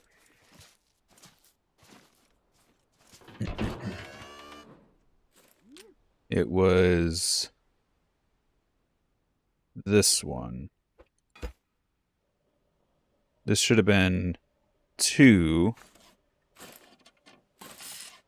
Distance 3. Oh, did it print off the side? Is that what happened? Yeah. Okay. That should be here.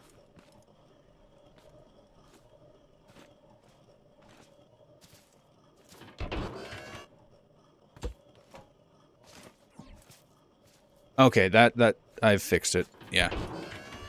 And the next time that I run this, it should be better.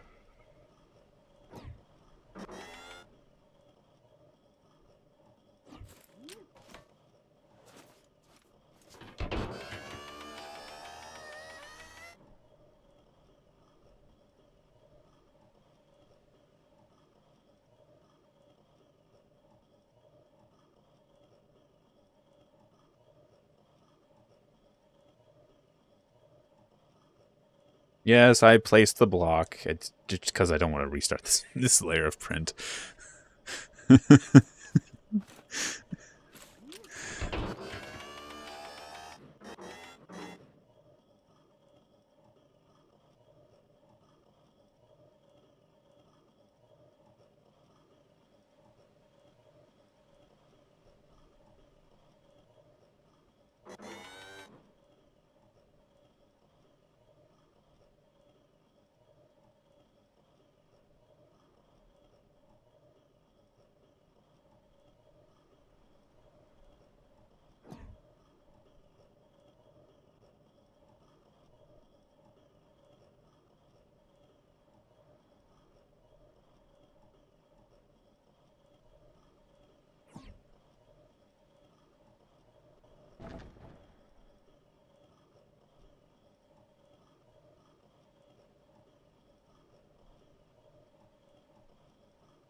I don't know what I plan in the future on Scrap Mechanic. I just wanted to do this to prove the point that I could.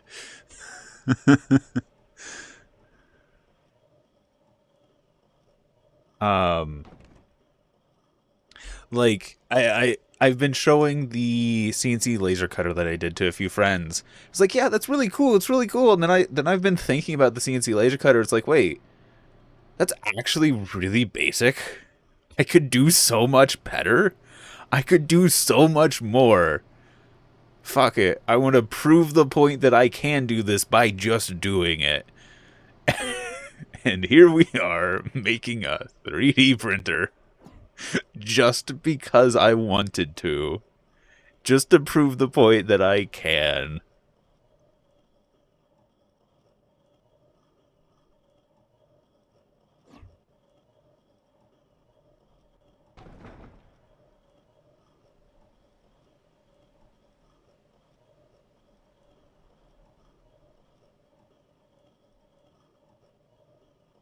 Yeah. Um I'm really not happy with what they've done with Scrap Mechanic just as the survival update and all that stuff. I have been messing around with Scrap Mechanic like mini game map ideas. I will admit I have been watching a lot of like Scrapman Cosmos and their multiplayer mostly the hide and seek stuff. I've been experimenting with that. The problem is I like to make complex things, and by the time I get something that's like, okay, this is what I want it to be, the frame rate is terrible. The frame rate is just non-existent.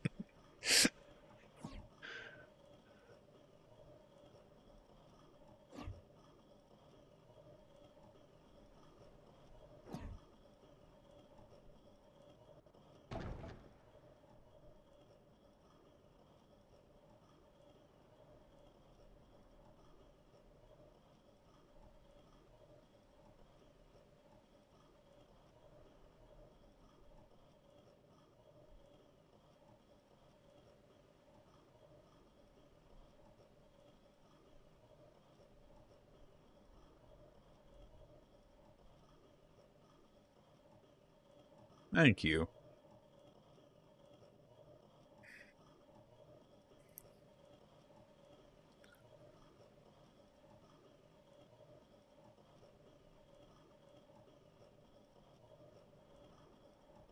With the southern accent. Yeah, I'm not from the south. That's the funny part.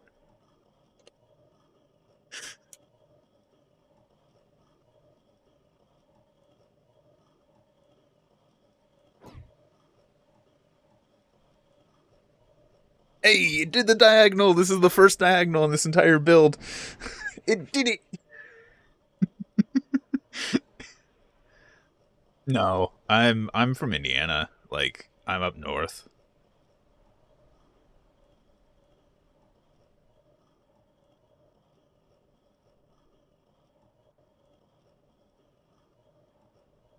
Yeah, most newcomers come for survival. Like I've been messing around with the like hide and go seek maps. I've actually considered making like a multiplayer, or not even a multiplayer, just like a challenge map, and not in the like, oh, build challenge map, but like mini game map, like a boss fight or something. Like have a 3 or 4 stage boss fight would be really fun to do.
Um, yeah, I creative has always been where I go to.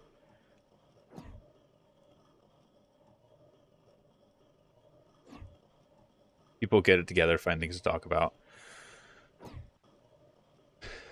Um, nice. How's the weather? Yeah, I usually lean towards like the creative side of a lot of games. I really wasn't happy with the survival aspect of the game. My biggest gripe with survival, just as a whole, is it feels like there's one linear path to playing. I've commented on this before, like games like Minecraft, there's a lot of different ways to get diamonds. You can find them in chests, like all the different temples and stuff. You can trade them with villagers. Like you can get iron. You can't get diamonds. I think you can get diamonds themselves. But you can get like diamond armor and stuff. Like there's a whole bunch of ways to get diamonds. Um, but with like scrap mechanic, it felt like there's only one way to get a spud gun. There's only one way to do certain tasks. There's only one way to unlock certain items. Um, and like that's what I've come to expect from survival games, where it's like you have a few different paths, a few different ways you can do a task. You could play like just. I think part of it was also when I played, I was like, oh, I want to do a nomadic like build. I wanted to have a van and just travel the world. Um, yeah, I tried to do nomadic play style, and I just couldn't because the game didn't have any mechanics for it. Like none of that was there. I think they've mentioned they want to make like a plant pot, like a mobile plant pot now. Um, but that's to be seen. Like I haven't messed with it. I thought it was in like one of the previews they did. Uh, anyway, regardless, it's just one of those things of I haven't found anything in the game that impresses me to come back to it, especially in survival.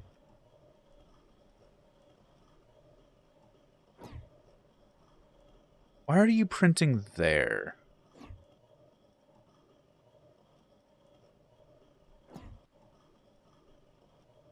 You shouldn't be printing that yet. Okay, we've got an issue. We need to stop.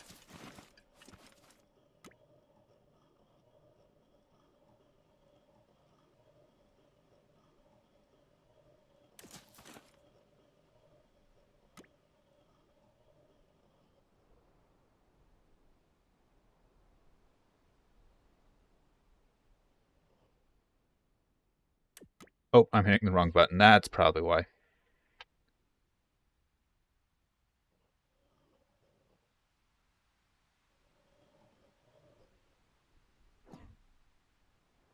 Stop printing!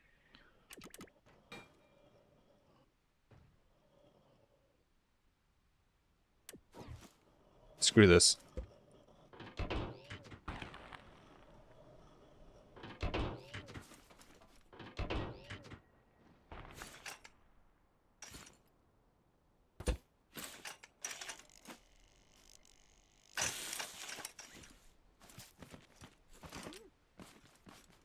Okay. Where did it go wrong?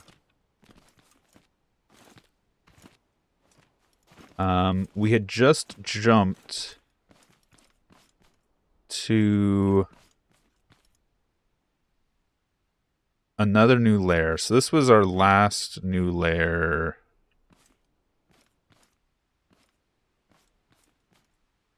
Here. So this went good up until the next new layer, which is here. This is where it messed up. I think.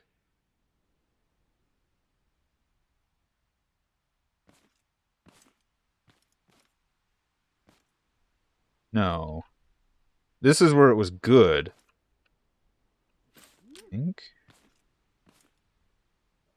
And then, which would make this the next new layer that broke.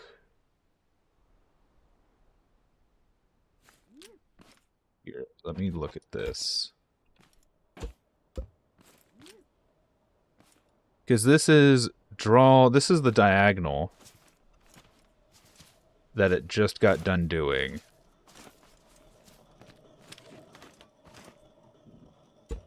And it should have had a fill command.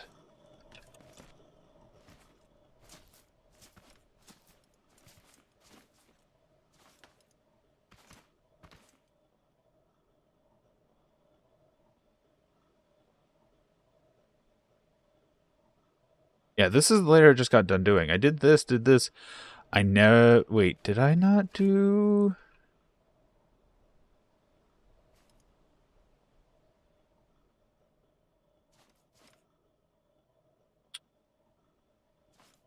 Okay. Let me grab this. Because this is the layer we're working on right now.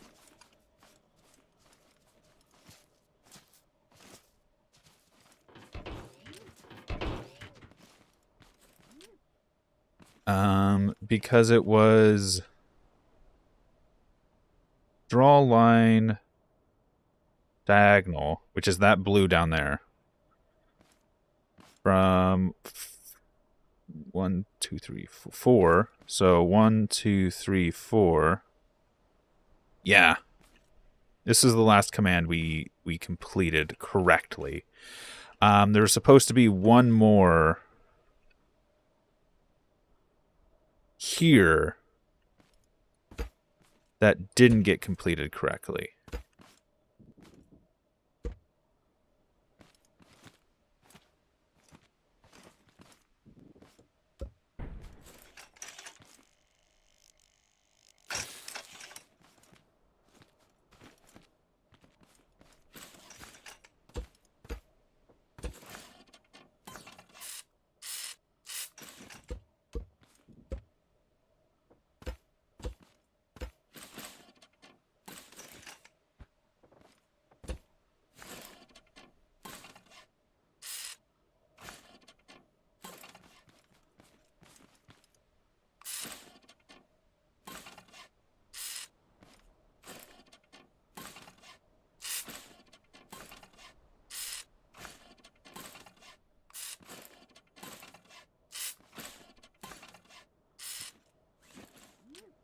And that should have been draw square out of glass. That is 1, 2, 2. Nope, it's not going there. 2. 1, 2, 3, 4, 5, 6, 7, 7. 5, 6, 7. And it's going to be 3. Okay.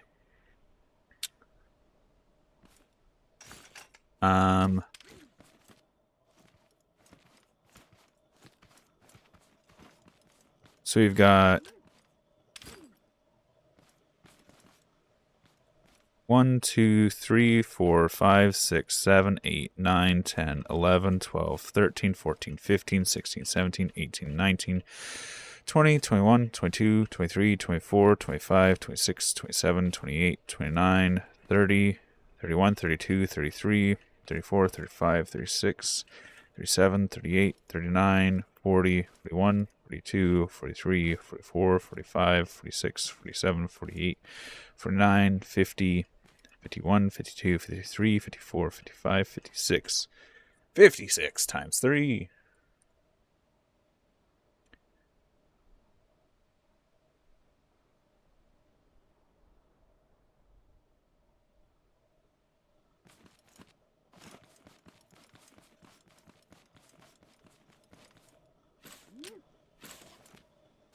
All right. Let's do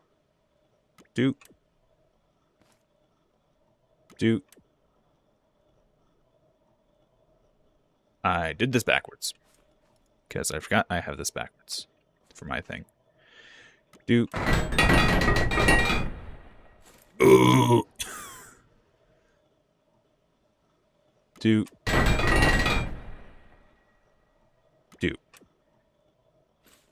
Cool. That should put it right where it's bad. Yep.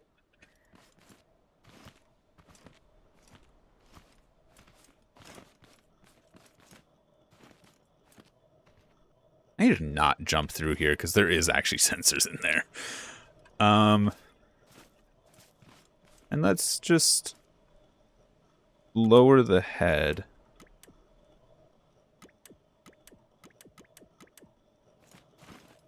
Until it comes down.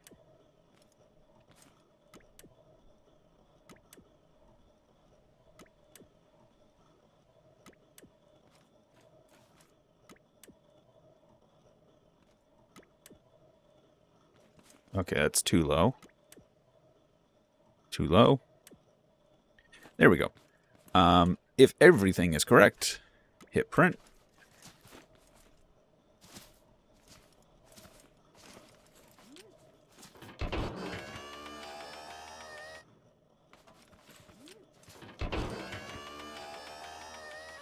Hello, Mun. Hello, Riley.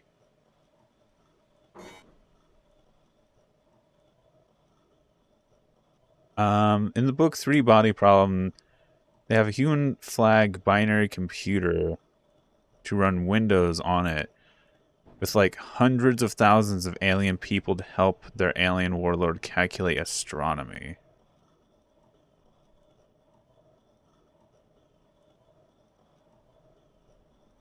The frames.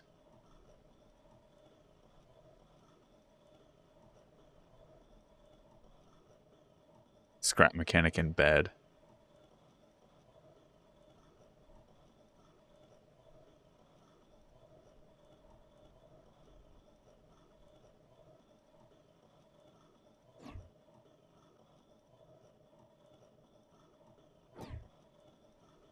Hi, Honda. we're 3D printing a Benchy.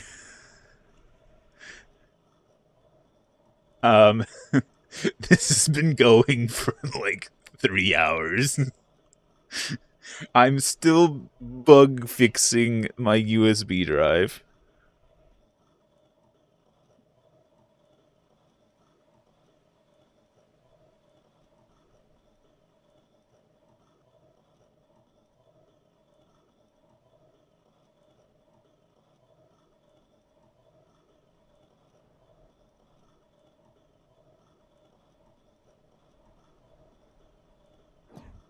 Honda official.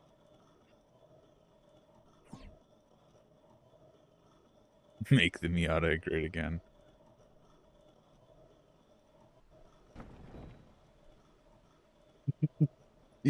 I don't know.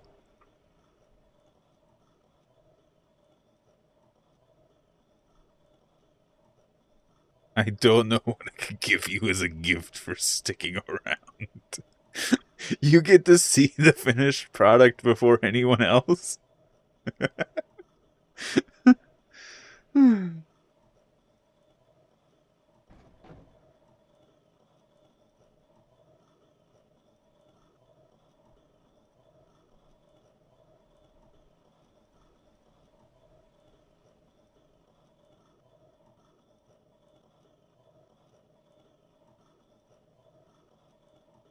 Here's another concern of mine. If I find like more bits of code that I've left out,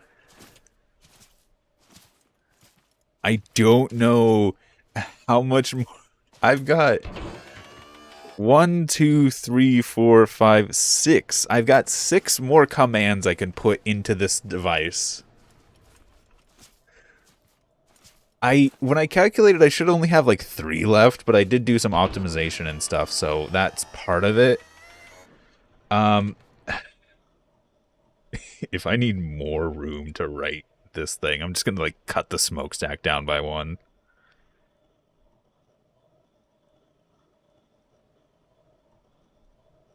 Hire people from chat to check my code. Um, good luck with that if you can read binary. Also, why is this here? Oh, it was from when I was resetting stuff. It's just random bits that it just threw into the back of it. Like you... Yeah, you're good. You're fine. You're good. Okay. This thing is just slow as hell.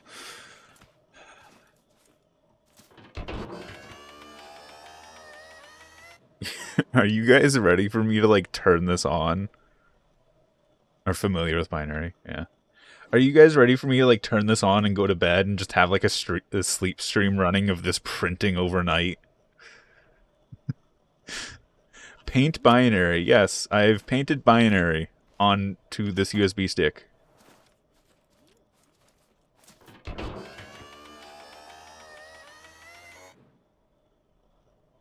This is the binary code that runs this computer to print out a little Benchy.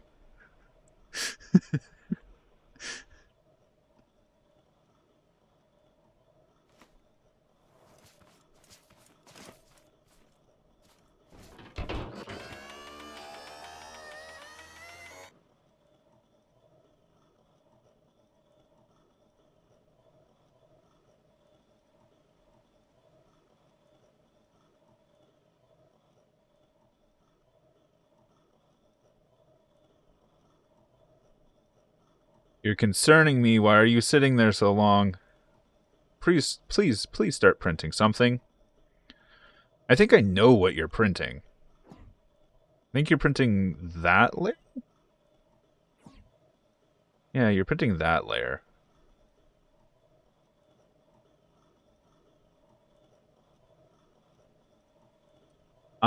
Riley, this has been, admittedly, I have had to stop the machine a few times for bug testing, bug fixing issues. This has been printing for about 3 hours now.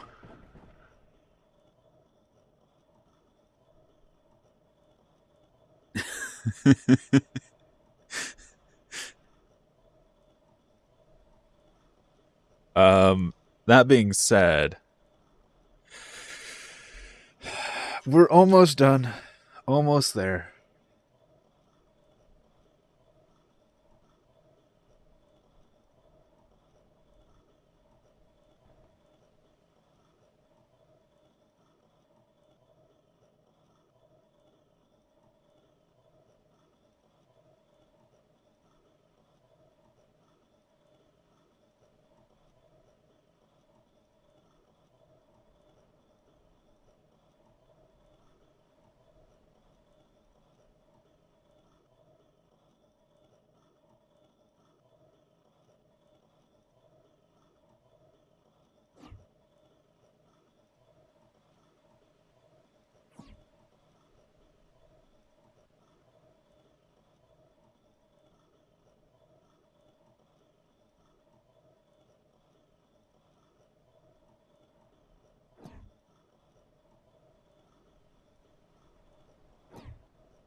So who was it that gave me this this model? Um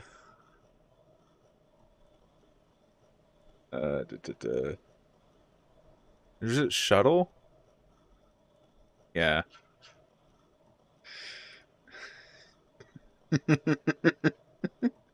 Yeah, you sent that to me. I was like, this is way too complicated to put with my USB device. And then I was like, I really need to print a Benchy. That would be just a pure flex to print a Benchy as the first finished print off of this. So I was like, screw it. I'm going to double my USB size. I'm going to do a little bit of like a few modifications to help like simplify it and make it print easier. Uh so a few things is like these corners, these are filled in on this design because I can print squares easier than I can edges.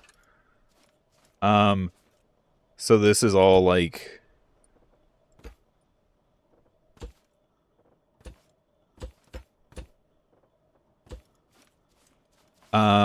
and then we've removed this little divot. Here, let me grab something. I removed this, removed that, and then added some more support here just so it's quicker to print.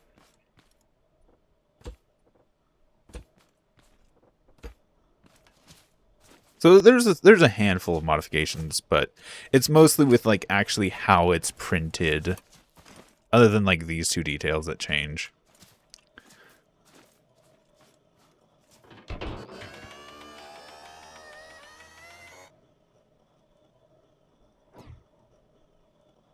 Oh, what? Tactical mistake to print a Benchy as my first print?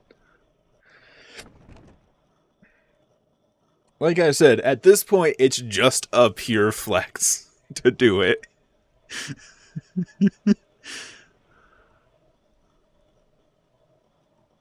It's just like, that would be great to actually have the first print be a bench test print.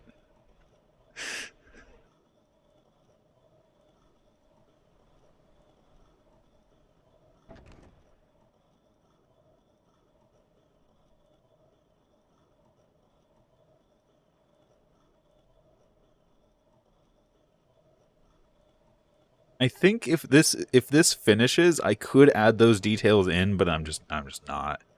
I'd have to modify a bunch of stuff. It's just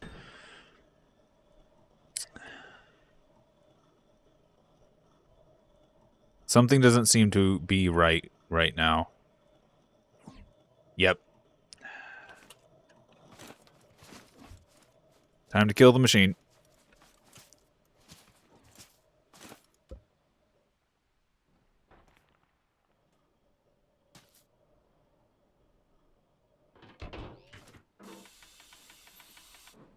Once again, I forgot to add the sports. I keep doing it. Alright. That layer's fine. And it's right at the end of this layer where we go to this next layer where I make that mistake again.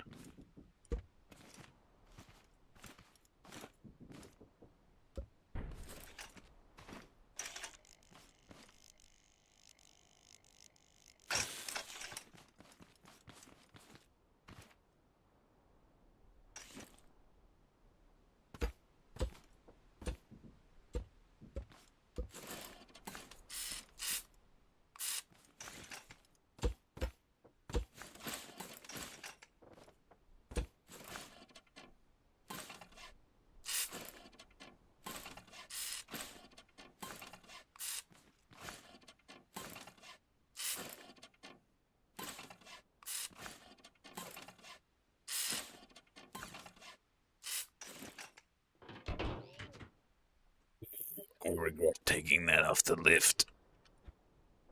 Instantly.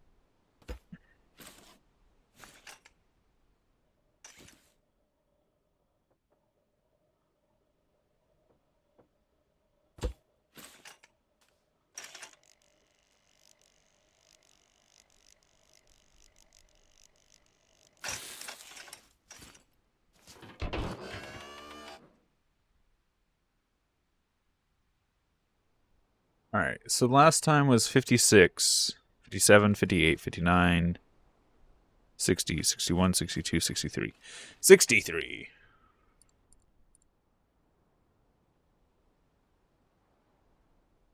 Okay. And we also need to redo... what layer was it? This layer. Cool.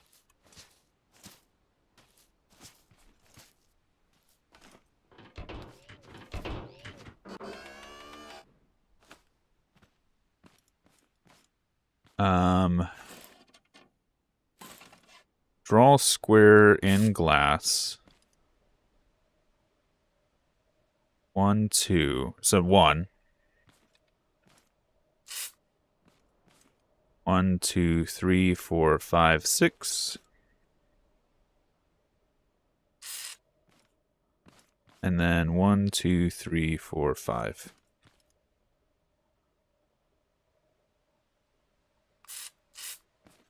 Cool.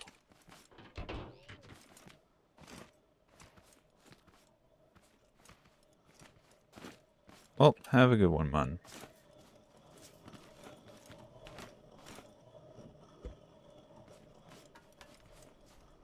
Good luck. Thank you. Alright.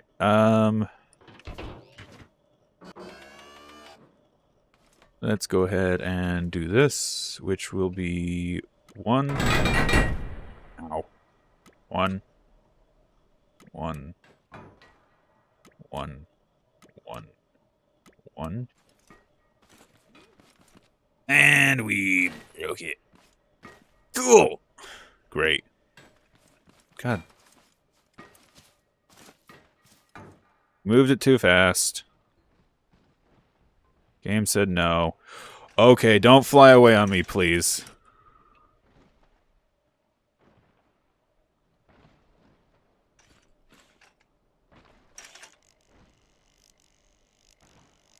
Those sensors live a painful life. Yes, they do.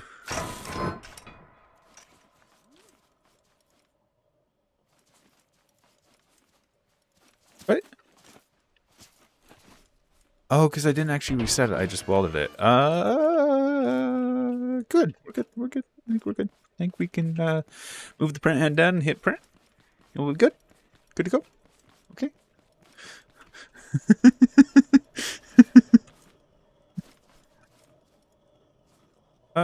Yeah.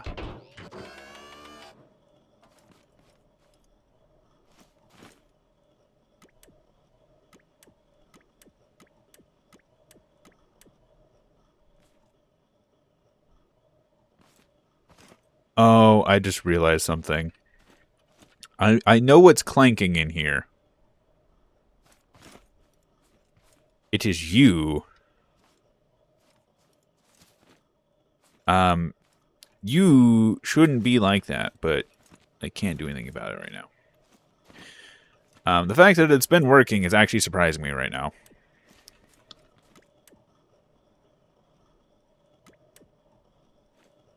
Okay. Okay.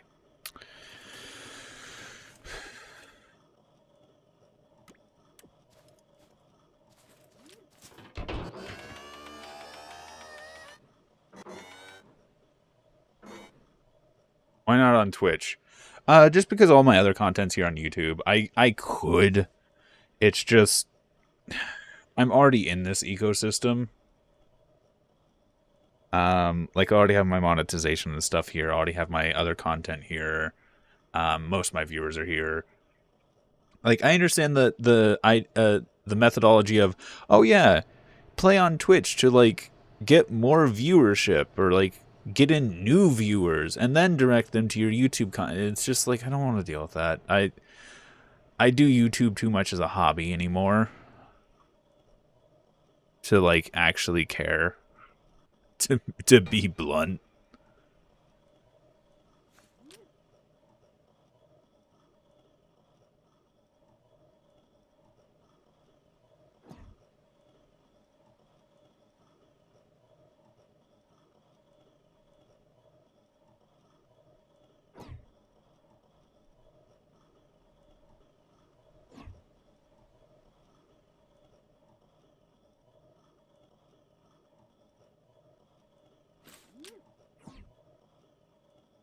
question is that actually doing anything back there?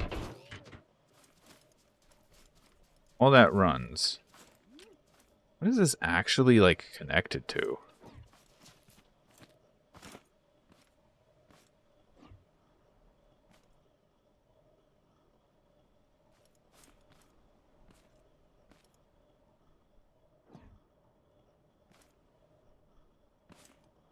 I don't think this does anything.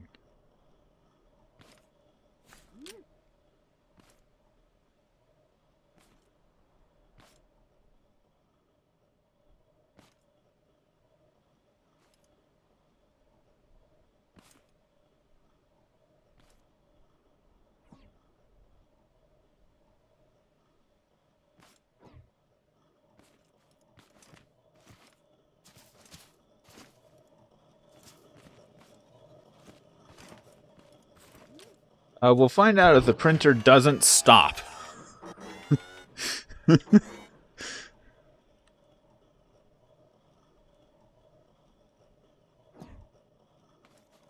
Actually, I kind of want to fix that while I'm thinking about it.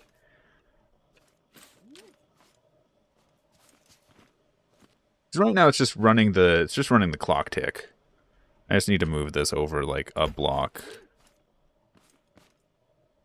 And that comes from there. That's all it is, yeah. Ah. Well.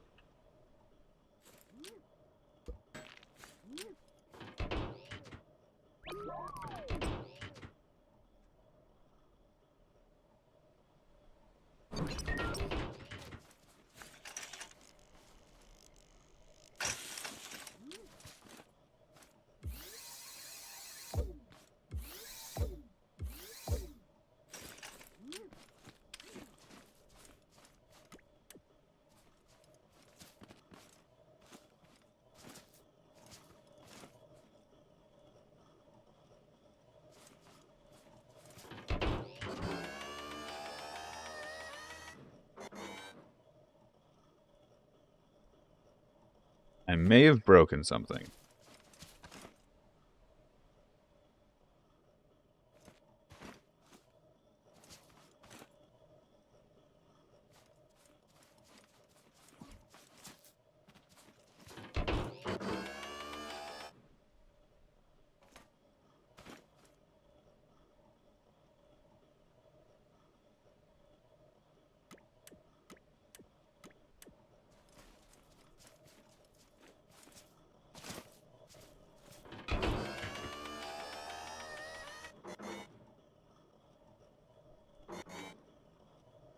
No, we should be fine.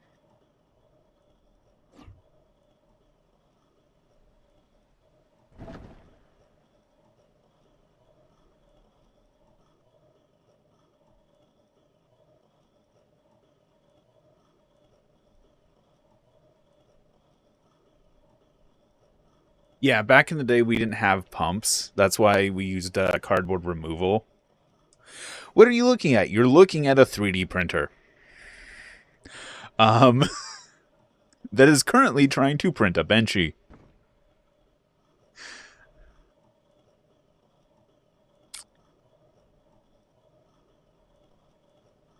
That is a USB, quote unquote, USB stick.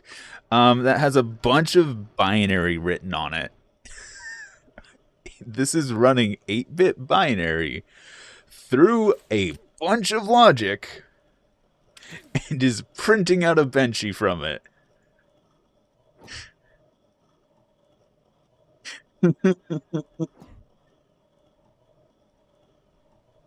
God, no. Yeah, using 8-bit.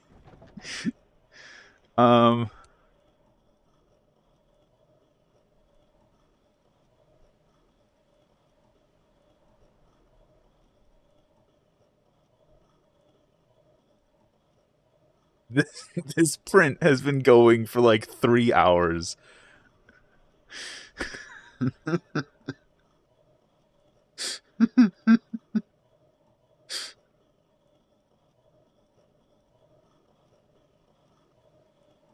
Admittedly, I am running this extremely slowly, just for the sake of I am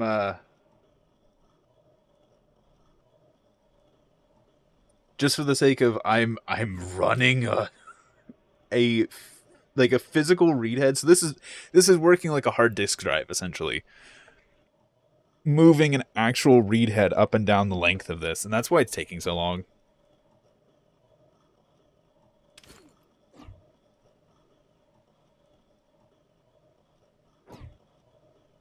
I hope I didn't forget another layer. Here, let me fucking check to make sure I didn't forget another layer of support.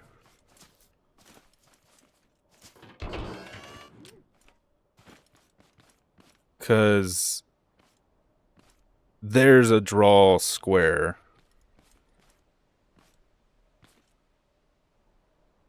And then yeah, there's a support layer right here. Yeah, the print head just kind of ticks along slowly. Very slowly.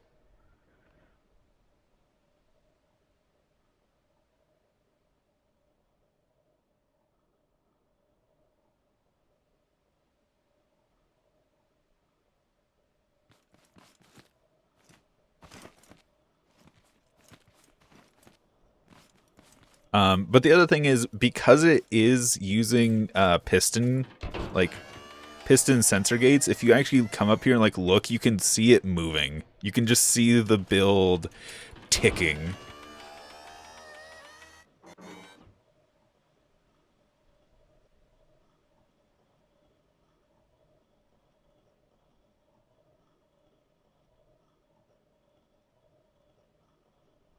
Yeah, it's basically binary G code.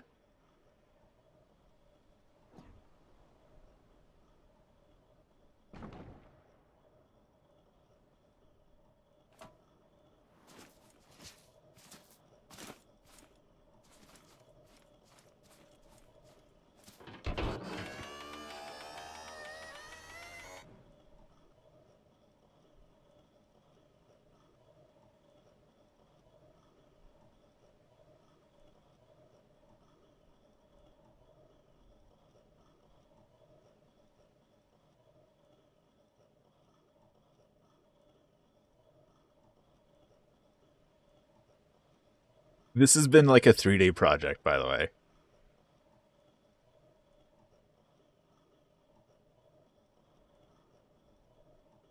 I built the 3D printer day 1. I built the USB day 2, and then day 3 is today, where I've been.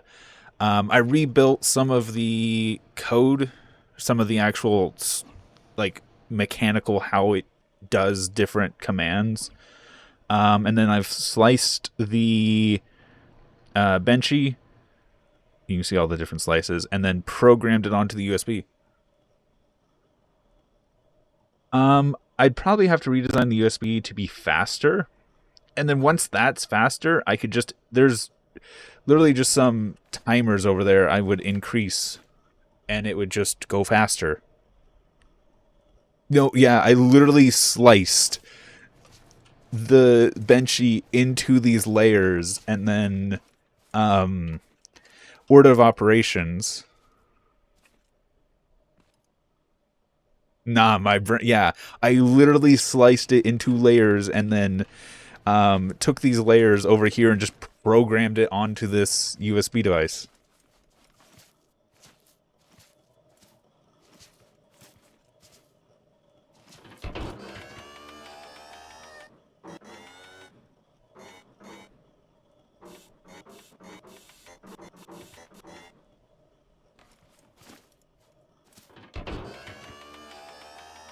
Make it work quicker. That's what time lapses are for.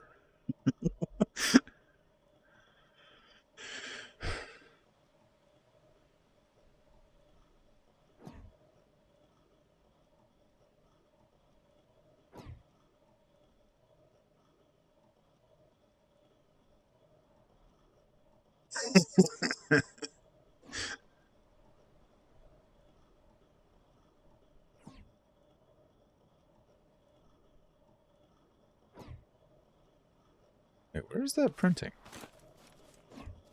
Okay, it's printing where I expected it to be. From this angle, it just looked weird. My depth perception was off. Actually, did it print up there?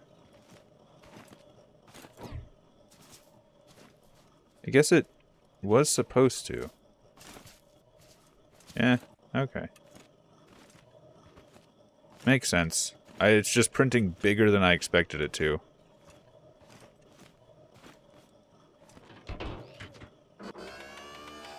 Oh, I probably made it print larger than it should have printed. So what command are we on currently?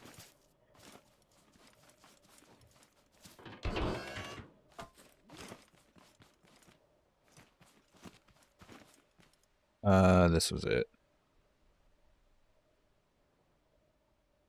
4, 5, and this is 1, 2, 3, 4, 5. Okay. Here's the code that I want to isolate real quick so I can look at it.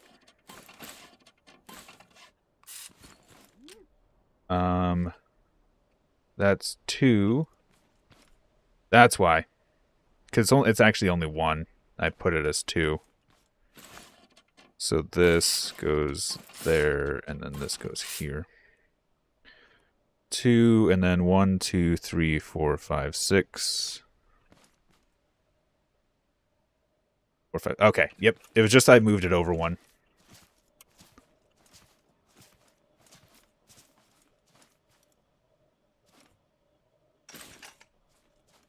Okay.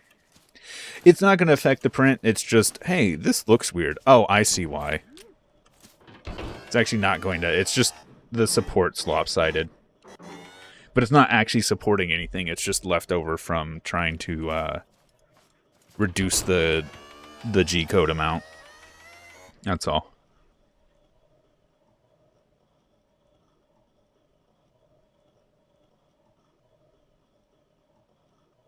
Yeah, it's dual extrusion, yeah.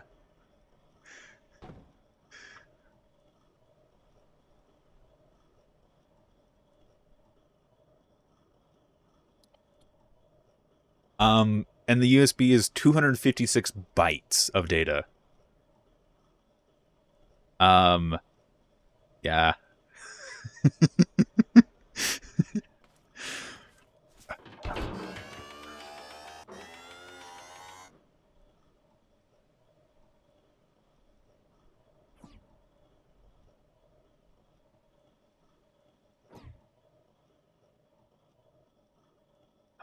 It's because the actual print heads, they project down to the nearest block, so if there's nothing under them, they will just fall all the way down. Also, what was that print?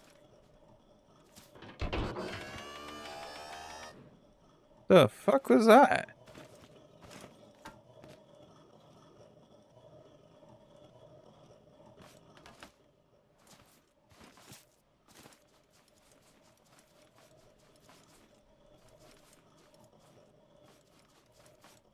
The fuck was that?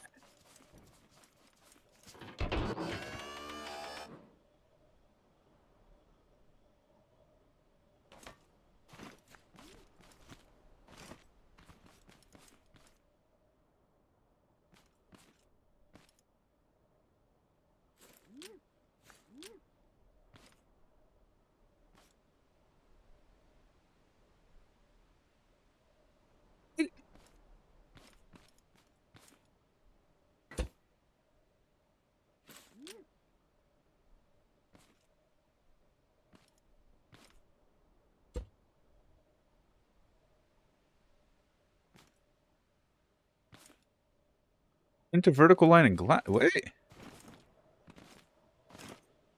Oh, I know what I'm doing. I know what I'm doing now. That one is off though, so I'm gonna have to stop this.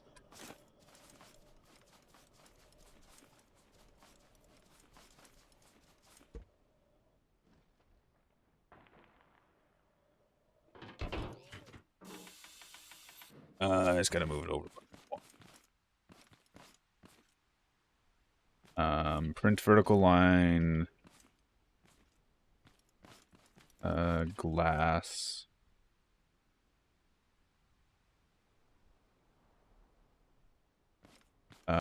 Which is, let me go grab the layer.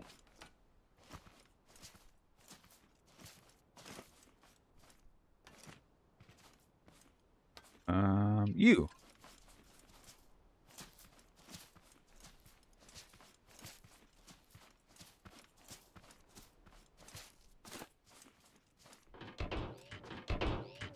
Oh, that was a mistake.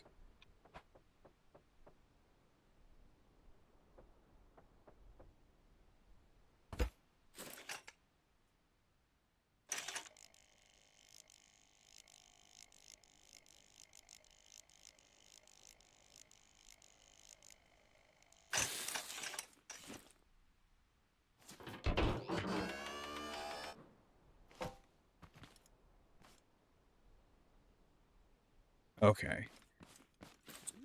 Where did it go? There it is. Here you are. Move head up, draw line vertically. 1, 2, 3. Yeah, you're just one off, that's all. 1, 2, 3, 4, 5, 6, 7. Yeah. Okay, that should run correctly now.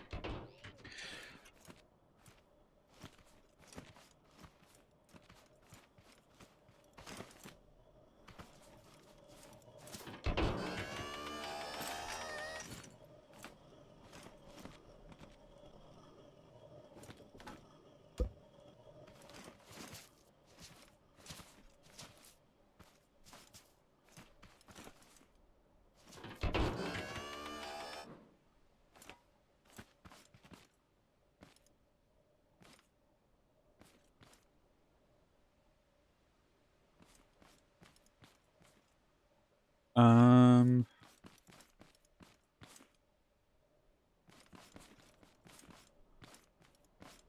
63, 64, 65, 66, 67, 68, 69, 69. 69 times 3. God, times 3 equals.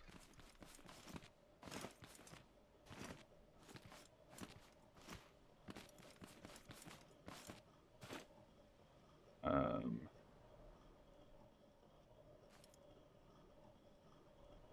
one.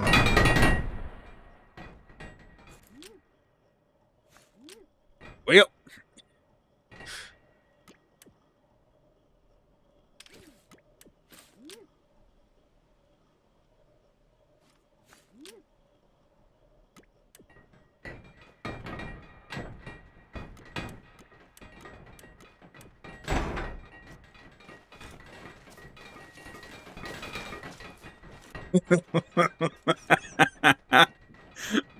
You're awake now, are you?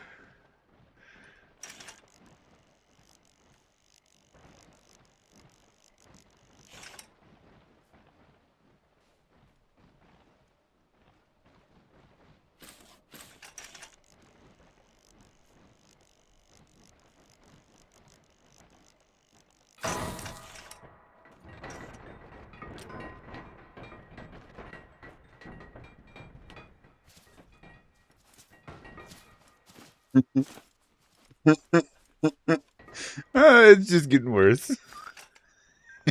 It's getting worse before it gets better.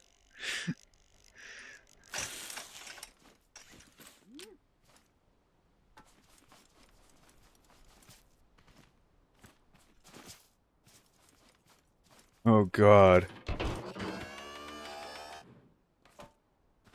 All right.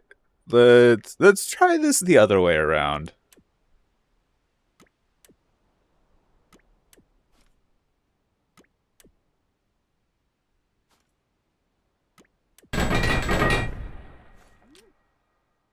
Hold on, boys. Hey, it worked.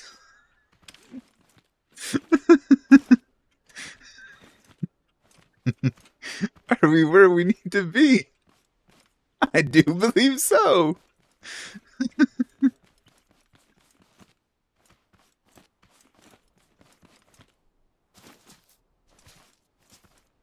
All right, let's drop the print head a few times.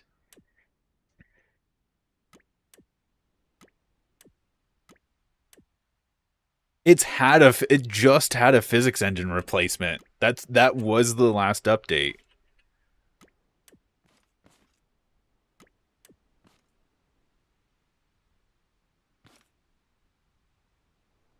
Okay, now I hit run and we pray.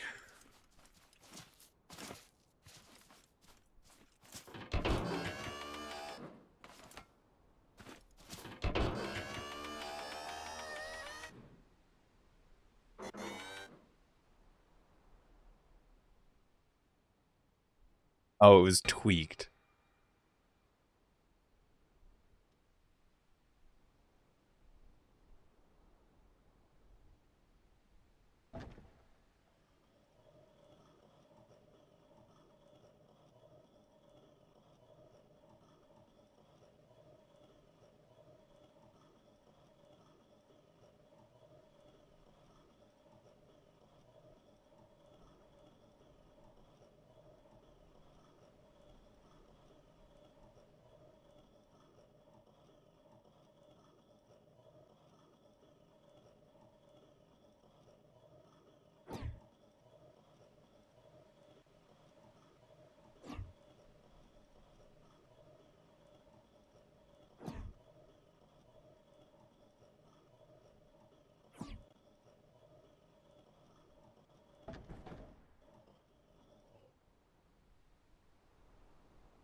Oh god.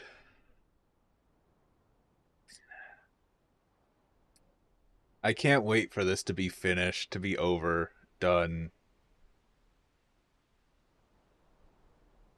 And then I get to go again and see if we can run it fully without any issues.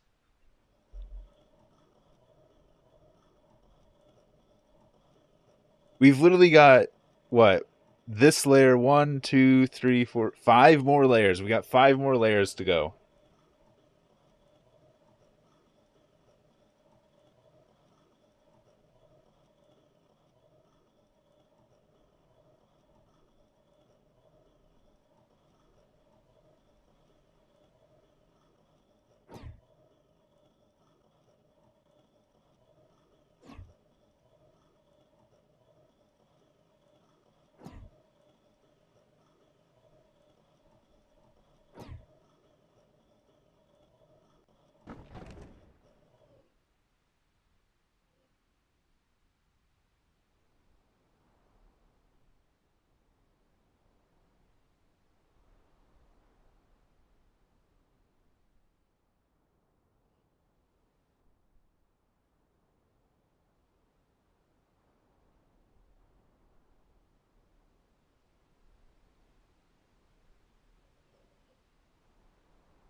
Okay. Here's my goal right now. As soon as this print finishes, I want to fix up the USB and like remove a bunch of the marks and stuff I put on it to mark things when I was fixing it.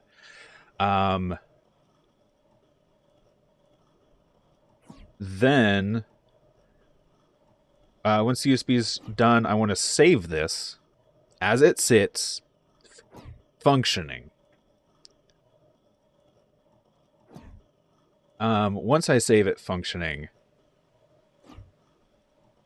I want to try and like tick up some of the clock speeds and just see what happens.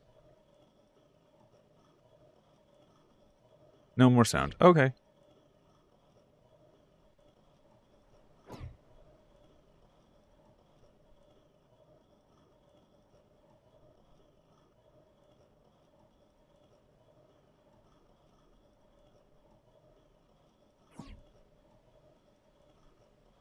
How much of this have we used?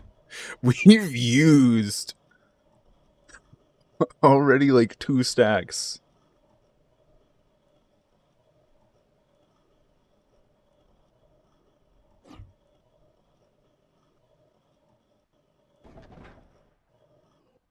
Yeah, I could. I could do a cache system, but then that's like added complexity, which I don't feel like doing right now. I have spent enough time on this project. And if I end up doing a 3D printer Mark II, maybe. But I think at that point, I'd just be better to make a new USB and just use this system with a better, faster USB system.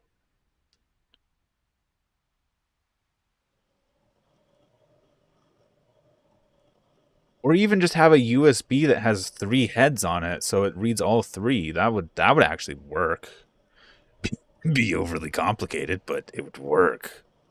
But I've designed this more to be something that I can universally use as just a data transfer system.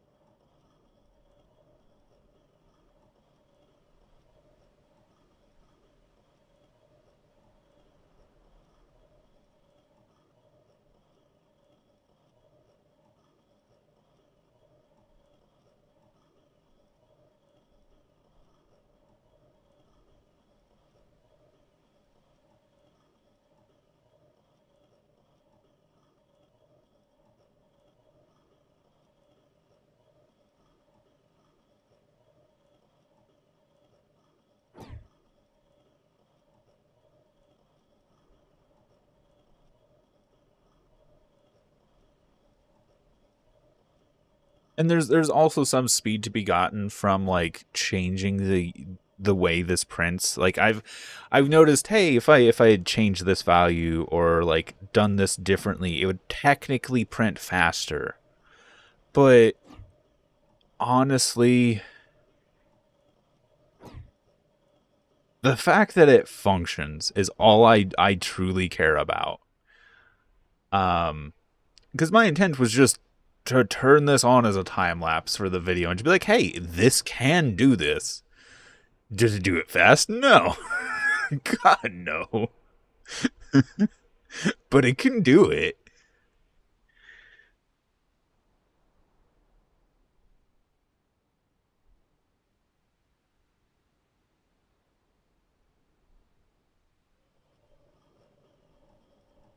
Come on, we've got like, what, 4 layers left.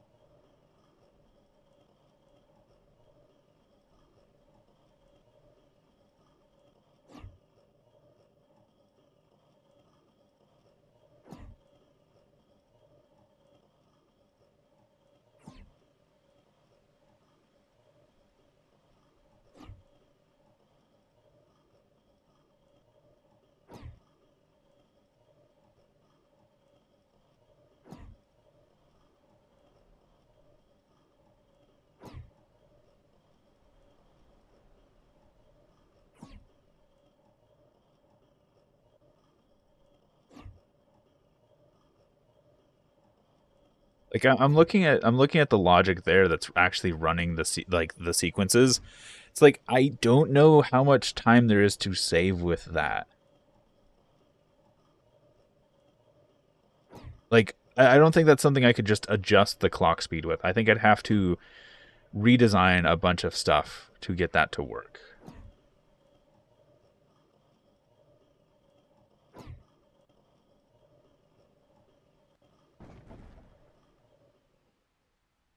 My collective concerns. Yeah, we're 3D printing a Benchy right now.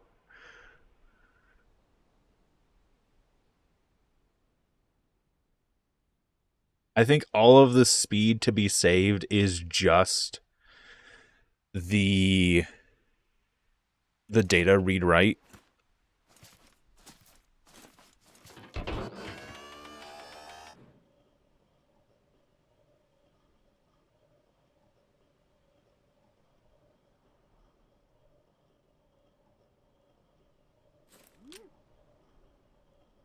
I don't know why I have 2 signals running through that right now.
And she's a little wobbly.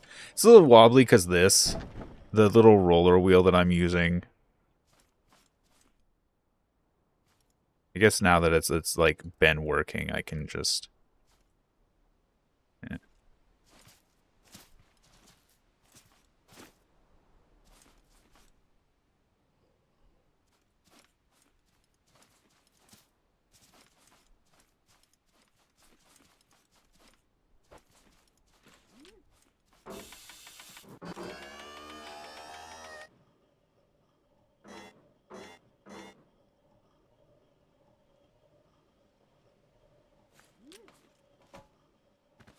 Where are you?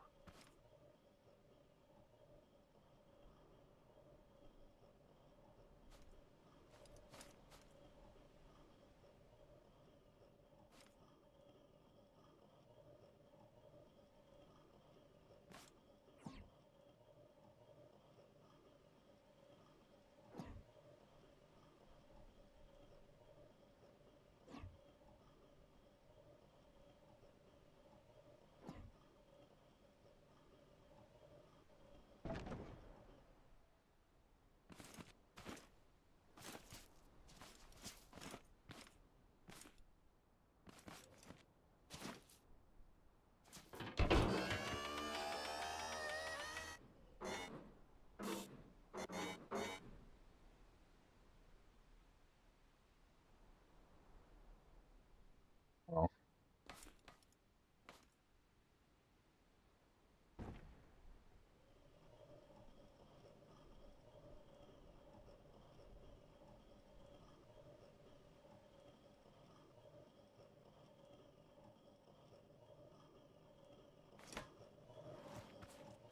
I'm trying to figure out why I keep getting two signals over here. I'm not sure why. I don't think I should be.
I think I might have just messed up. No, I need to. Yeah, I need to pulse it back one. It's fine. It should still do its thing.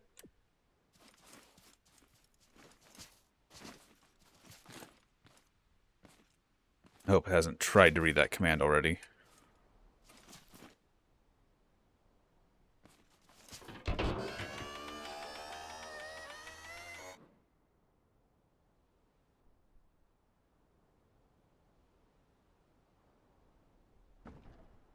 Okay. It might have read the wrong command. That could still be an option. It moved to the right location. Whether or not it actually completes the command correctly is a different story. And that's because I was tinkering around with stuff. I don't think it's because I put the code.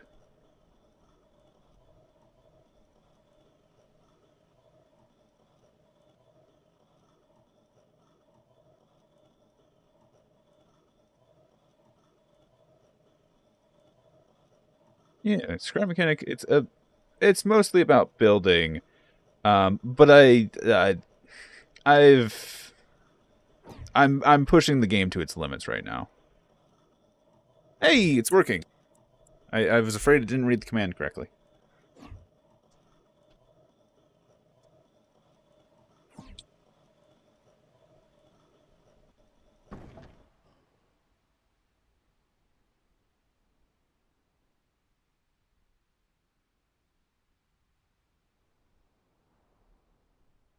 This is the last layer. Okay. This is the last layer.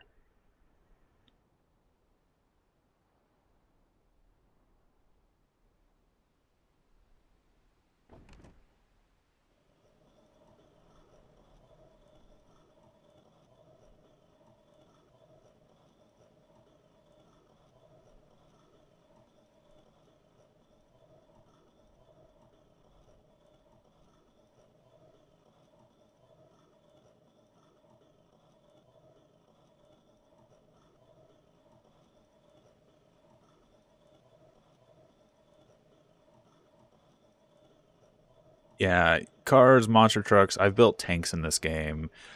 What I'm doing now is I'm building a 3D printer. It's got a good logic system. I will give the game that. I do enjoy this game's logic system a lot. Um,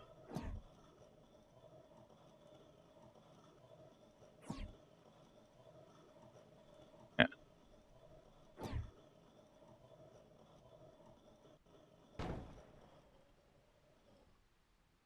Here's the question: does it actually stop itself?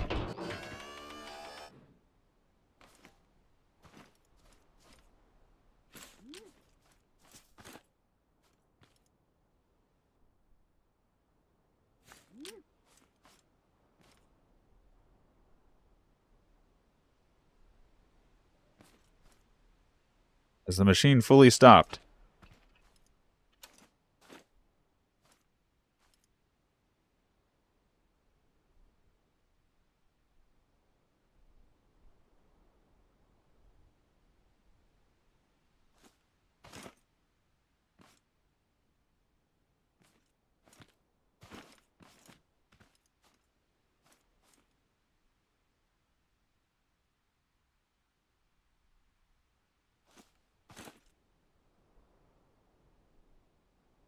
It's still trying to read data, but that's fine. It's there's just a lockout that goes, hey, if you read an empty command, that's the end of the code. Oh no. Is he gonna try and run it?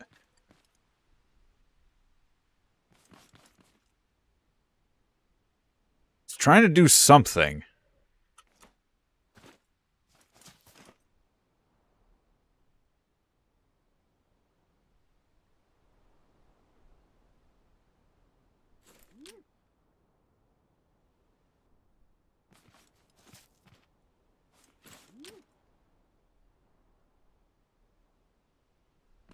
This and pulse.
Okay, it did print something over here, so I gotta just go delete that, yeah. But now it should try and get the next line of... Did it print again? Yeah, it did. It should try and read code, and when it realizes there's nothing there...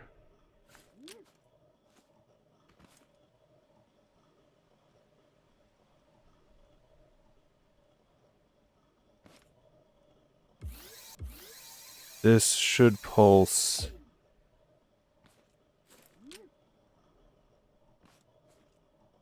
on. It's going to print again, just because I forgot to catch it.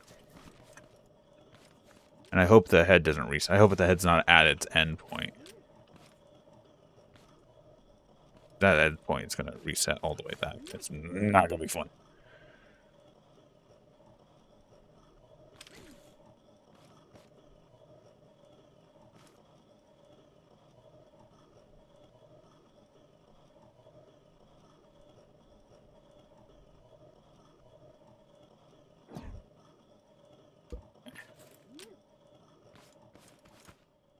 And now it's going to try and read, hopefully, the last line of command.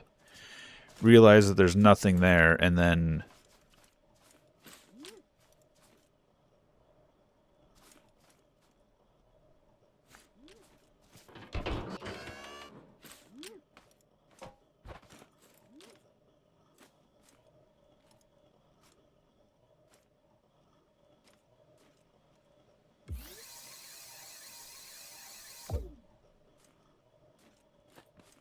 What, why were you connected, of all things?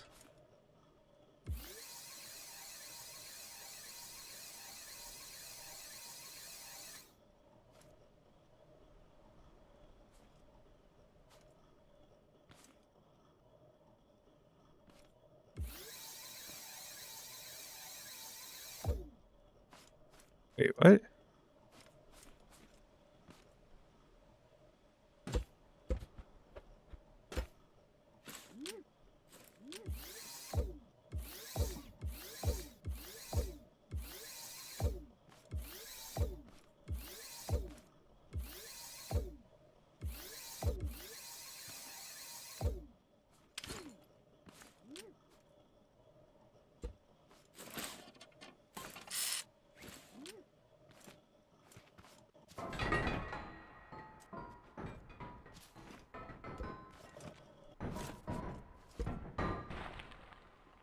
I didn't realize that that was held up by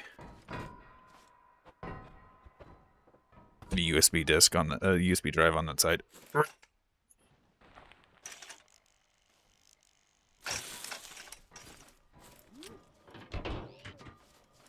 Okay.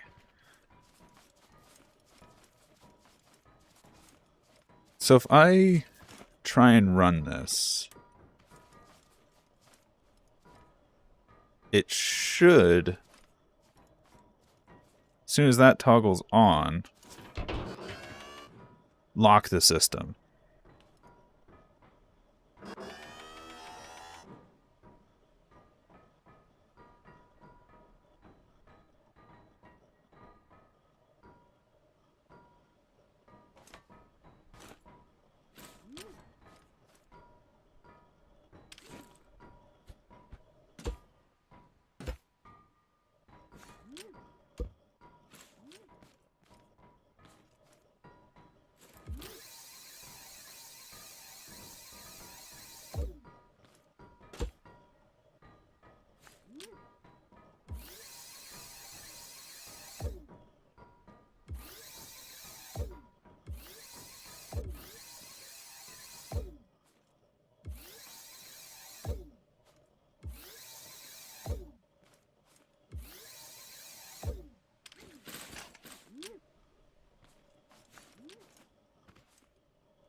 Right now I want to reattach this USB.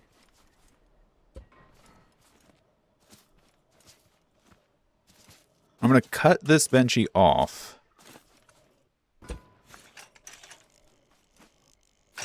Actually, I need to save this. I need to save this before I do anything else to this. I know I've made modifications since, but I also want to fix the USB itself. Actually put the wedges back on it. Delete these little tick markers that I put here.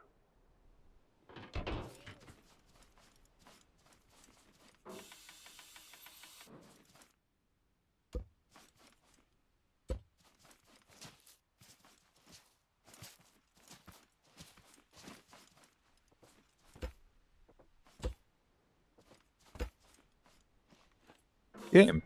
I did not want the wedges to be that shape. Nor did I want them to be that shape. Can you give me the wedge that I'm dragging, please?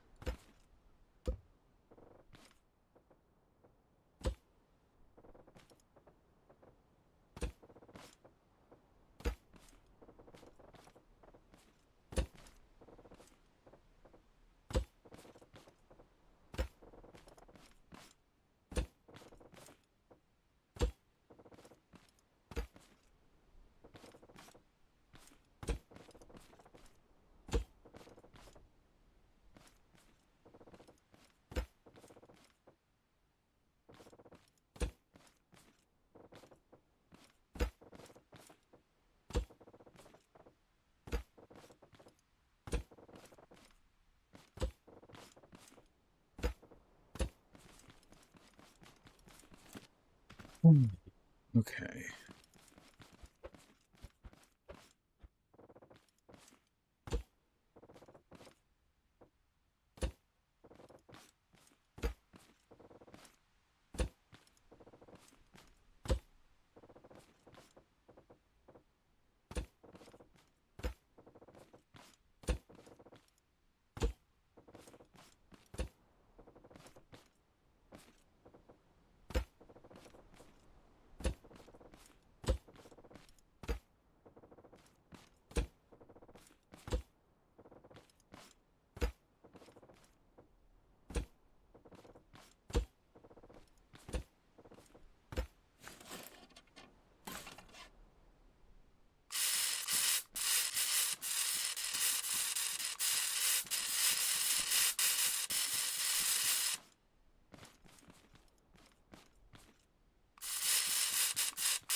All right.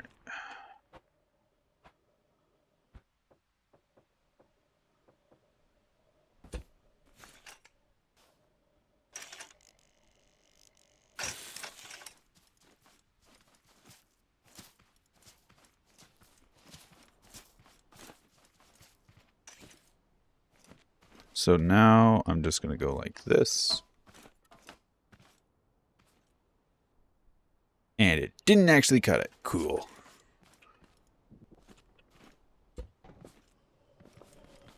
Do that. And then just for the sake of, I'm going to put this back as, whoop.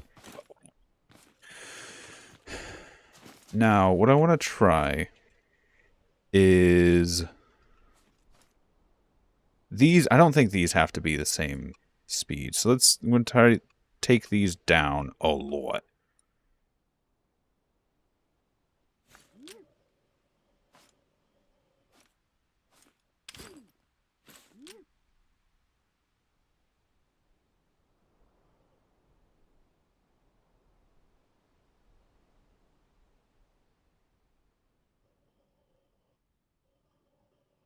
Or is it the other way around? Because these are the ones that move it. Yeah, okay. I'm going to try and run this.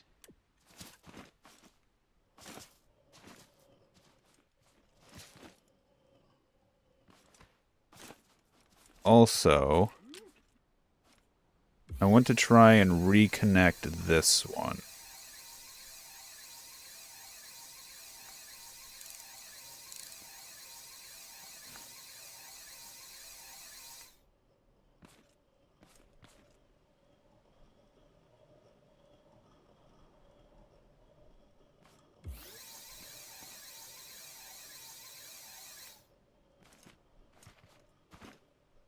Actually, I don't need that. I just need this, don't I?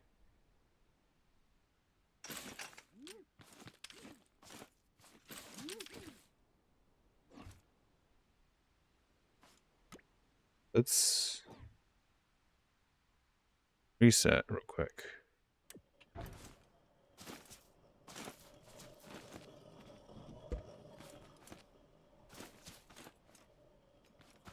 Reset this.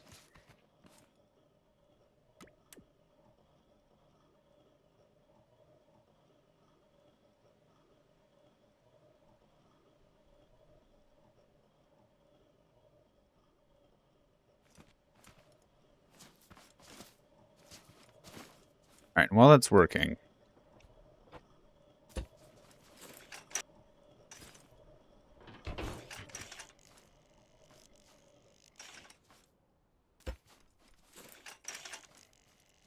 we're going to do this.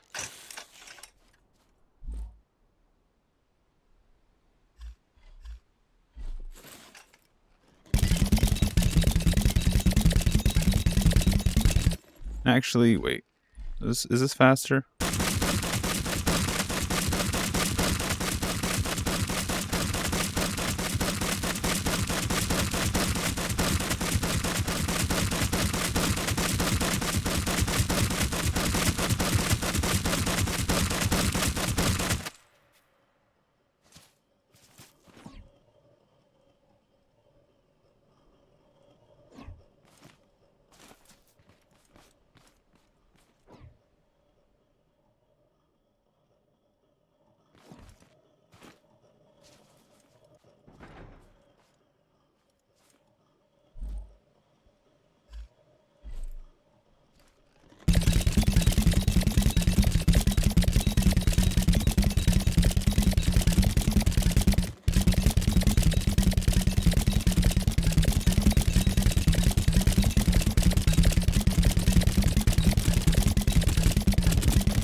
We finished the first benchy.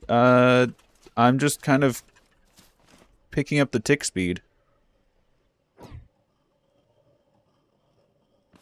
a little bit, seeing how fast I can get this thing to print.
One of my issues is still I'm concerned about the USB breaking.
I think it's just like the system that I have and the system I wish I could have are a little bit different.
Yep, it just tick up there.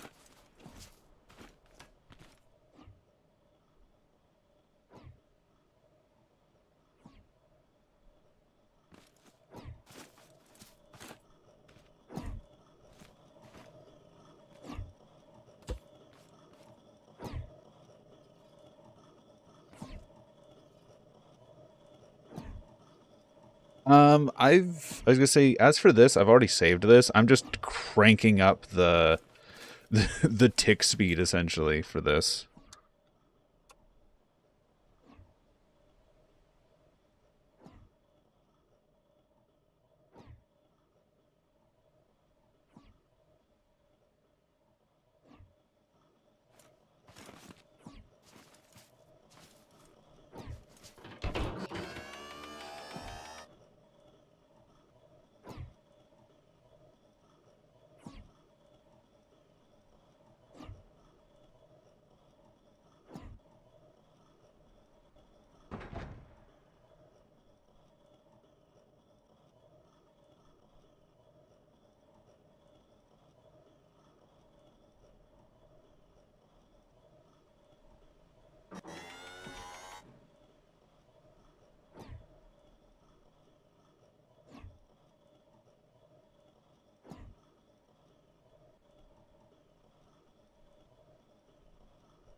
Oh, did that just break?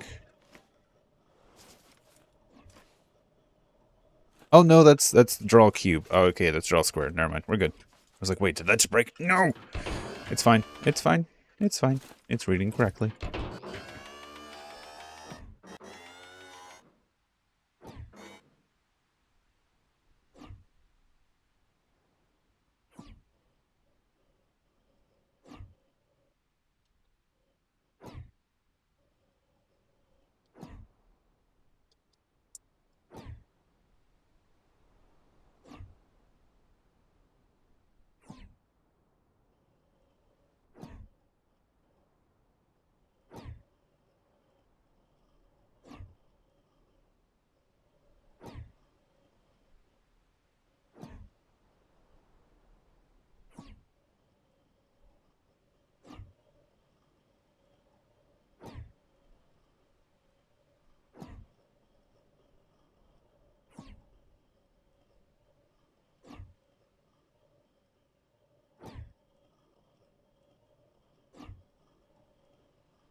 It's breaking so much faster.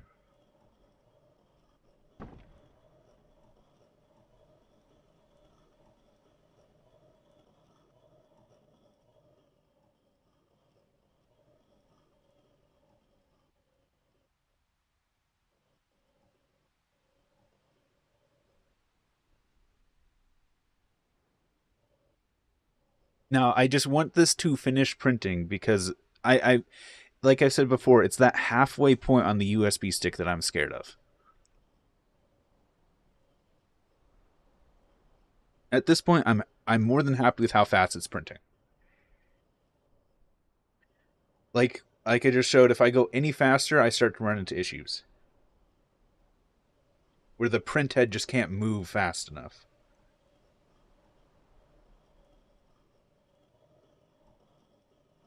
Actually, I have an idea. I have a thought. I have a thought.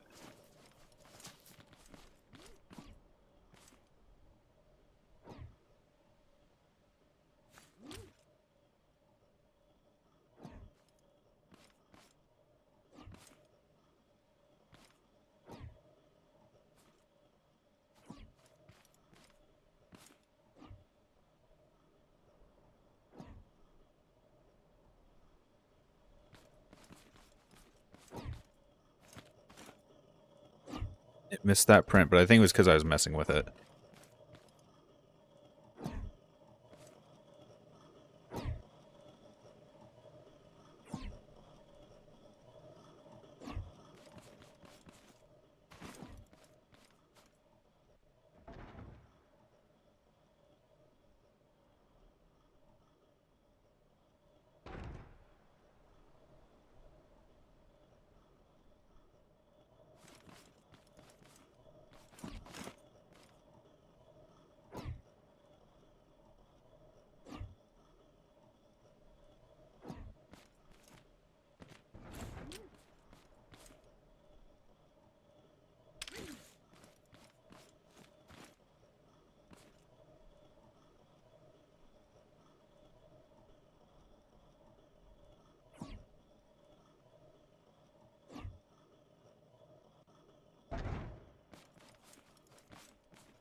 The printer head wobbles a bit, but also this is holding a decent amount of weight by the time we get towards the end.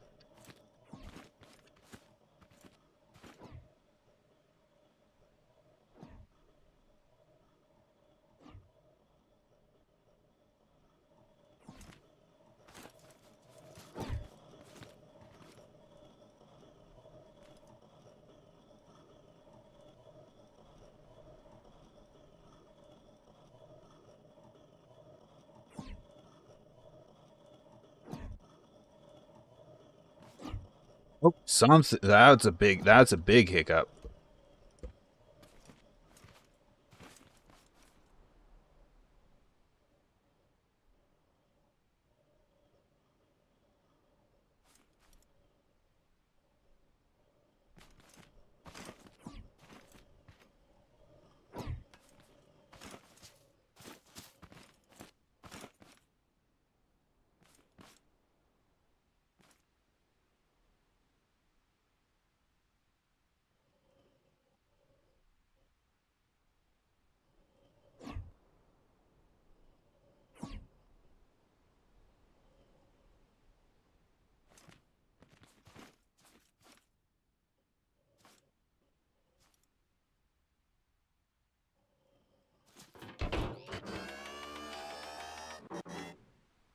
Yeah, I could reinforce it. It's a little like it's one of those things of it's working. Like right now it's working. It's a little wobbly, but it's doing its job.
I actually like looking at it from the other side because you get to see all the pistons moving from over here.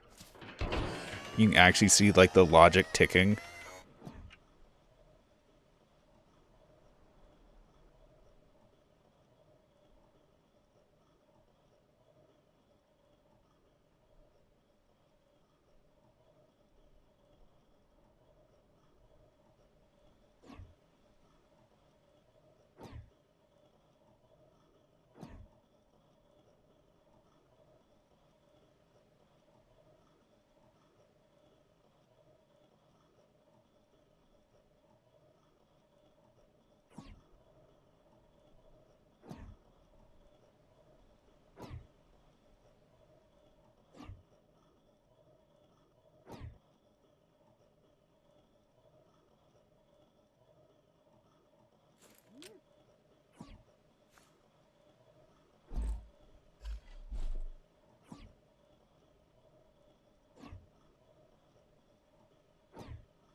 I'm just quietly watching this and just an enjoyment, just like happy.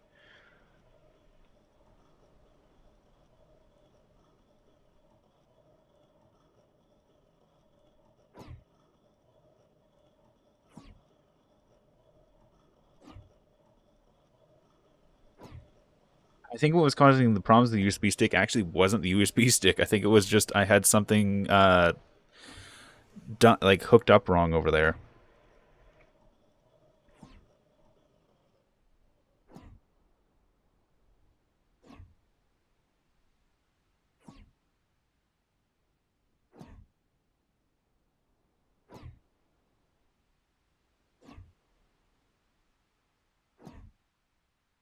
No, it wouldn't be possible to increase only the support speed.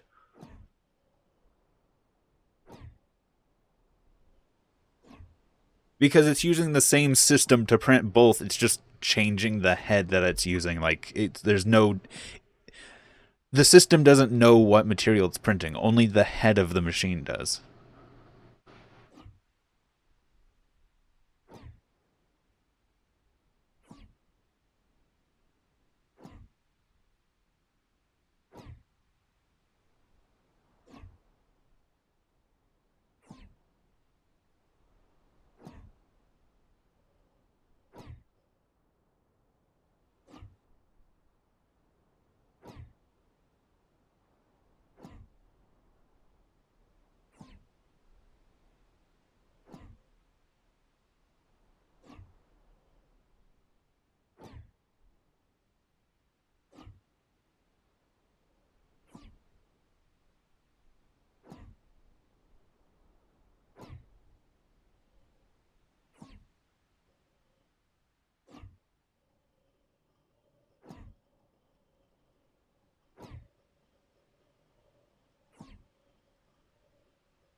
I'm now looking at this machine and going, "Oh fuck, this is what my mind did."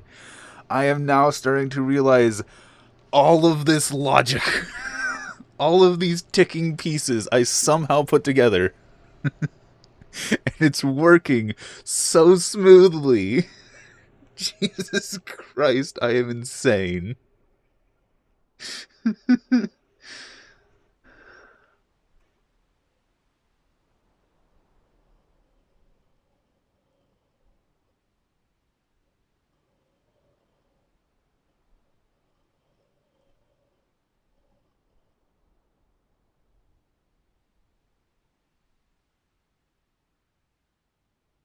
I have created life.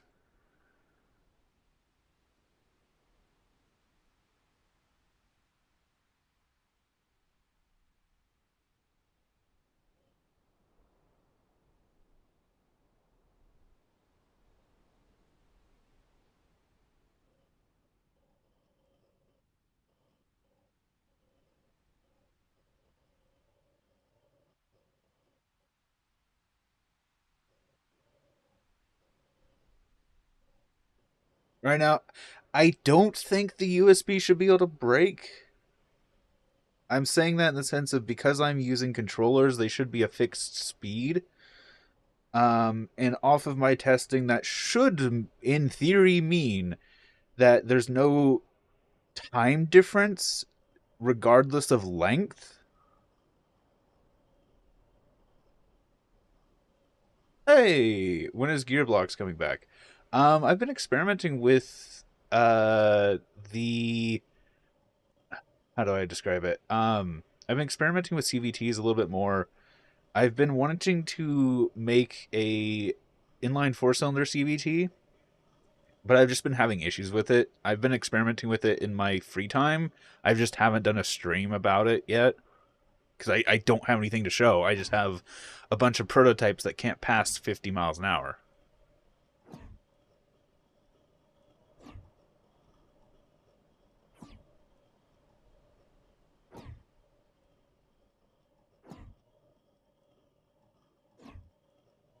Yeah, I've been playing Gearblocks. I've been experimenting with it, but it's just like I haven't had anything worth showing off.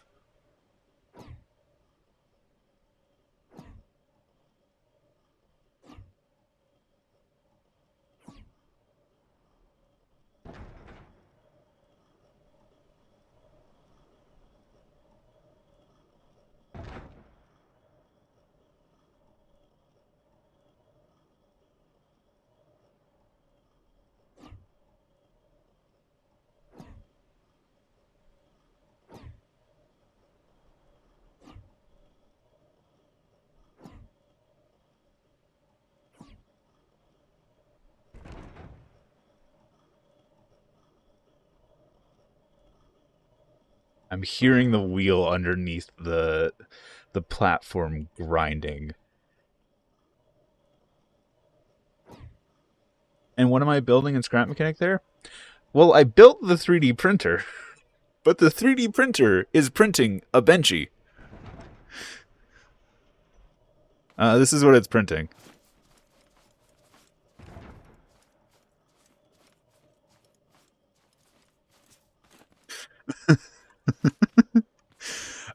This is a model provided by Shuttle. Shuttle, who's in the chat. I had to make some modifications to actually get it to fit on this USB stick. But now that it's on here, at this point, we're just trying to crank up the speed of this 3D printer to see how fast we can get it going before it breaks.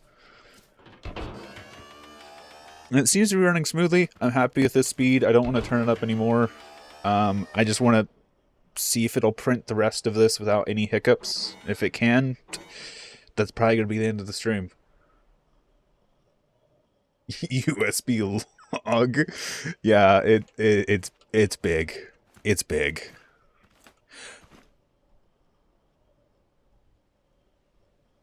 Oh yeah, we finished a Benchy. We're working on the second one right now.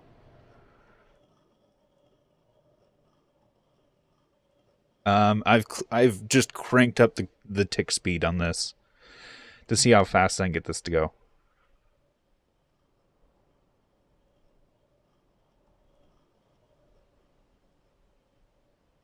It ended up taking like 3 hours to print that original Benchy. I'd say 2 hours 45 minutes.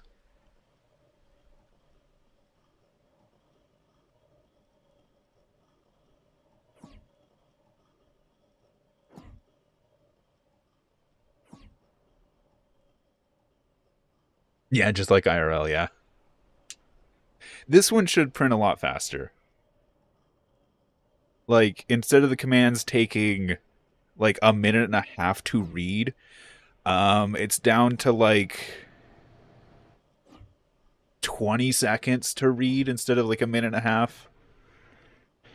And then the commands, the actual head movement, instead of taking 4 seconds, I think is down to 2.5 seconds.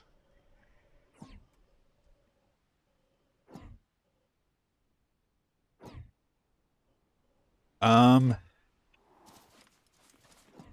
Actually, I can't give a reasonable estimate considering the all the glass that's been placed, but 400 plus blocks. I would say, yeah, about 800 blocks were placed. Or I could also look at the chest. Because we've used, yeah, there was like 600 or so blocks there. 600 plus easily.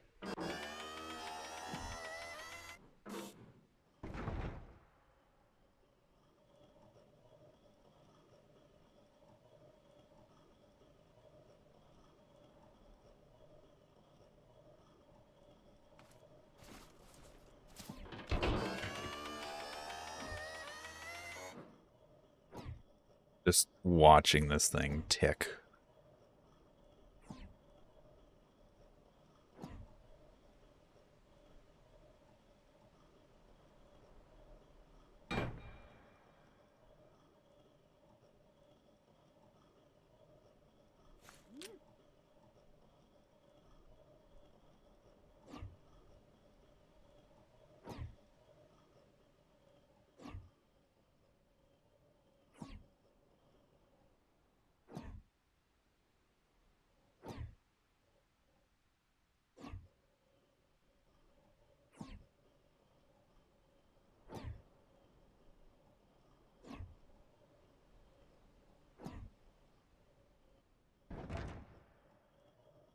I want to do a little math here.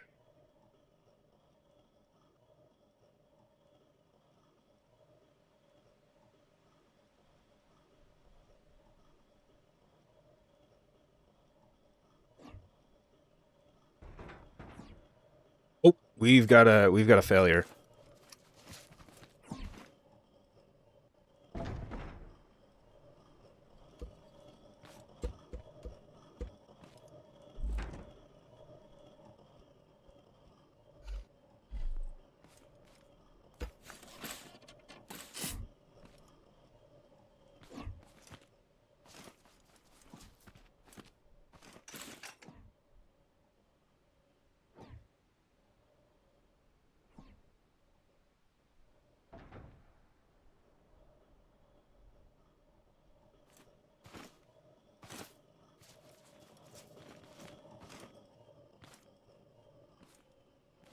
I think they was trying to print this.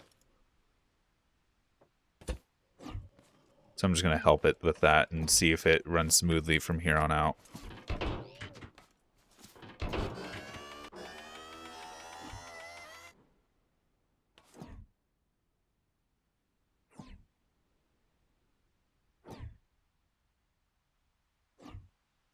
Why am I here? What is life?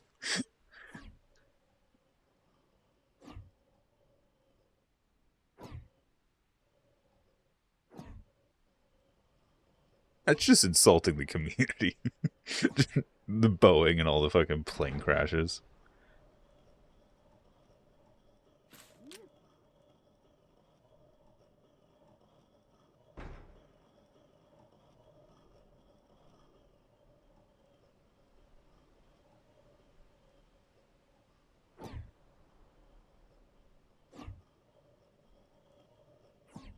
Luckily, this is a boat.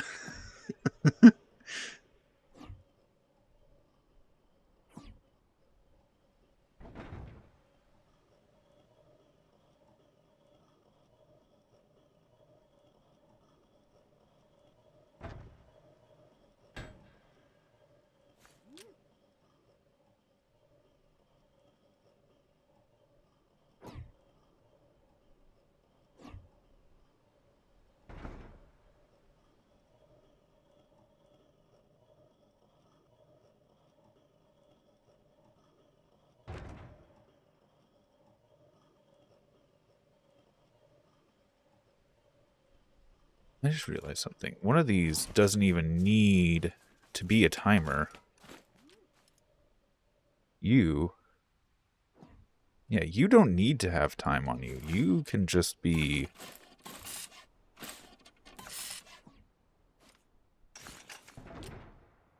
Same thing with you. You two don't need to have time on you, because you're not actually reading anything. Or moving anything.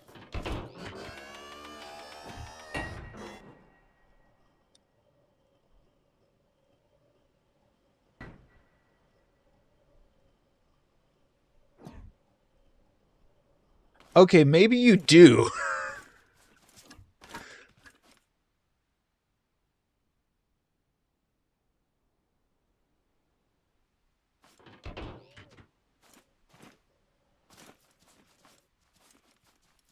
Oh, wait, you do. You... No, you move.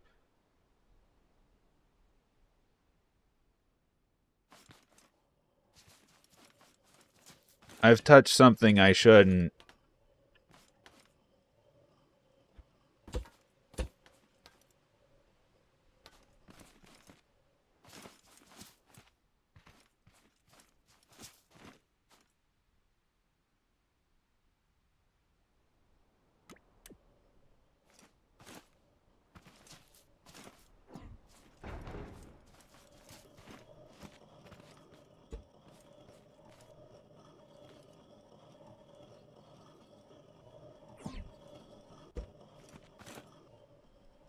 Okay, I've really touched something I shouldn't. Who knew? Who knew? Who knew? um, uh...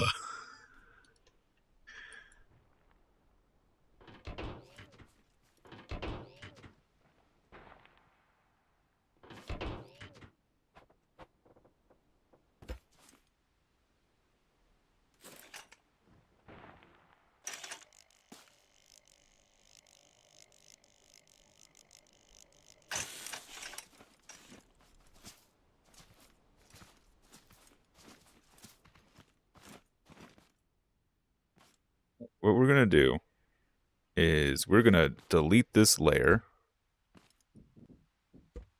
And we're gonna go to layer 1, 2, 4. So this is 1, 2,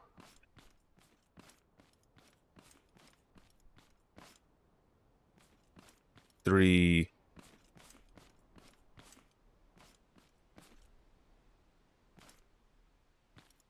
Wait, that can't be right. 1, 2,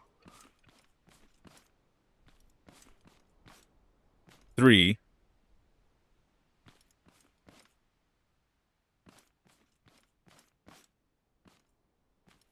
4. So we need to go here, which is 1, 2, 3, 4, 5, 6, 7, 8, 9, 10, 11, 12, 13, 14, 15, 18, 19, 20. 20 times 3, 60 equals... What's my binary? Wait. The middle 4.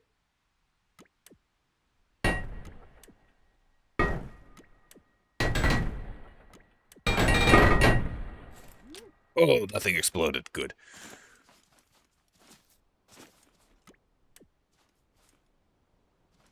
I also need to bring the print head down.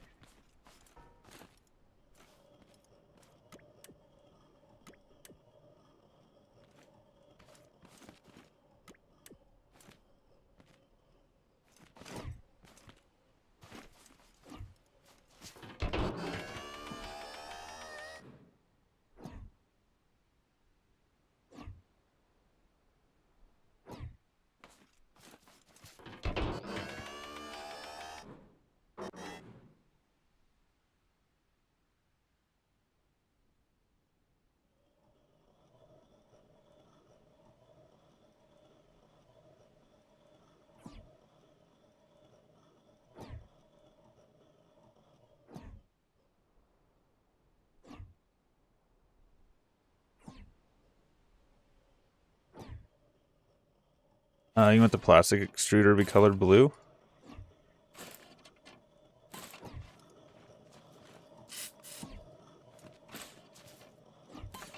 That doesn't look well.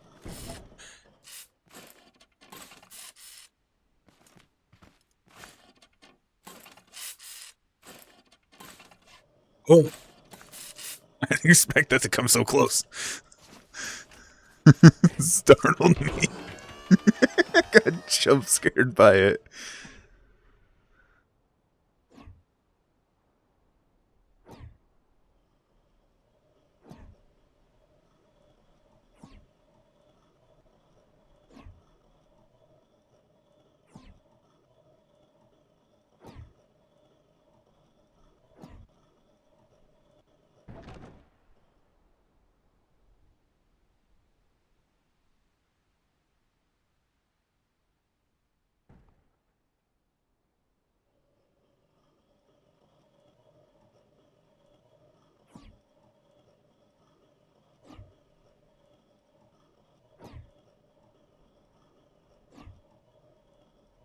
Okay, something I also want to do while I'm thinking about it. I'm gonna put a little horror. Let's do.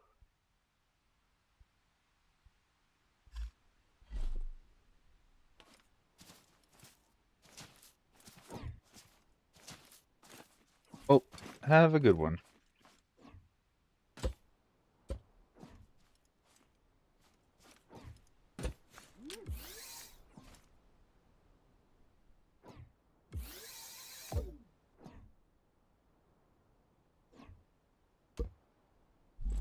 Let's do Tobot head.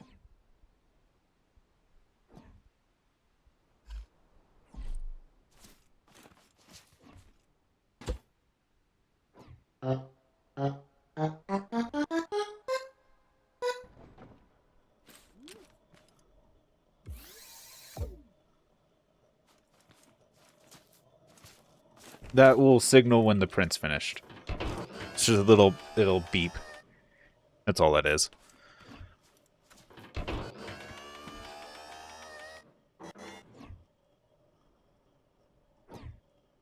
Have a good one. A week when we finish, yeah.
Have a good one.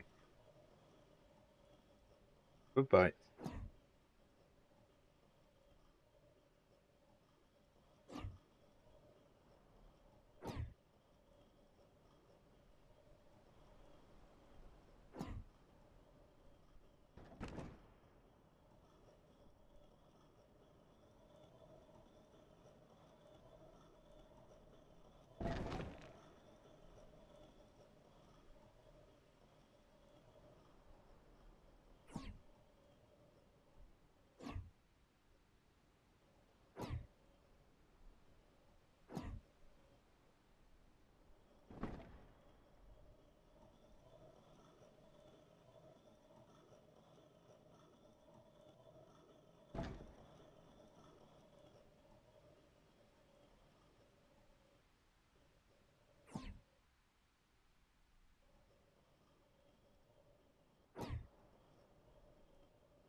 I I have no commentary to add. I'm just watching this and waiting.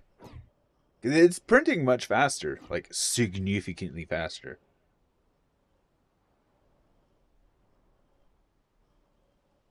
Honestly, I think it might be printing a little too fast. I think if I was using the entire build plate, I might have issues.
Just calmly watching this. Just I don't know what else, what else to add. Like, it's working, it's doing its job. I'm very happy with how this has turned out. Like,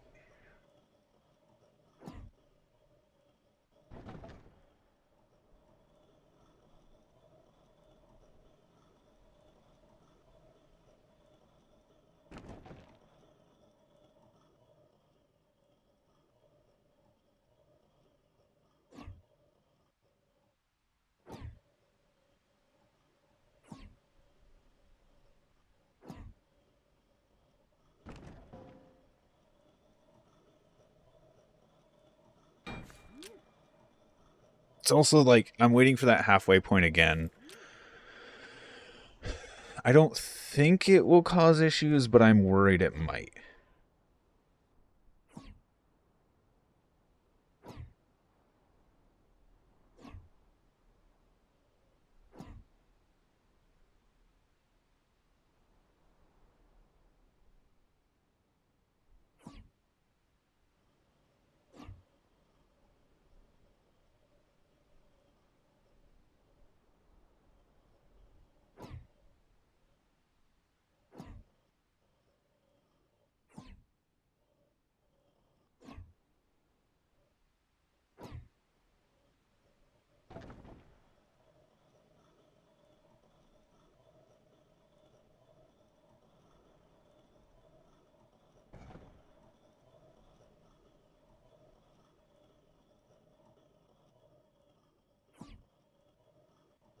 I'm gonna go to the other side so I can see the... I'd love just watching this thing, like, breathe, basically. All the little ticking, like, pistons inside the system are really fun for me to see moving.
Hmm. Just...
Just watching, patient. I know I'm being quiet. It's because, like, I wish I had something to say. I wish I had something to say.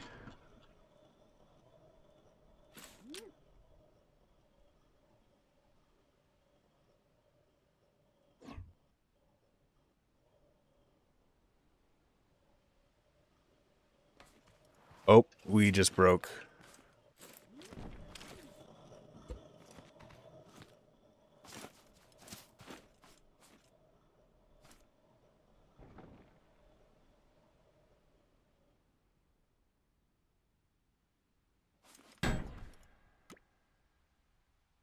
Let's stop this machine.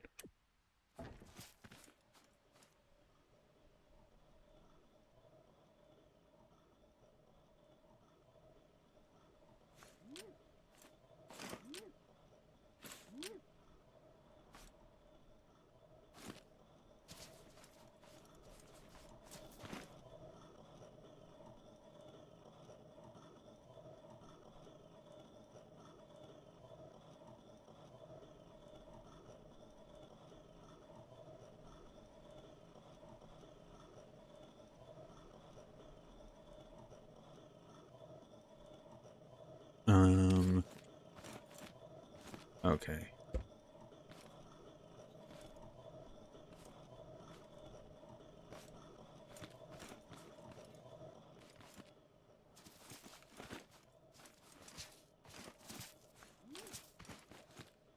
Where was the last layer line in comparison to where this is? Right here. So that's 1, 2, 3, 4, 5, 6, 7, 8, 9, 13, 14, 15, 16, 17, 18, 19, 20, 21, 22, 23, 24, 25, 26, 27, 28, 29, 30, 31, 32, 33, 34, 35, 36, 37, 38, 39, 40, 41, 42, 43, 44, 45, 46, 46 times 3.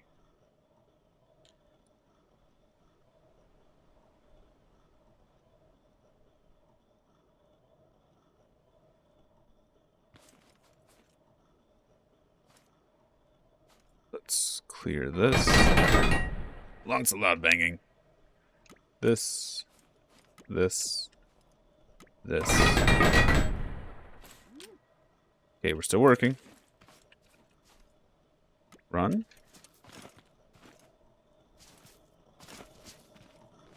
And I need to bring the head down.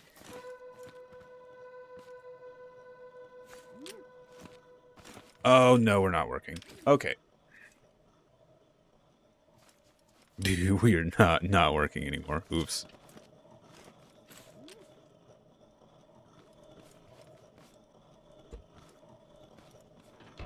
At this point, I think that's just a failed print.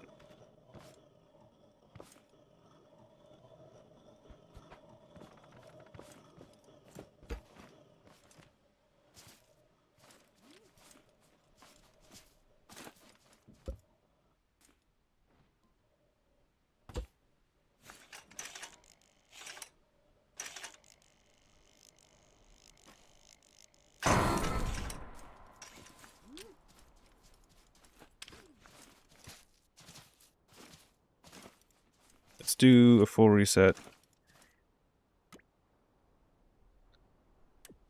Let's also reset this one.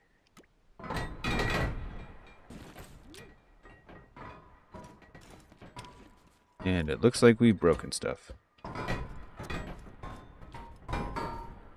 Again.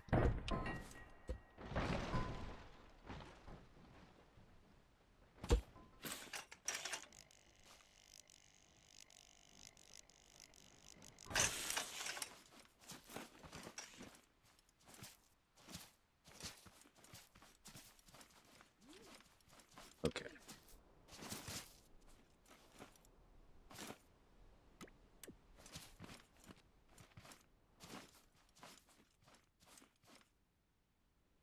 You know what? For the sake of right now, I think I'm going to go ahead and end the stream here. I am going to tinker with this to see if I can get it to print a little bit faster and find where that, like, sweet spot is where it still prints.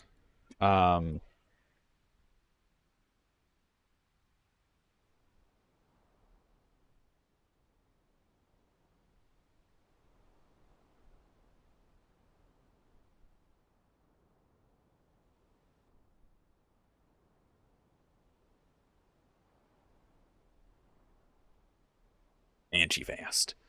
I'm going to go ahead and save this. I'm going to end this episode here, end this stream here. Like I said, I'm probably not going to stream the next part. I will probably just kind of tinker with this in my free time. And then once I have it as fast as I can, I'll upload this to the workshop, do a video on it. So, for the time being, I am going to end it here. If you guys did enjoy, please leave a like. If you have suggestions, leave them in the comments down below. Enjoy the channel, enjoy what I'm doing, please subscribe. It helps out a lot. And right now, shares help the channel the most. So if you do want to help the channel, please share this episode with a friend. Thanks for stopping by. Thanks for sticking around. Until next time.